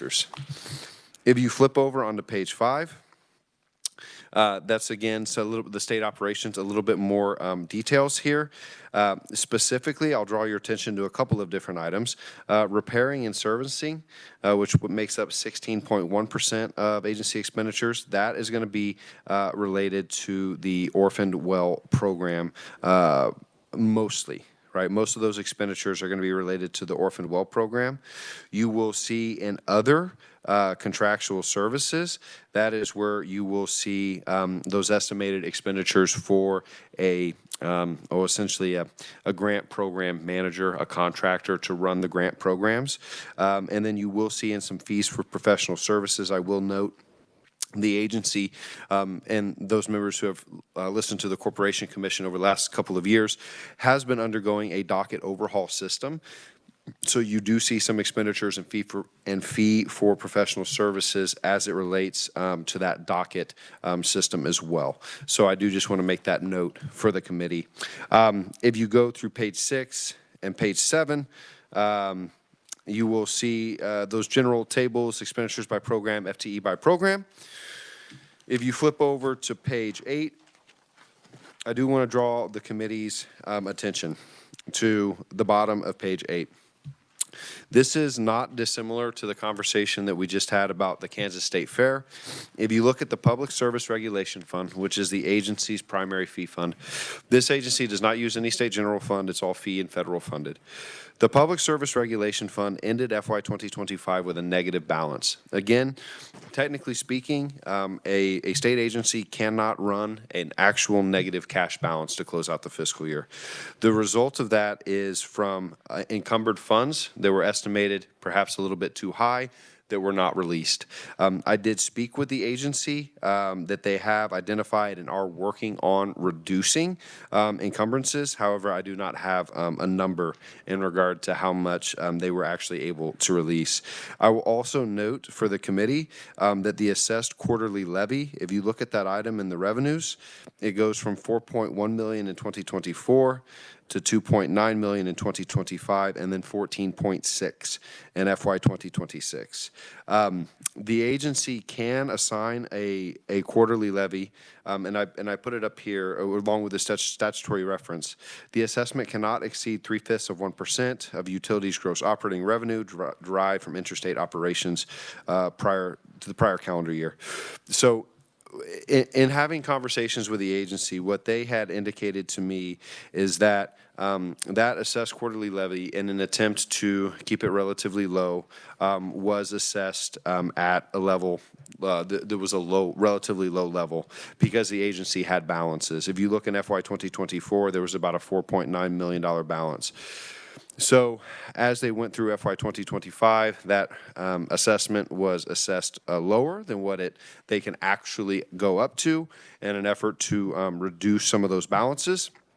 Those balances have since been reduced, and so the agency is estimating increasing those assessed quarterly levies on the utilities. I would note, I did ask the agency if they had any KARs that they follow for this. They did not indicate as such, and they did indicate that they will, as you can see, by estimated zero ending balance in FY 2026, they are estimating assessing that quarterly levy right at what estimated operating expenditures are. So I will just note that for the committee, and then Mr. Chair, I can certainly try to answer questions regarding this fee fund analysis, or I can go ahead and move forward into FY 2026. Let's finish up before we do questions, please. This FY 2026. Thank you, Mr. Chair. Beginning on page 9 is FY 2026 analysis. Again, those items, those numbers on the table do correspond with the narratives down below. Item number 1 is a total budget of $132.7 million. Again, all fee and agency fee and federal funds was approved for the Corporation Commission. Essentially, Mr. Chair, members of the committee, the agency has kind of a reorganization going on here. Item number 2 is the administration program. That includes an increase of $2 million, all from agency fee and federal funds, and 1.6 FTE. That represents an increase of about 14.9%. Excuse me.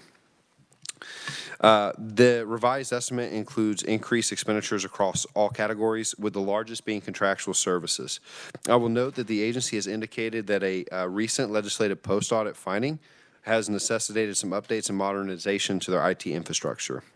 So the agency is estimating more expenditures as it relates to IT, and then also, more specifically, the agency is housing all IT expenditures and efforts within the administration program.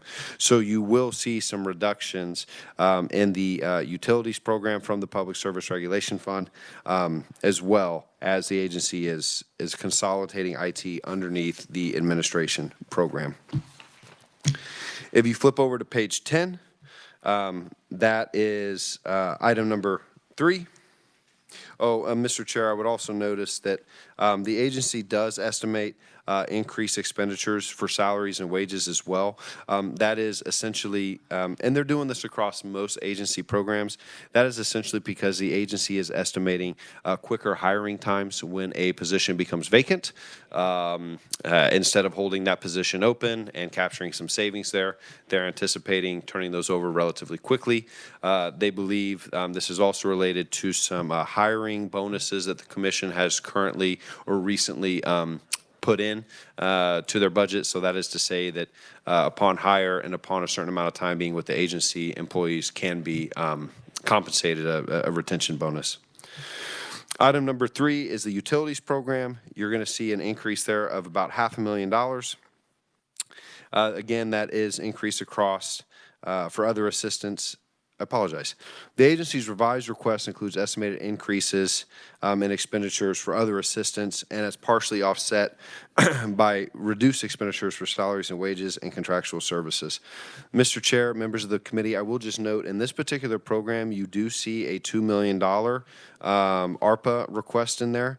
That is related to the FY 2024 legislature. I believe this was a floor amendment, if memory serves me right, where $4 million was put in from ARPA to provide small municipalities served by natural gas gathering field to design, construct, and install natural gas distribution lines.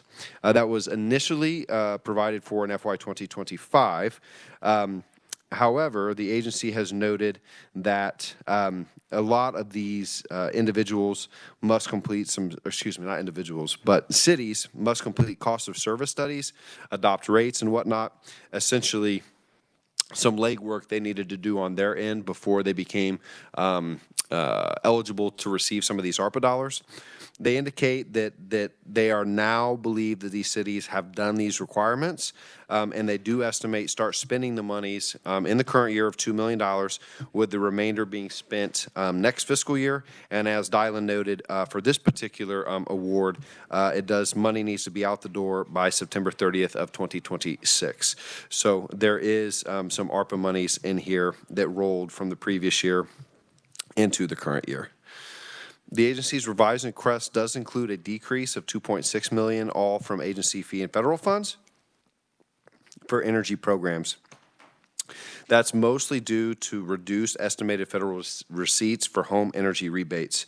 So while this is a decrease from the agency's approved number, as noted, the number of expenditures as they relate to the to these rebates are still large in comparison to the agency's overall budget.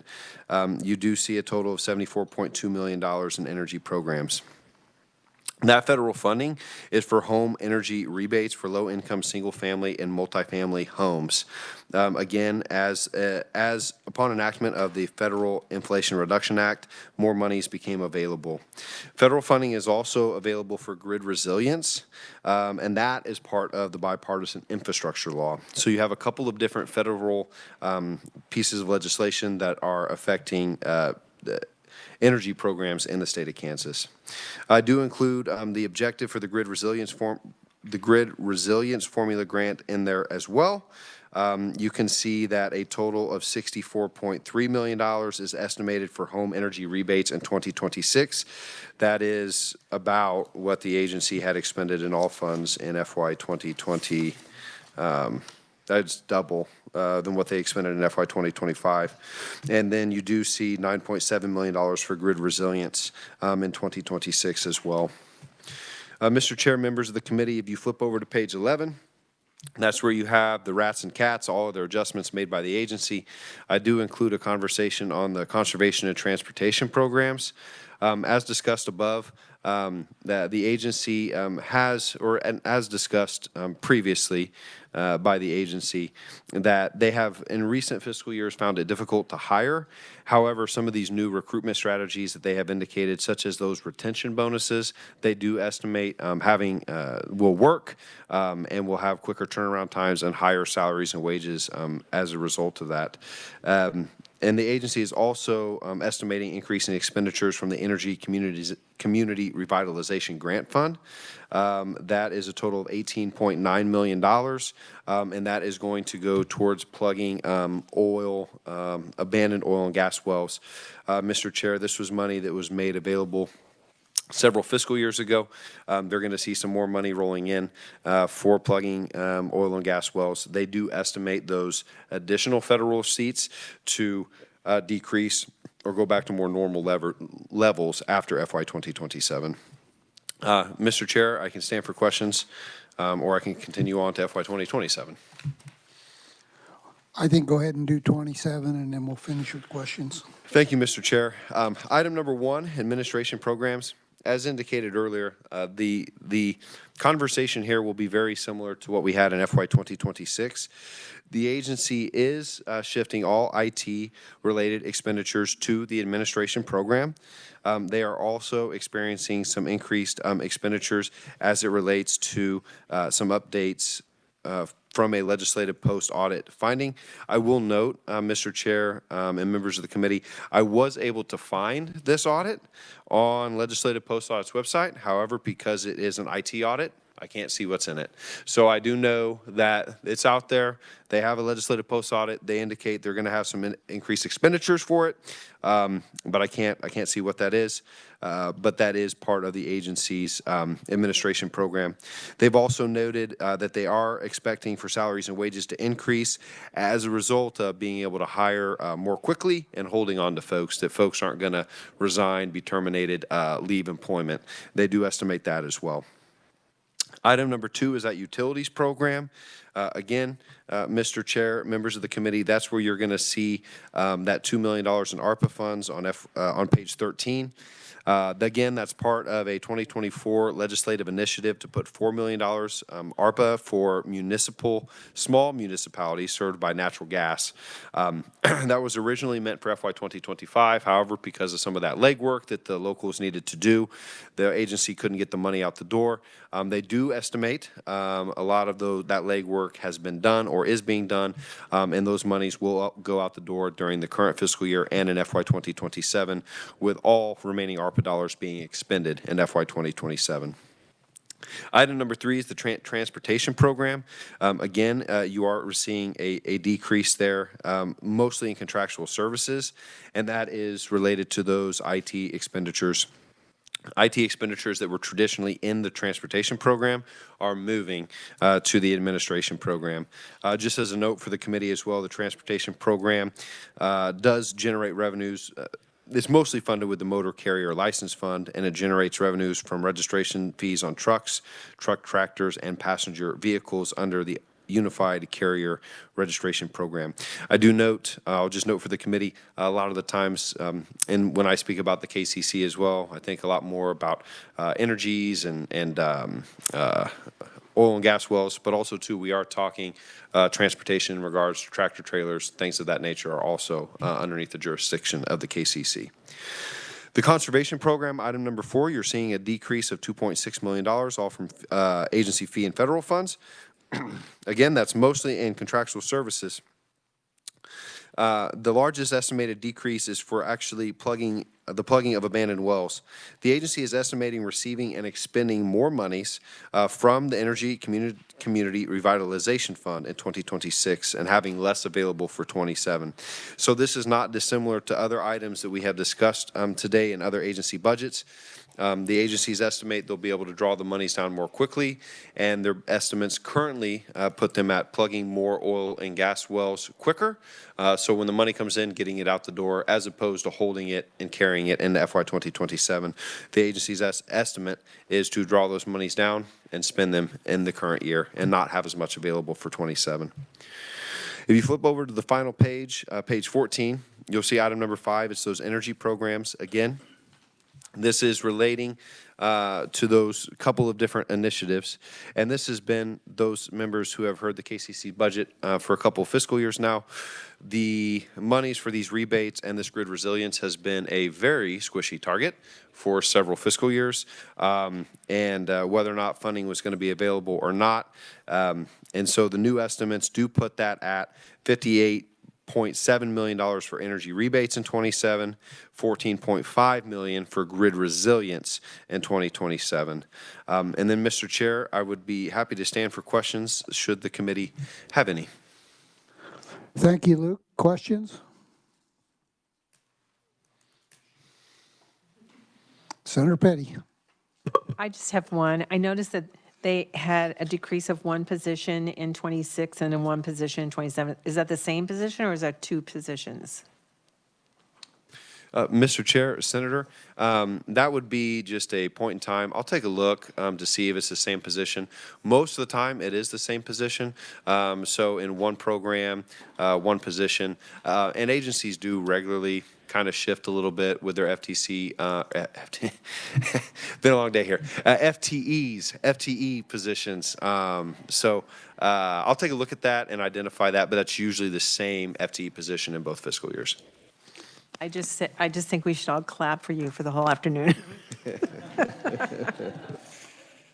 Other questions?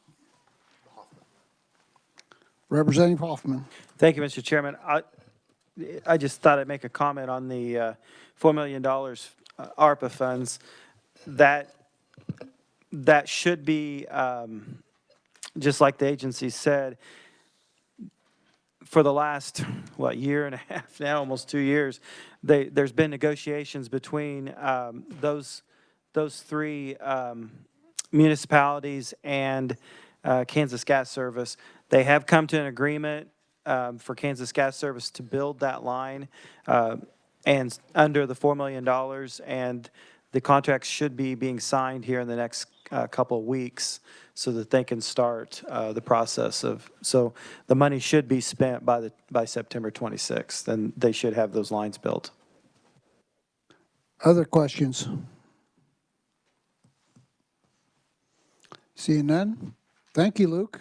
Thank you, Mr. Chair, and I hope the committee didn't mind listening to my voice this afternoon. Thank you all.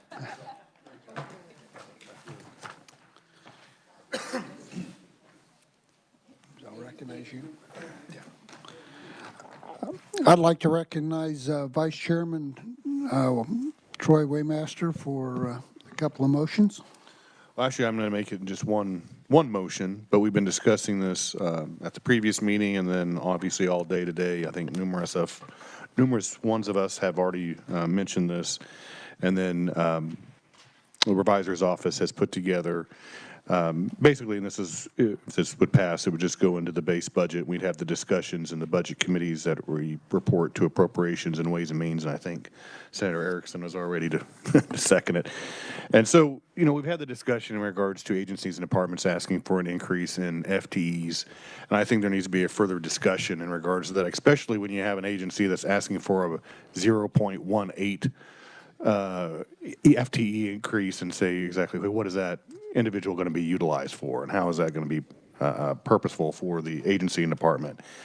So the first part of the motion is going to be any new FTE position above the approved fiscal year 2026 number, including the funding for those positions, would be set aside and have a discussion with the budget committees and then discussed in appropriations and Ways and Means.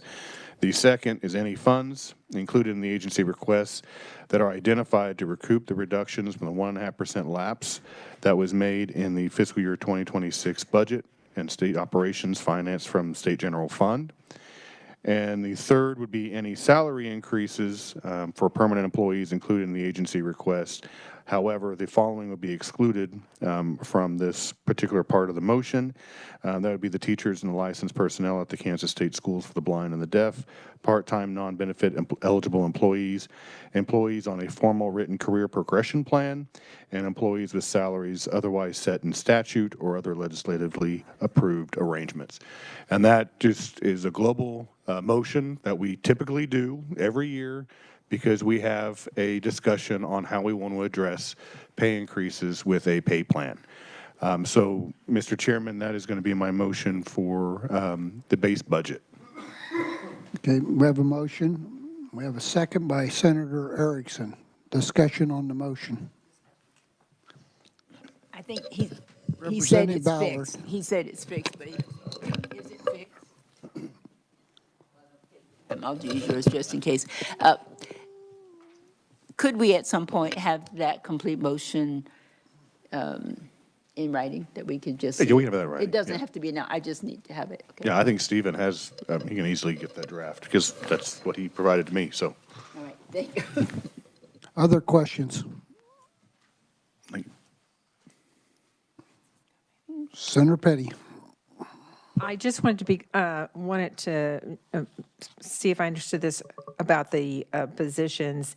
And I know that the Kansas Human Rights Commission, would their position that they talked about fall under this because it was not coming out of SGF? Any new position. So if it even it's coming out of a fee fund, if it's any new position above the approved budget in fiscal year 2026, and it's not, but it's not above the approved, so it does not fall in there. But if it's a fee-funded agency and they still want an increase in FTEs, this would fall under that. But that particular employee will not, because it's falling under their approved FTE count. If it's above their approved If it's count above the in fiscal year 2026 approved number of FTEs. Thank you. Other questions? Senator Francisco. Thank you, Mr. Chair. Could you repeat the part of the motion that's related to lapsed funding? Yeah, so that is the second part. It's any funds included in agency requests. So if they're wanting the money back as an enhancement, we have that discussion during the legislative session because we've had a handful of agencies that have been asking for that 1.5% back. And so this part of the motion just says that would be stayed until the legislative session and we have the discussion then. But in the base budget they'll be introducing, hopefully the first day of session, it will not be included. The other reason why I'd like to make this now is because when we found out last year, according to statute, the chair of Ways and Means and myself were supposed to be invited to the appeals process, and that's going on today and tomorrow. And I did not receive an invitation. I didn't either. So they're going through the appeals on what the governor did not include in the budget. Many of these items that I just made in this motion may be included in that appeal process. So it'd be, I guess, it really wouldn't make sense to have it in the base budget. We have the discussion when we have the legislative session in our budget committees and then in the respective appropriations and Ways and Means. Senator Francisco. Thank you, Mr. Chair. So I appreciate that explanation, particularly that it would have to be a lapsed amount that the agency is asking back for, because I don't want to spend any time discussing $4. Right. Other questions? Senator Petty. So I just, back to the positions, if, for example, the Kansas Department of Agriculture, they were changing two positions from federal funding to SGF, so that would be? That would be included. That would be included. And what about in any, and I'm not sure where this falls for sure, so that's why I'm asking this question, any increases that we've seen reflected in the budgets for health insurance? That would not be included. Thank you. Or the capers adjustments that that was also decreases this year, but no, that would not. Just the salary amounts. Representative Hoffman. Thank you, Mr. Chairman. So this might be a question for Dylan. Do we know, are there any agencies that just have already kind of baked that 1.5% back in their base budget for 27? Donna?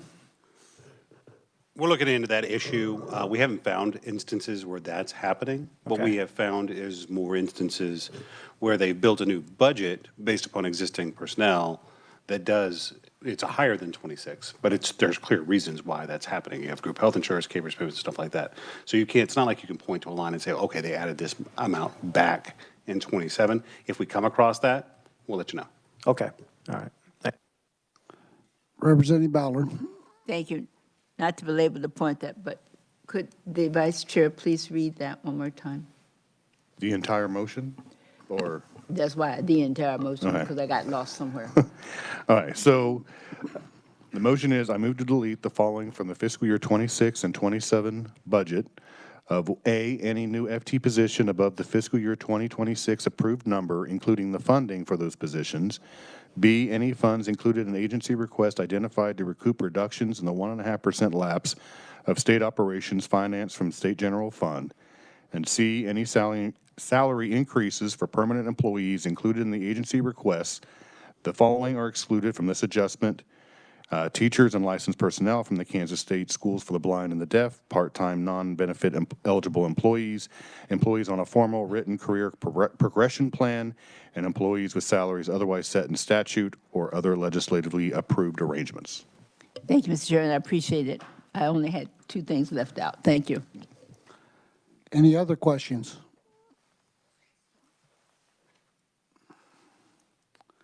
Seeing none, we will start tomorrow at 9 o'clock. Oh, wait a minute. I got to close and vote. Oh, excuse me. Excuse me. You're wanting to get out of here. Yeah, okay. We need a vote. We need a vote on the motion. All those in favor, say aye. Aye. Opposed? Any opposed? No opposed. Okay, motion carries. Now, want to remind everyone that we are starting at 9 o'clock in the morning instead of 10 o'clock. Because we want to try to get out of here. Pardon me? We'll do the minutes tomorrow. Yeah. We'll go ahead and do the minutes right now. So, Vice Chair Waymaster, would you like to make a motion? Yeah, but I believe Senator Petty had some corrections to it. But I think we just took care of it in the motion, pretty much. So I would make a motion to approve the minutes as presented to us. We have a second by Representative Getz. Any discussion? Thank you, Mr. Chair. I wasn't here at the last meeting, so I need to abstain. Okay. Anyone else have anything? Senator Francisco. Thank you, Mr. Chair. I also need to abstain. Okay. Senator Peck. Thank you, Mr. Chairman. If I heard the motion right, we're going to approve the minutes as presented, and it lists a member absent who wasn't on the committee at that time.